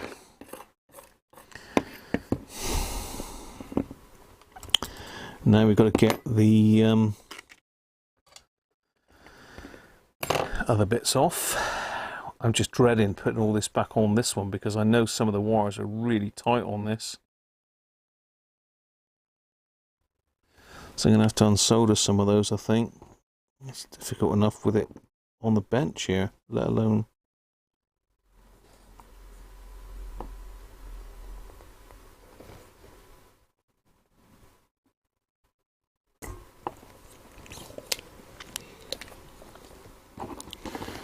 Oh, so you're going to be nice and just come out of there? You're going to play me up as well. You're going to play me up as well, aren't you? Typical. No, it's not. Excellent, that's one.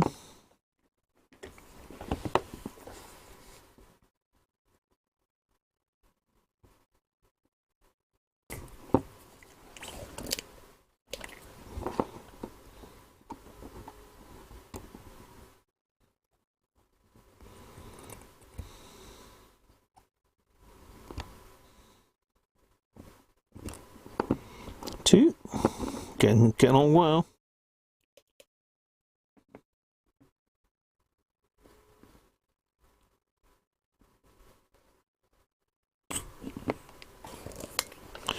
This is a cracking little solder sucker.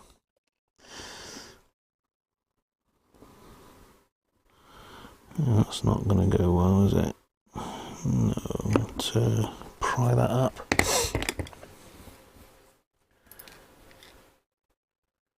To deal with welding burns, tell me about it, Borl.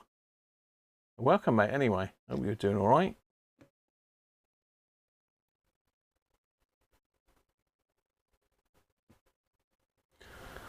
You did fancy a second-hand ICOM R9600. That costs a fortune, though, doesn't it?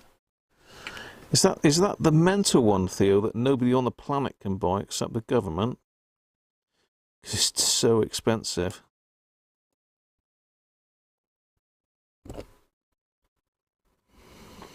There's a crazy priced one that's phenomenal receiver, but you just it's beyond the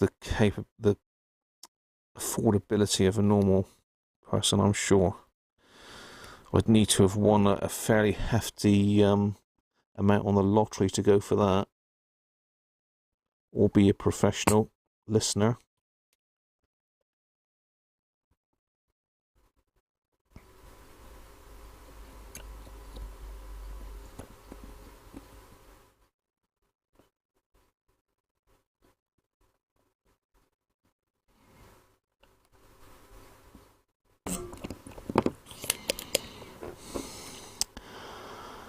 Okay, there's 2 wires wound through this one. That's why it's proving awkward.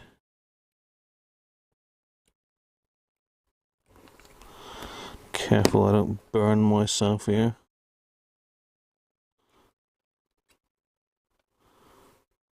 How on earth am I going to get that? I'm going to cut that with the snips, I think.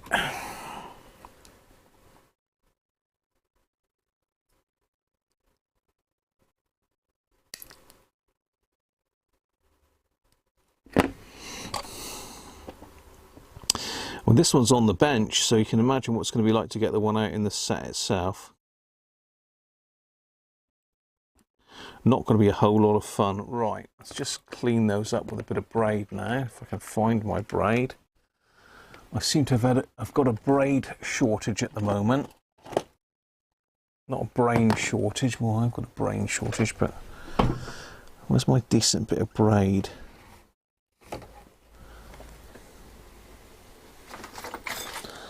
Yeah, I've got to order some more braid in. Can you remind me? Graham, you need some more braid, because this is the only piece I've got left, is this. This little bit.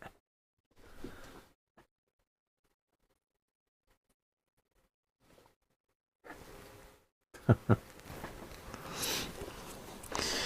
let's clean these up. I don't think those terminals there need cleaning up too much.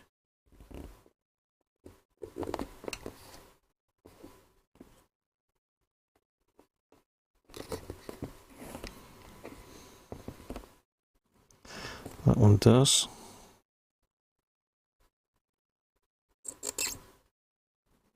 Oh, it's getting hot.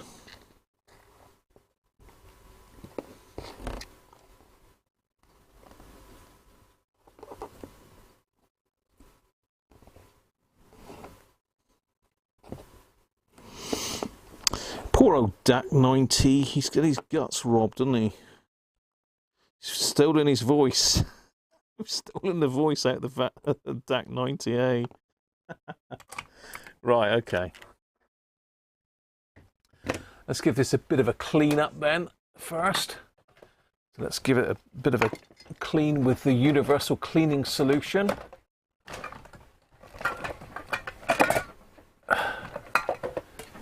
AKA WD-40. Don't worry, I'm not going to squirt it in the pot, I'm just going to use it to wipe over it.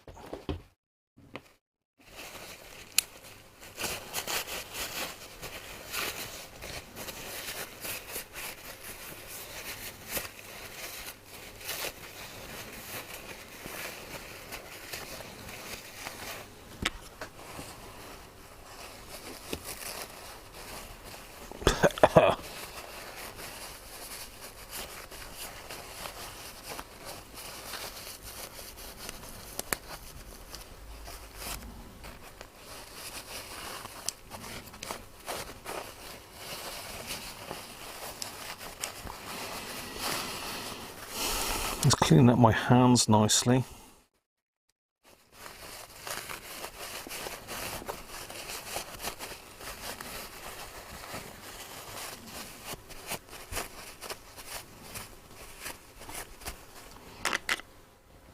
Right. Let's sort these bent up pins out.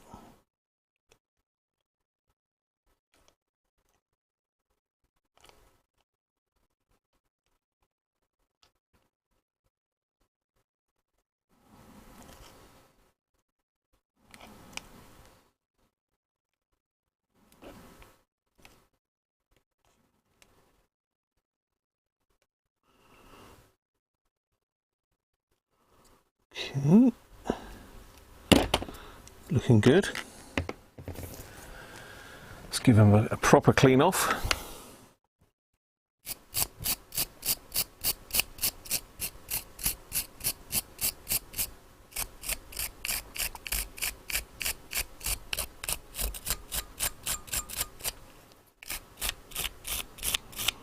Wire brush, although the wire brush is looking a bit rough these days. Just abused it too much, I think. Too much wire brush abuse.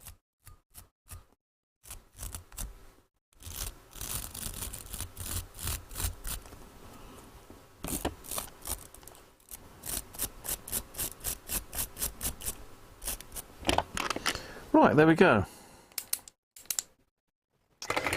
Servosol. Just a squit, just a little squit.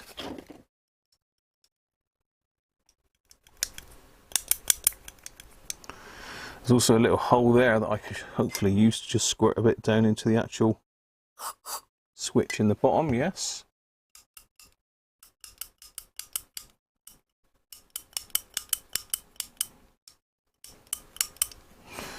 Okay, got a bit of flux and muck underneath that one, but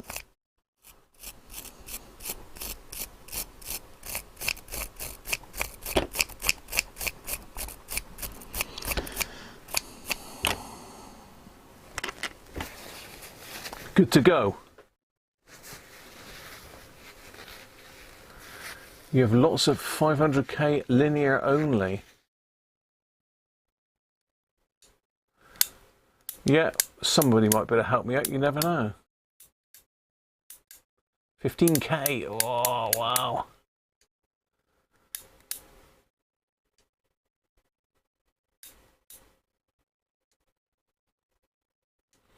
Yeah, it is an amazing looking bit of kit though, Theo. I'd love to get my hands on one to try. So if anybody wants to, you know, give me one to review, I'll happily take that on for you and to keep it for as long as I can because I'd love to have a play with that. You want a decent antenna farm up for something like that though, Theo, wouldn't you?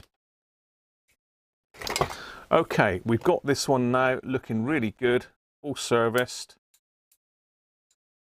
Could put a bit of light oil down the barrel, I suppose.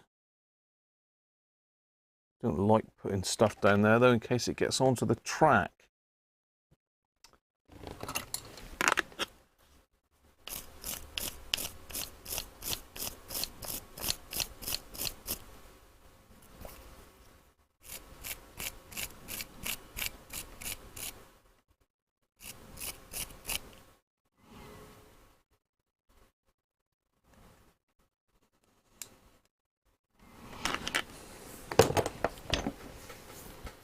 A little spritz.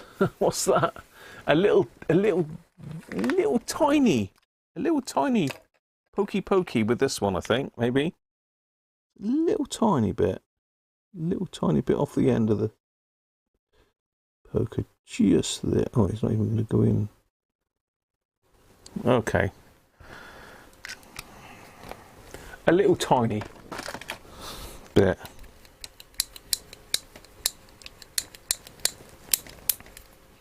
Just wipe off the excess. Not there is any really, but there, nice, lovely service pot. Right, will this one come off again? I did put some, Christ. Yeah, I was going to say, I did put some grease in that one. Get off. You can come back in a minute. I'm talking to the blue roll now. Right, this one next then. This is where we need to seriously take some photos. So we know that the black wire in behind is the ground. That's going to be really difficult to get to. Blue and green. And down here, saying I've got a dirty lens again. Yeah, you're definitely right. Borley, is it? Yeah, it is. It is. We just need to keep this stuff alive because in the years to come, it'll become museum pieces, I would have thought. And the better condition and serviced it's in, the more likely it is to get into a museum, isn't it? You never know, in 100 years' time, you might see a Radiocruncher restored radio in the museum. Unlikely, but you never know.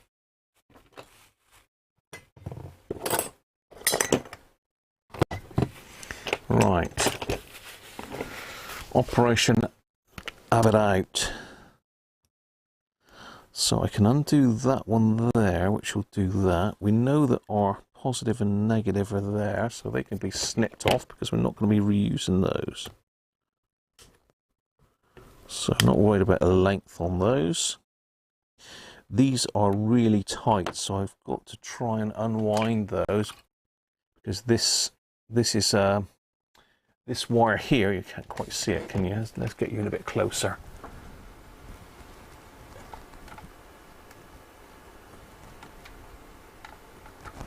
Yeah, so this wire here is shielded, and you can see it's really tight. There's absolutely no give in it, and I haven't got any. I've got coax, obviously, but I've not got any shielded audio wire like this.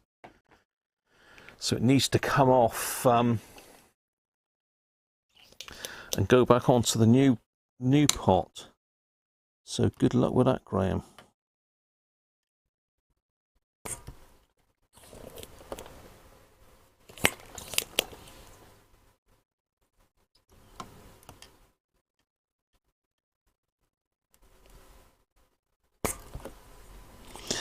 And typical, it's got that plastic sheathing on it that just loves some heat. It's just gotta lift. Now, what do I do with my tweezers? Get on the floor. No. Where are they? Tweezers. Come on. Where are you? I know you're here. There you are. So yeah, we might have to replace that sheathing.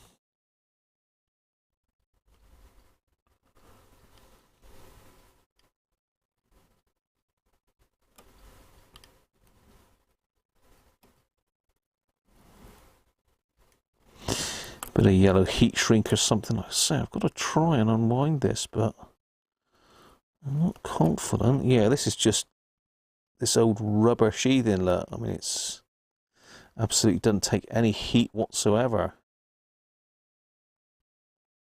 Yeah, get off. So yeah, this is the braid. Get the forceps in.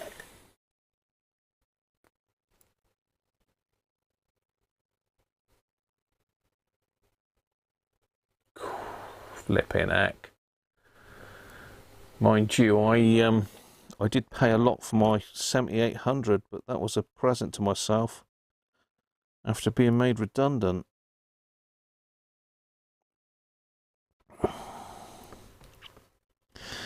For the first time.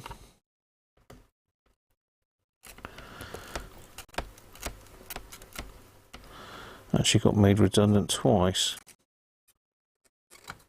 Not nice, but there you go. That's why I'm doing this. Right, he's out. It's not pretty, but he's out. Let's do this next one. It is. Yeah, nice little cars, those Mazda. It's MX-5, Nick, isn't it?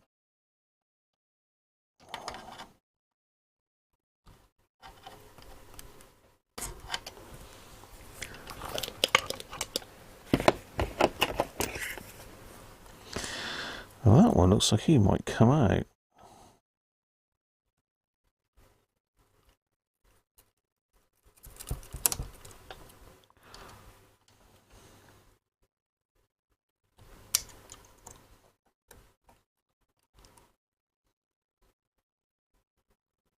Maybe I spoke too soon.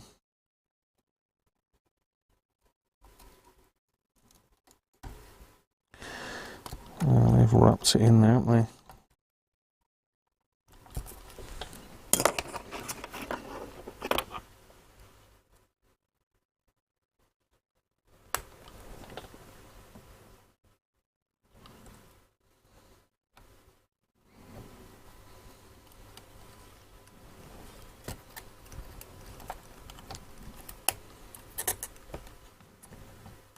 Come on.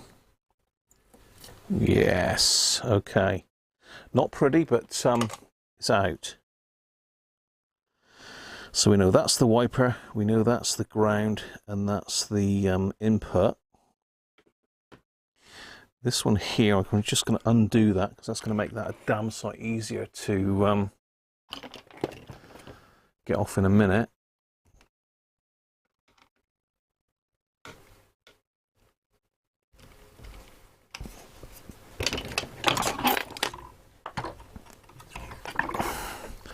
So it's just a cable clamp.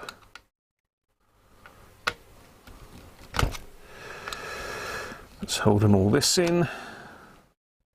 It's going to be a pain to put back on, but it's going to be easier in the long run.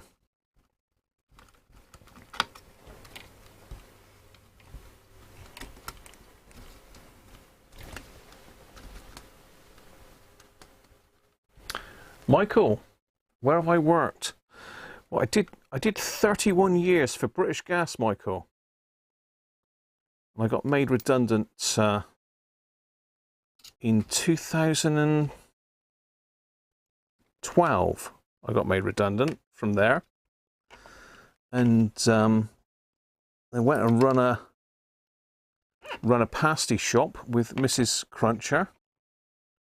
We decided that was our thing.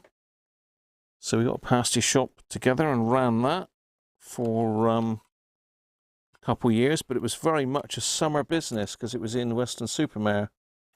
So I've lost the lock washer there.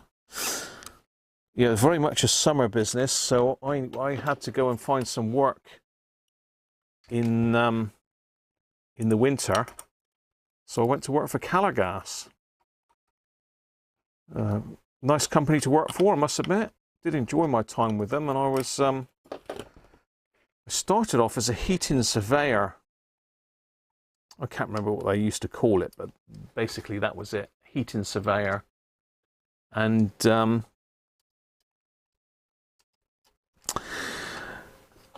they decided that as I was fairly good at what I was doing, they would try and get me selling the stuff as well.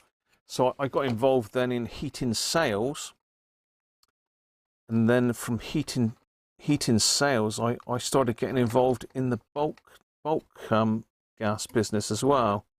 So I was doing heating and bulk gas sales, but Cala decided they were going to pull out of the central heating installation market, which was what I was doing mainly.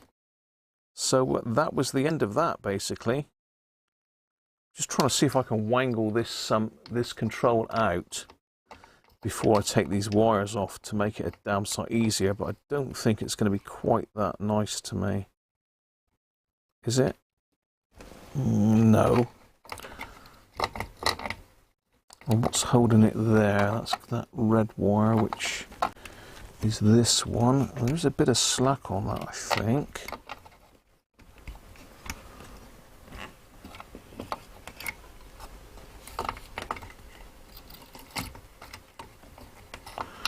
What else is holding it? That's just there, just that one there, which is that one. So could loosen that.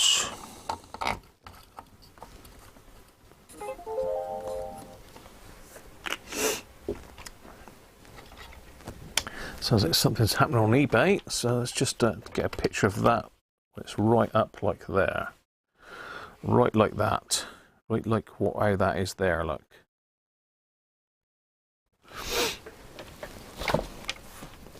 So I put that wire in there and I put that one in there, so they should come out okay. Plenty of slack on those two. Don't think there's a lot of slack on that wire. I wonder if that'll come out.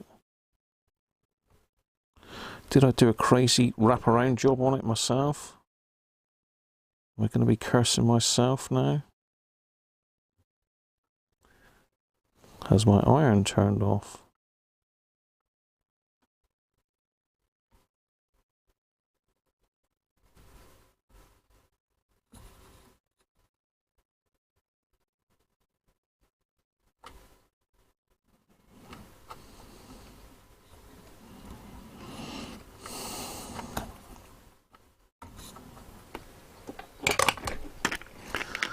Okay. It's going to be snip it and hope for the best, I think. Snip it and see. Certainly got enough room on that wire to reconnect it.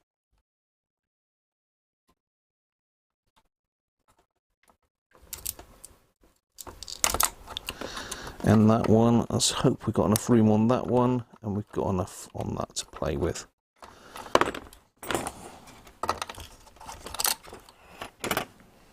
And she's out.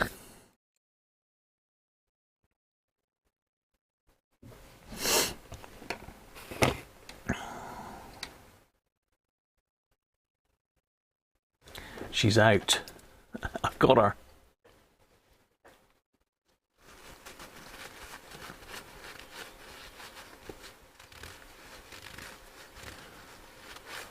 Who was it was asking what I did anyway? Michael. There you go, Michael. That's my life history.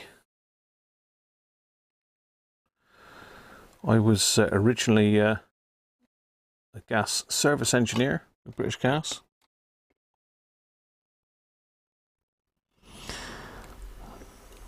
And that evolved into a technical sales role,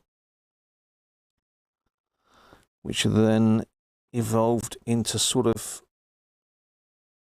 well, lots of different things. Manager,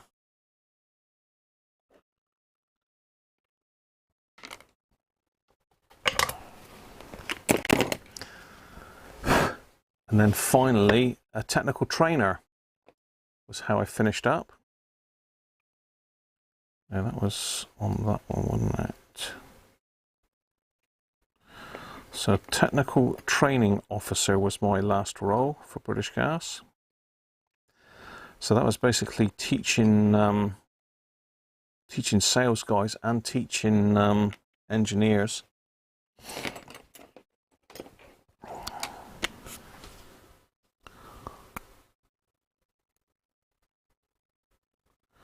So that went sort of round.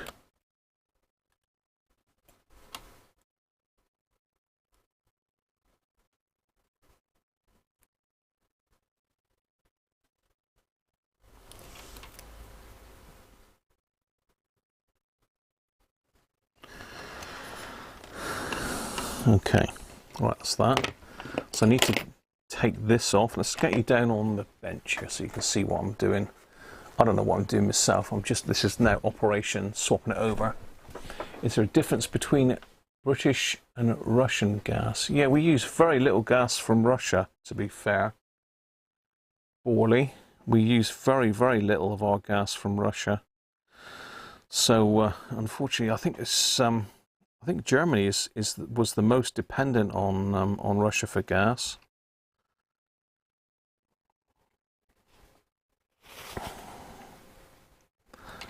Right, so I need to get this off.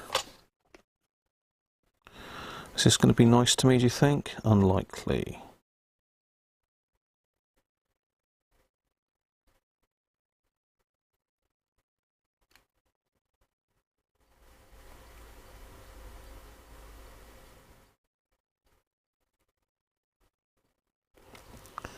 Does it go under or over? Might go under actually, so I'm going to try and just unwrap this if I can.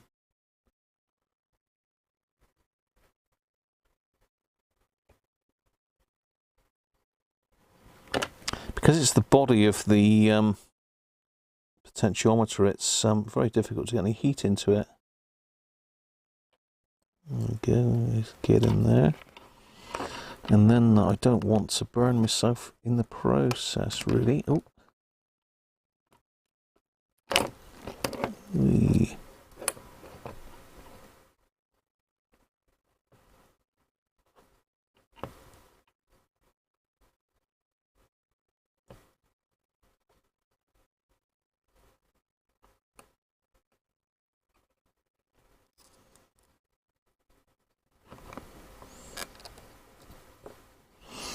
Right, let's unwrap that.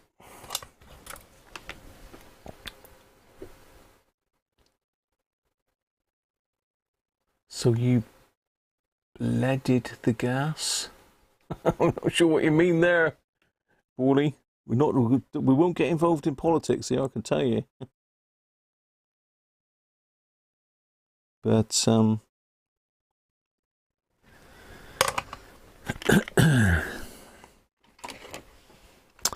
but yeah, we're certainly not dependent on Russia for gas, which is a good thing at the moment, isn't it?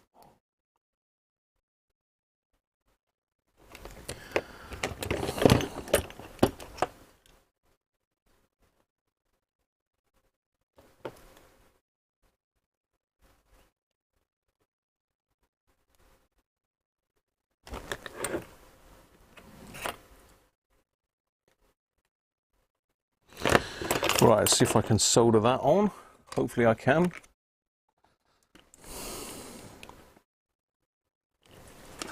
I might need to pump the heat up a bit on the soldering iron.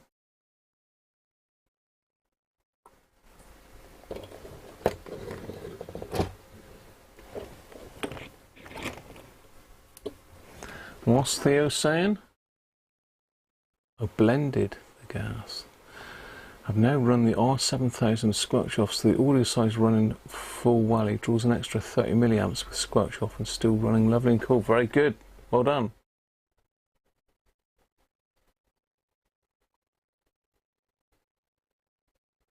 Nord Stream 2 shutdown, what I heard.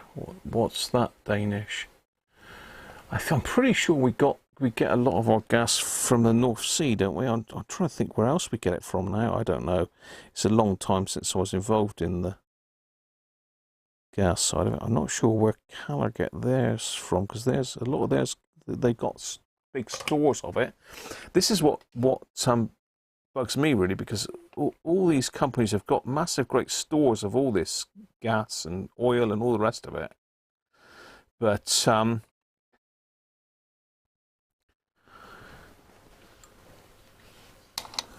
what am I trying to say? But they're still charging us now for prices that might be there in the future, which is weird. Why don't they just charge us what they've got until they've got to buy some more, and then up the prices when they've got to buy some more gas or oil or whatever? Why do they need to charge us right now for stuff that they've already got? If you know what I mean. Frustrating. Right, let me see if I can just do a bit of wangly here before I get too confused about the whole situation. So that's going to go in there. They go up top. That goes down there. So that's got to come up this way a little bit. So I'm talking to myself again. It's something I do quite often.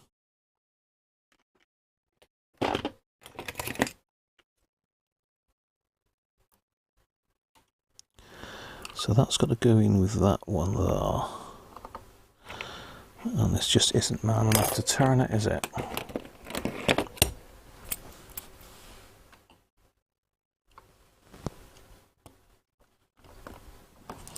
Goes in there, and are you going to be nice and just tuck up that way? There we go. Right. Let's burn that on quick before it moves. So I'm back on the radio now. Let's get you back up again so you can see what the hell I'm up to.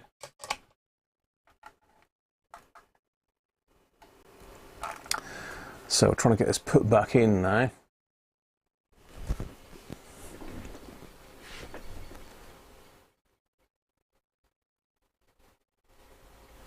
Yeah, I understand what you're saying.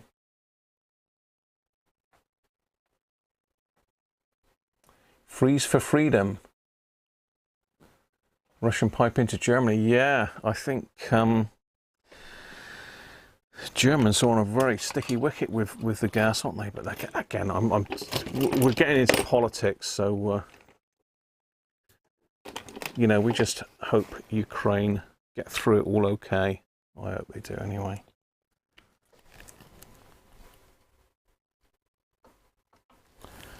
I'm sure my views are very much the same as everyone else's.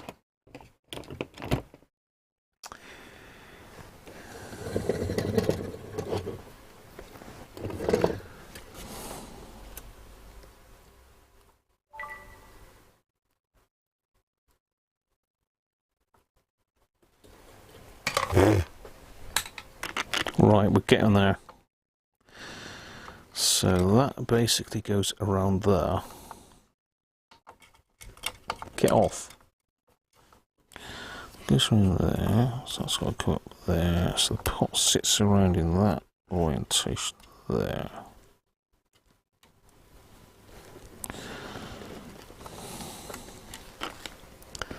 This has got a nice brass nut and washer, so we'll certainly be going back in with that. So I'm just going to tack that in so it doesn't drop out.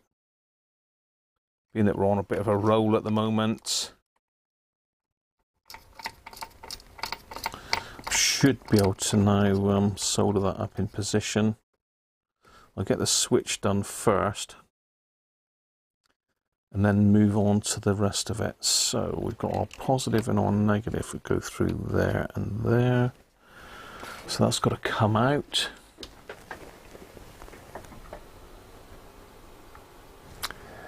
Yeah, I'm totally understand you there, Danish.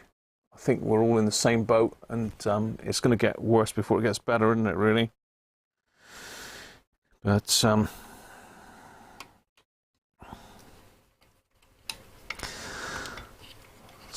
one of those things I should have ordered oil in a long time ago, but in hindsight and all the rest of it.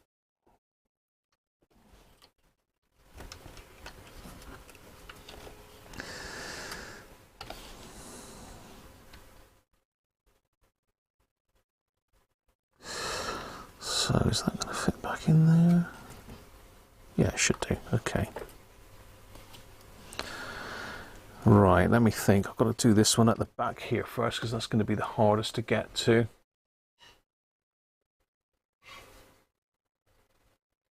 Yeah, definitely. Let's concentrate on getting this radio working because we're out of time.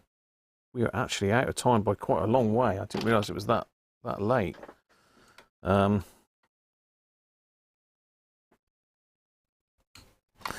I really didn't realise it was that late. Mrs. Cruncher will get annoyed if I miss my tea.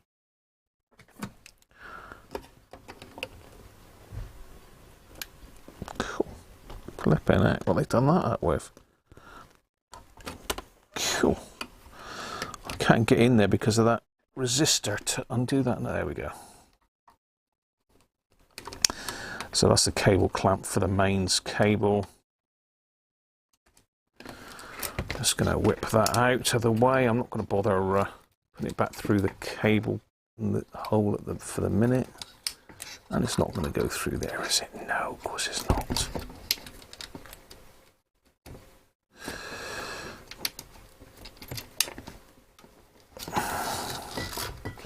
Obviously, we want that out of the way because we don't want.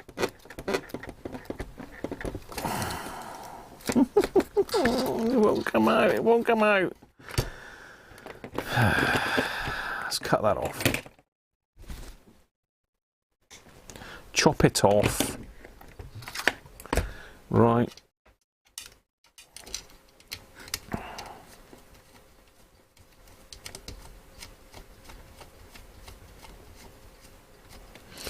Just going to snug that up so it doesn't short anything out. So our new cable will go in there, positive and negative. What other wires have we got dangling? We got that one there, which is our incoming. Outgoing, I think that goes in there with that one, doesn't it? Time to get my photos back out, I think.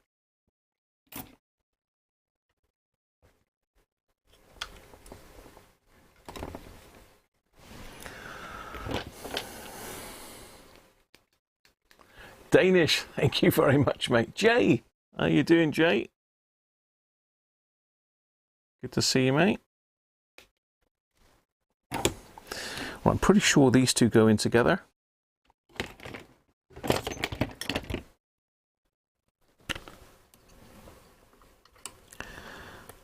That one. And that one, I believe, go on, please go through there without breaking a strand. Go Cool.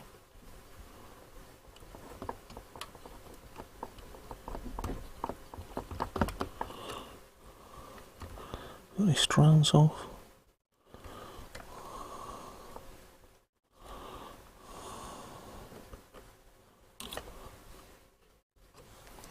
No, we're in business. 15 degrees C indoors. It is quite mild, isn't it? Mine hasn't got a temperature on this one.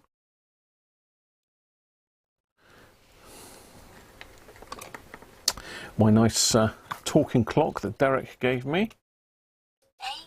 18:49. Oh, 49 minutes over. But it's just one of those things. We've got to go with it. We've just got to go, Mrs. Cruncher. Right, what did I do with my gold cable? There we are. Let's get an equally long piece out. Again, I'm not going to put a plug on this quite yet because there's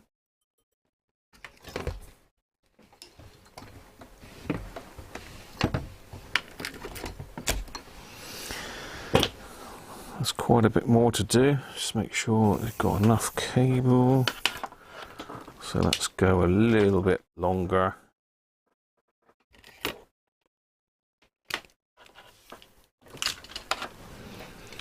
There's our new cable. I'm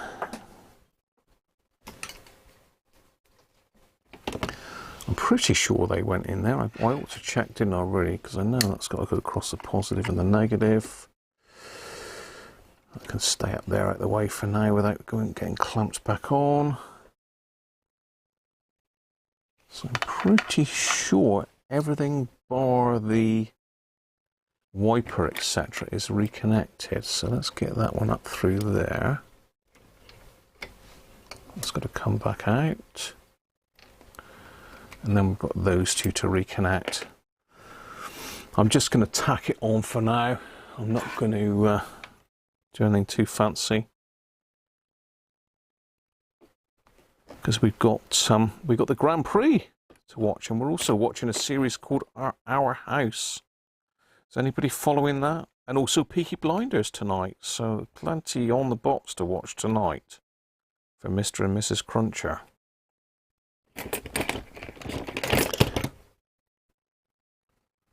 And the IPCREST files as well I was watching, but I can only record so much at once. So the IPCREST files has had to go on hold for a minute. But yeah, it seems to be some quite good stuff on the box. I know a lot of you don't bother with the TV, but Mrs. Cruncher likes her TV.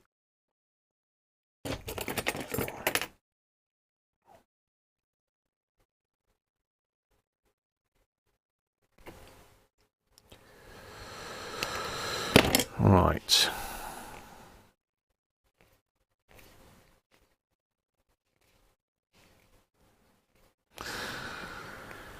Let's have a look at my photos then. Gavin, you going to have a look at the ISS, which is about to have a break pass? Listen across the amateur appear. Okay, Gavin, cheers, mate. Michael, you're in bed, not well. Oh, sorry about that, mate. No worries. Happy to help. Right, so yes, that was right. Those two in together, there to there. So the black negative was this one, the positive is there. There's no other wires connected into those. Okay, I've got to connect that one to the ground, haven't I? I must make sure I ground the thing there as well.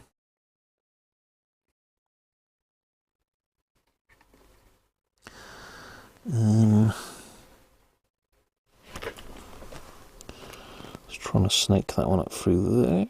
There we go, there she goes.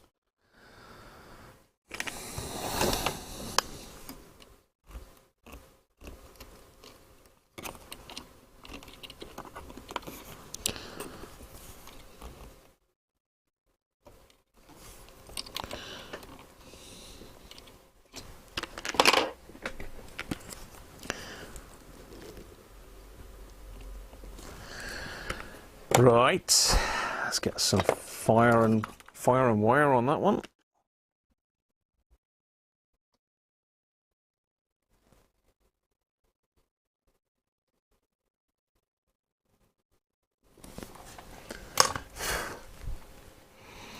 Positive.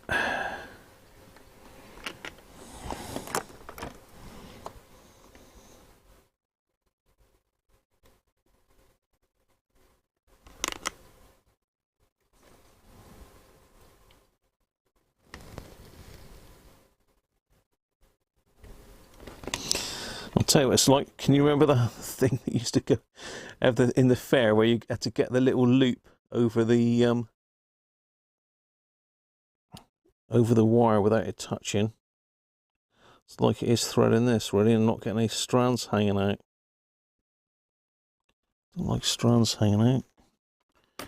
There we go. Let's just solder that one up while we can.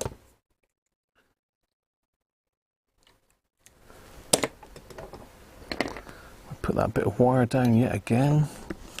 Solder wire.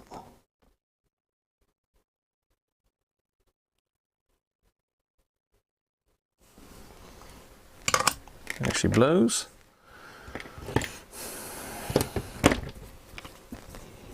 Just snip that end off. Any ugly pieces hanging out.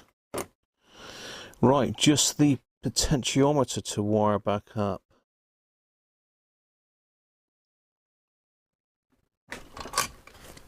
We're nearly there.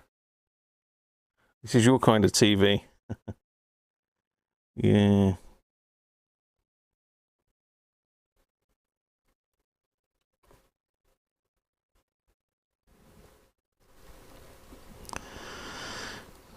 Why, there's a bit of a mess.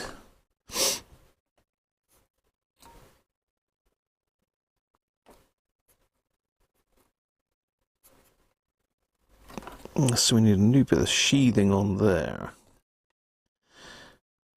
Yuck. So we need a bit of yellow heat shrink. Let's get some yellow heat shrink. Where's all the heat shrink gone? Oh dear, where have you put that, Graham?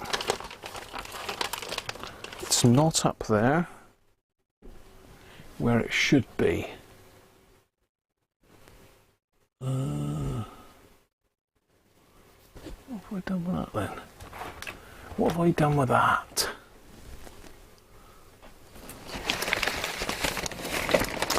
I know I had the heat shrink down here last week, messing with something. I don't think that is big enough. There's all sorts of stuff falling down there.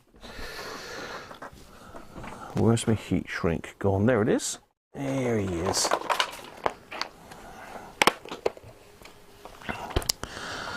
So that's what have we got on there? We've got a bit of blues, big enough. Will the yellow fit over it? Yeah, yellow will fit. So let's go with the original colour yellow.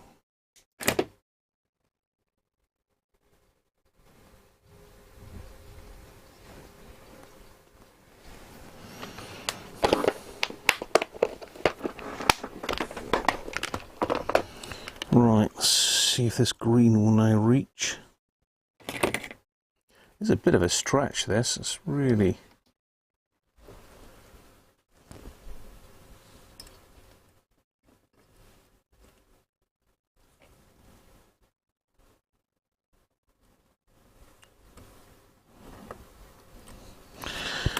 Let's follow that one on.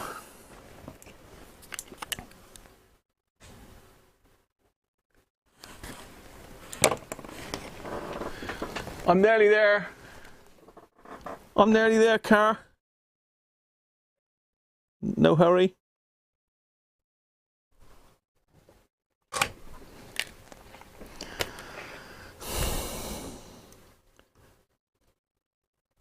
We're so near to victory.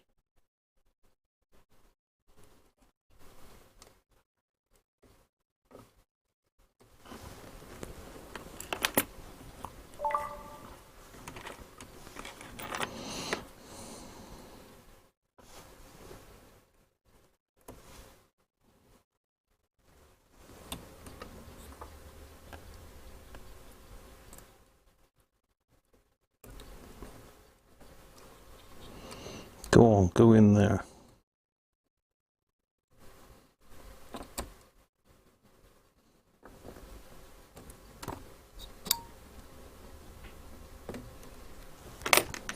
Not pretty, but I think it's good.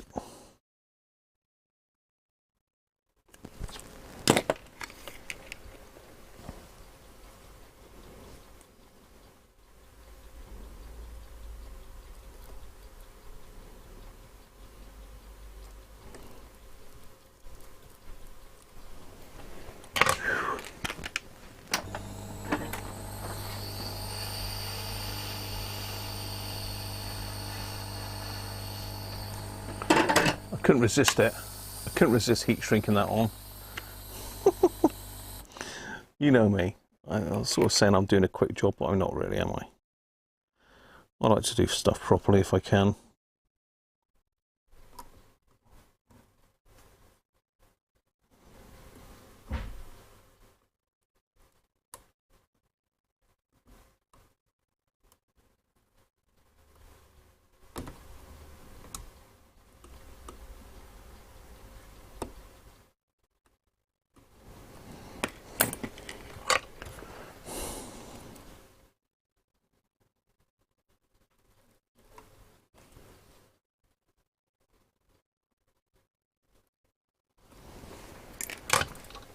We are back together. Oh, yes, this is it. Let me get tidied up. Let's get some of this stuff off the bench, but we're in business. I've got to just strip back the... Just got to strip back the other wire. Apologies if I've missed the chat for a minute.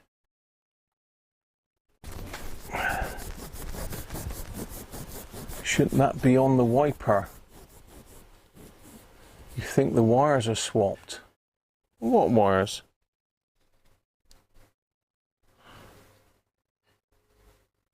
No, they're not. Don't you say that. No, I'm pretty sure that they're okay. That's got to go back on there.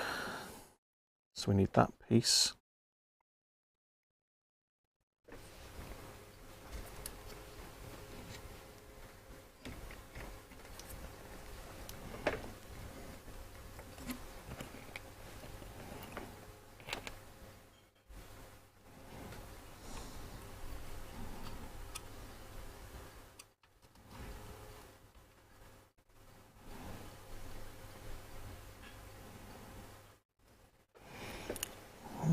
This is going to be a pain in the neck to put that together, this is. Yeah, this is going to be fun. Right, okay, let's see if I can get this done without it all falling down. So we've got that. It's got to go through that. Or does it go through that first? I think it goes through that.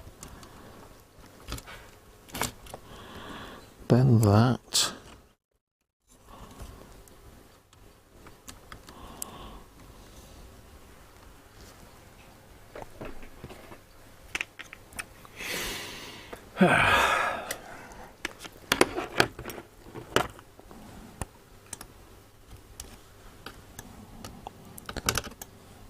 No, that's got to go on first because it won't fit else.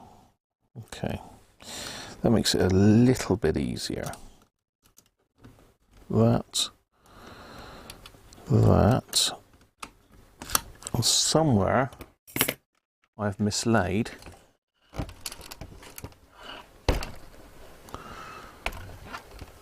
a lock washer.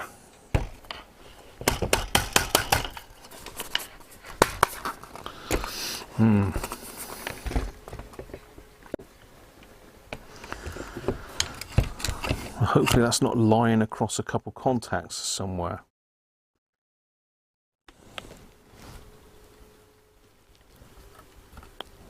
Well, so that, no, I don't think I have actually.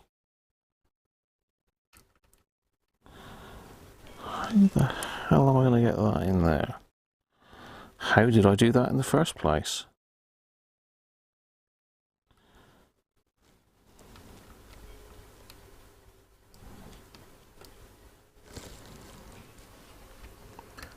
Can't physically get my fingers in there.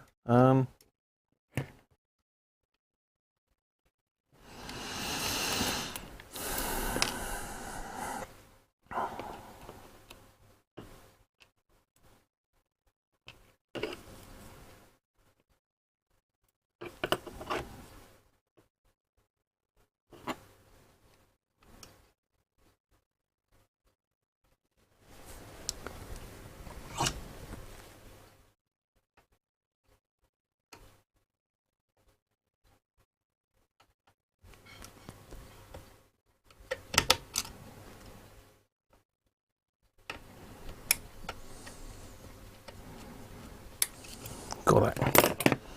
He's only gone and got it caught. How the hell do I do that, eh? Amazing.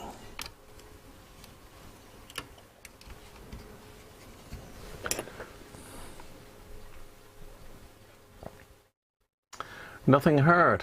Ah. You're getting ready for a thumbs up. Excellent. Have to get it going for a thumbs up.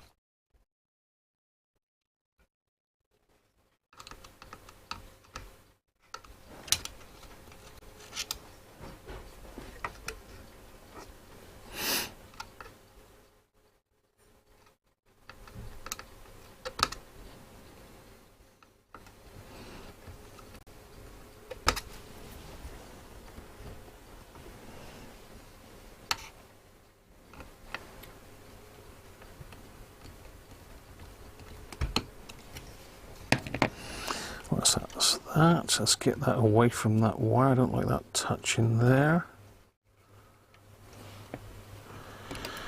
Right. Woohoo! It is time.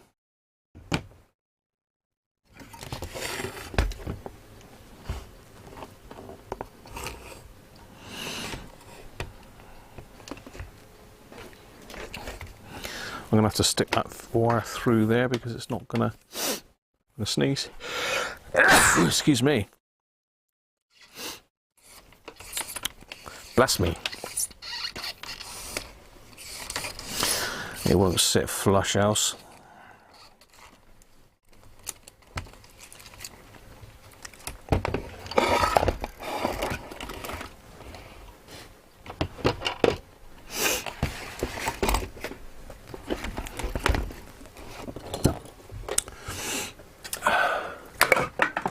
Get all metallic things out the way.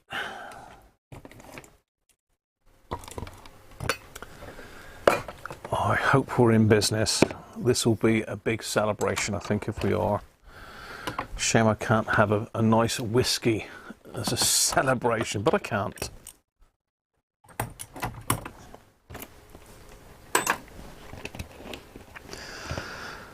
So we won't have time to pull that pot apart today, but we will pull that apart and have a look inside because I need to see if I can get that one up and running so as I can put it back in the DAC10, which has had his guts pulled out of him.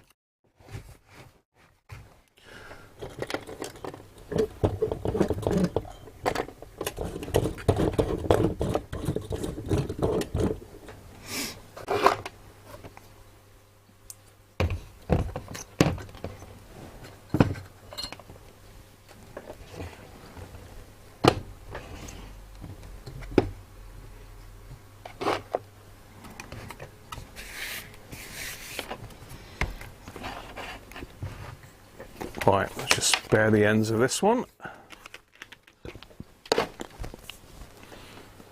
Just saw the ISS. I've not seen it yet. I've always fancied it and certainly fancied listening to it as well. Was it Dom? Driver Films Shortwave that did a video on it. I can't. Somebody did. Fascinating stuff. I was only saying to Mrs. Cruncher that I need to get my telescope back out again. I've got quite a nice telescope that I bought in the auctions quite some time ago. So I've always been interested in it, but never had a telescope, and I managed to get one at a reasonable price in the auction. A Celestian. It's got like a computer control thing on it as well, so it's got motors, and it, you know, basically you can dial in what you want, and it'll pretty much get you in the area where that is. I've also got a very good app for the phone as well for star tracking, and it does have the International Space Station on it if you upgrade to the extra package. So you can hold your iPad up basically, or your phone, to the sky, and it'll show you on like the camera view of your phone where it is. Right, I'm going in with a quick test. Cue the trumpets, or trombone, or maybe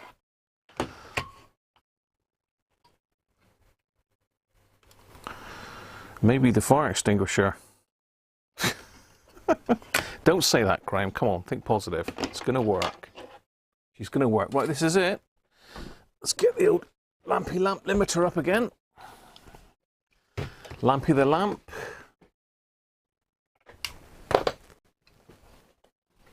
Power on.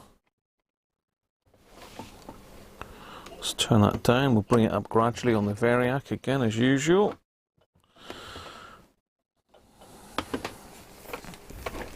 I need to put that knob back on because we don't want to be touching this. It is a live chassis, so we don't want to have our hands on the chassis ideally. Okay, power's on.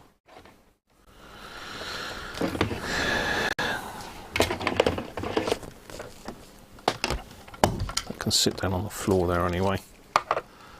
Just pop that in, turn it on, onto lamp. Good to go. Right, are you ready? Is that supposed to be? Looks like it is. Okay. Lamp, power on, power's on the radio. Let's turn that one off so we can see the lamp glowing. You don't think it'll be a fire? Alright, start winding it up.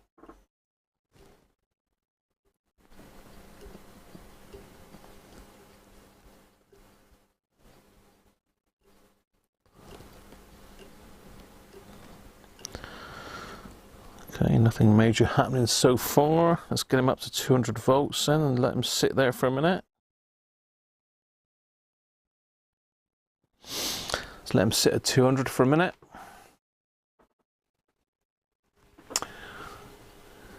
No magic smoke so far.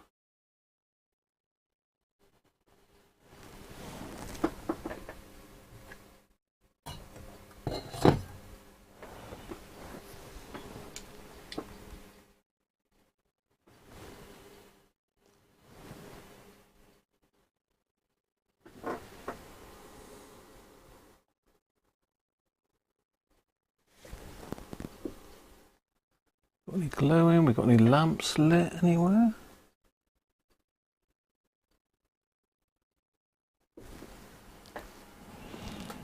It's drawing 80 milliamps.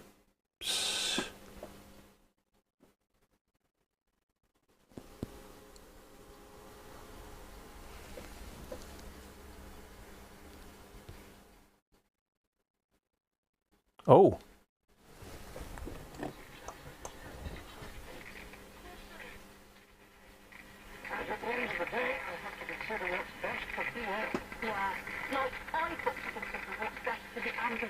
Ho ho ho!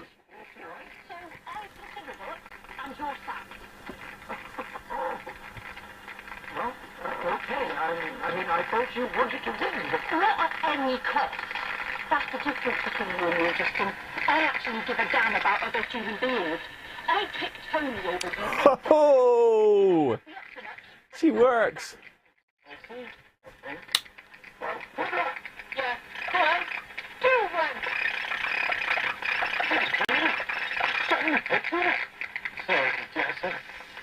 Oh, what's that joke?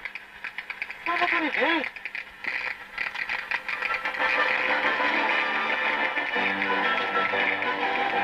Archers!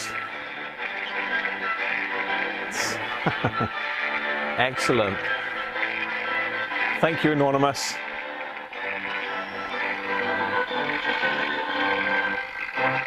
We've got a bit of distortion there. And this time Alice is stunned by a shocking admission. Last time, the rotten culture of one police station was revealed.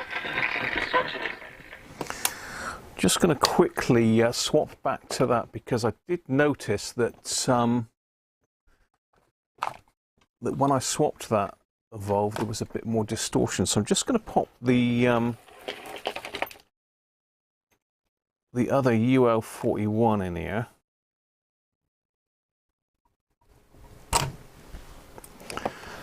This is the spare one that I found.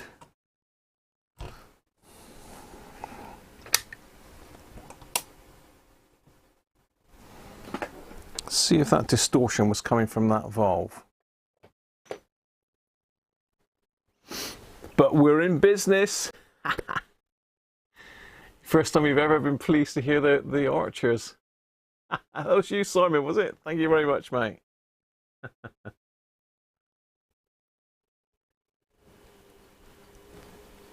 Let's wait for it to come back up again. It does take a while, doesn't it?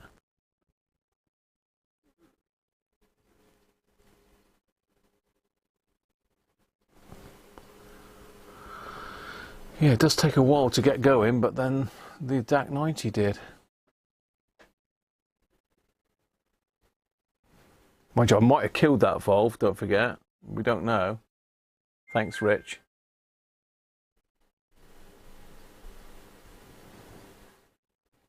It's coming.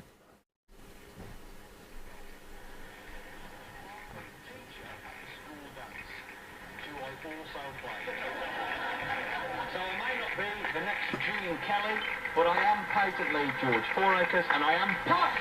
Yeah, that does sound better. Sally, posh, but you can start off posh. That's what you'll generally find me having an extra. So that UL41 from the other DAC10 is not very good. Not properly posh, I'm not OG. I went to a posh school. Went to a school with a turret. Got 4 A levels out of it then. Happiest day of my life. A level results day. That's the kind of man we're dealing with.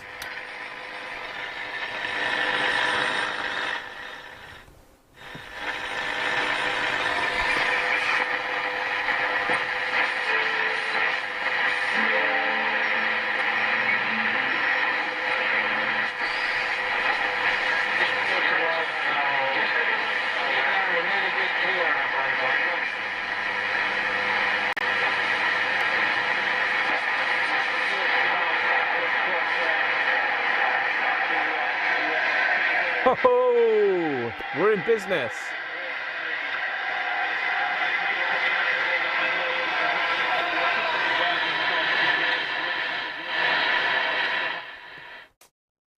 Wow. What a job. That certainly is some achievement, I'll tell you that. I'm really pleased with that. Very pleased with that. It's getting dark, isn't it? That's it, people. That is the DAC10 working. A lot of work has gone into that, but I'm really chuffed that it's going now. Of course, it's not, the journey's not over yet. We've got to do some renovations to the case, because don't forget this is the one with the bit broken out the back of it. So there's a lot of issues still to sort out, but the actual electronic side of it, apart from a tune-up, is absolutely sorted. Brilliant. I'm well pleased with that.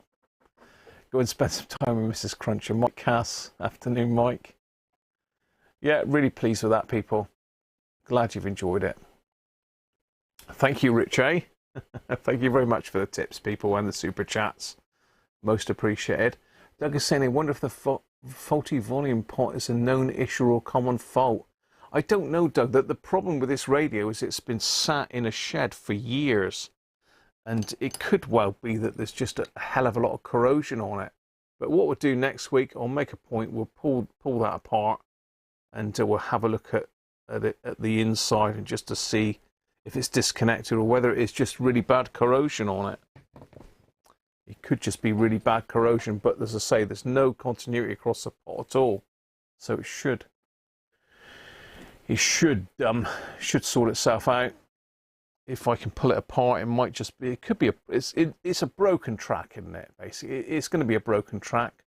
I have got some conductive glue though, so we could still fix it. I've got some really good conductive glue up there, so I can put a blob of that on the bottom, squidge it back together, and we could be in business.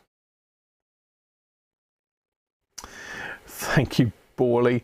It's, you know, trying to fix stuff live is always problematic, but you know, we do usually get there roundabout. We normally do get there. We do normally get there in the end. It takes a bit of doing, but we get there in the end. Thank you, Aki. So thanks everybody for everything, and we'll be back on next week. Plenty to do. We've got the hacker's got to be done. I've got to do an R600, and we've got to do the case on the DAC10. I'll see if I can get some time on the case in the week, and I'll take some pictures of what I'm doing. I can show you all on Sunday if I manage to progress it at all. So thanks all, and I will catch you next week, unless you're on Patreon, and I'll catch you in the week. So bye for now, everyone.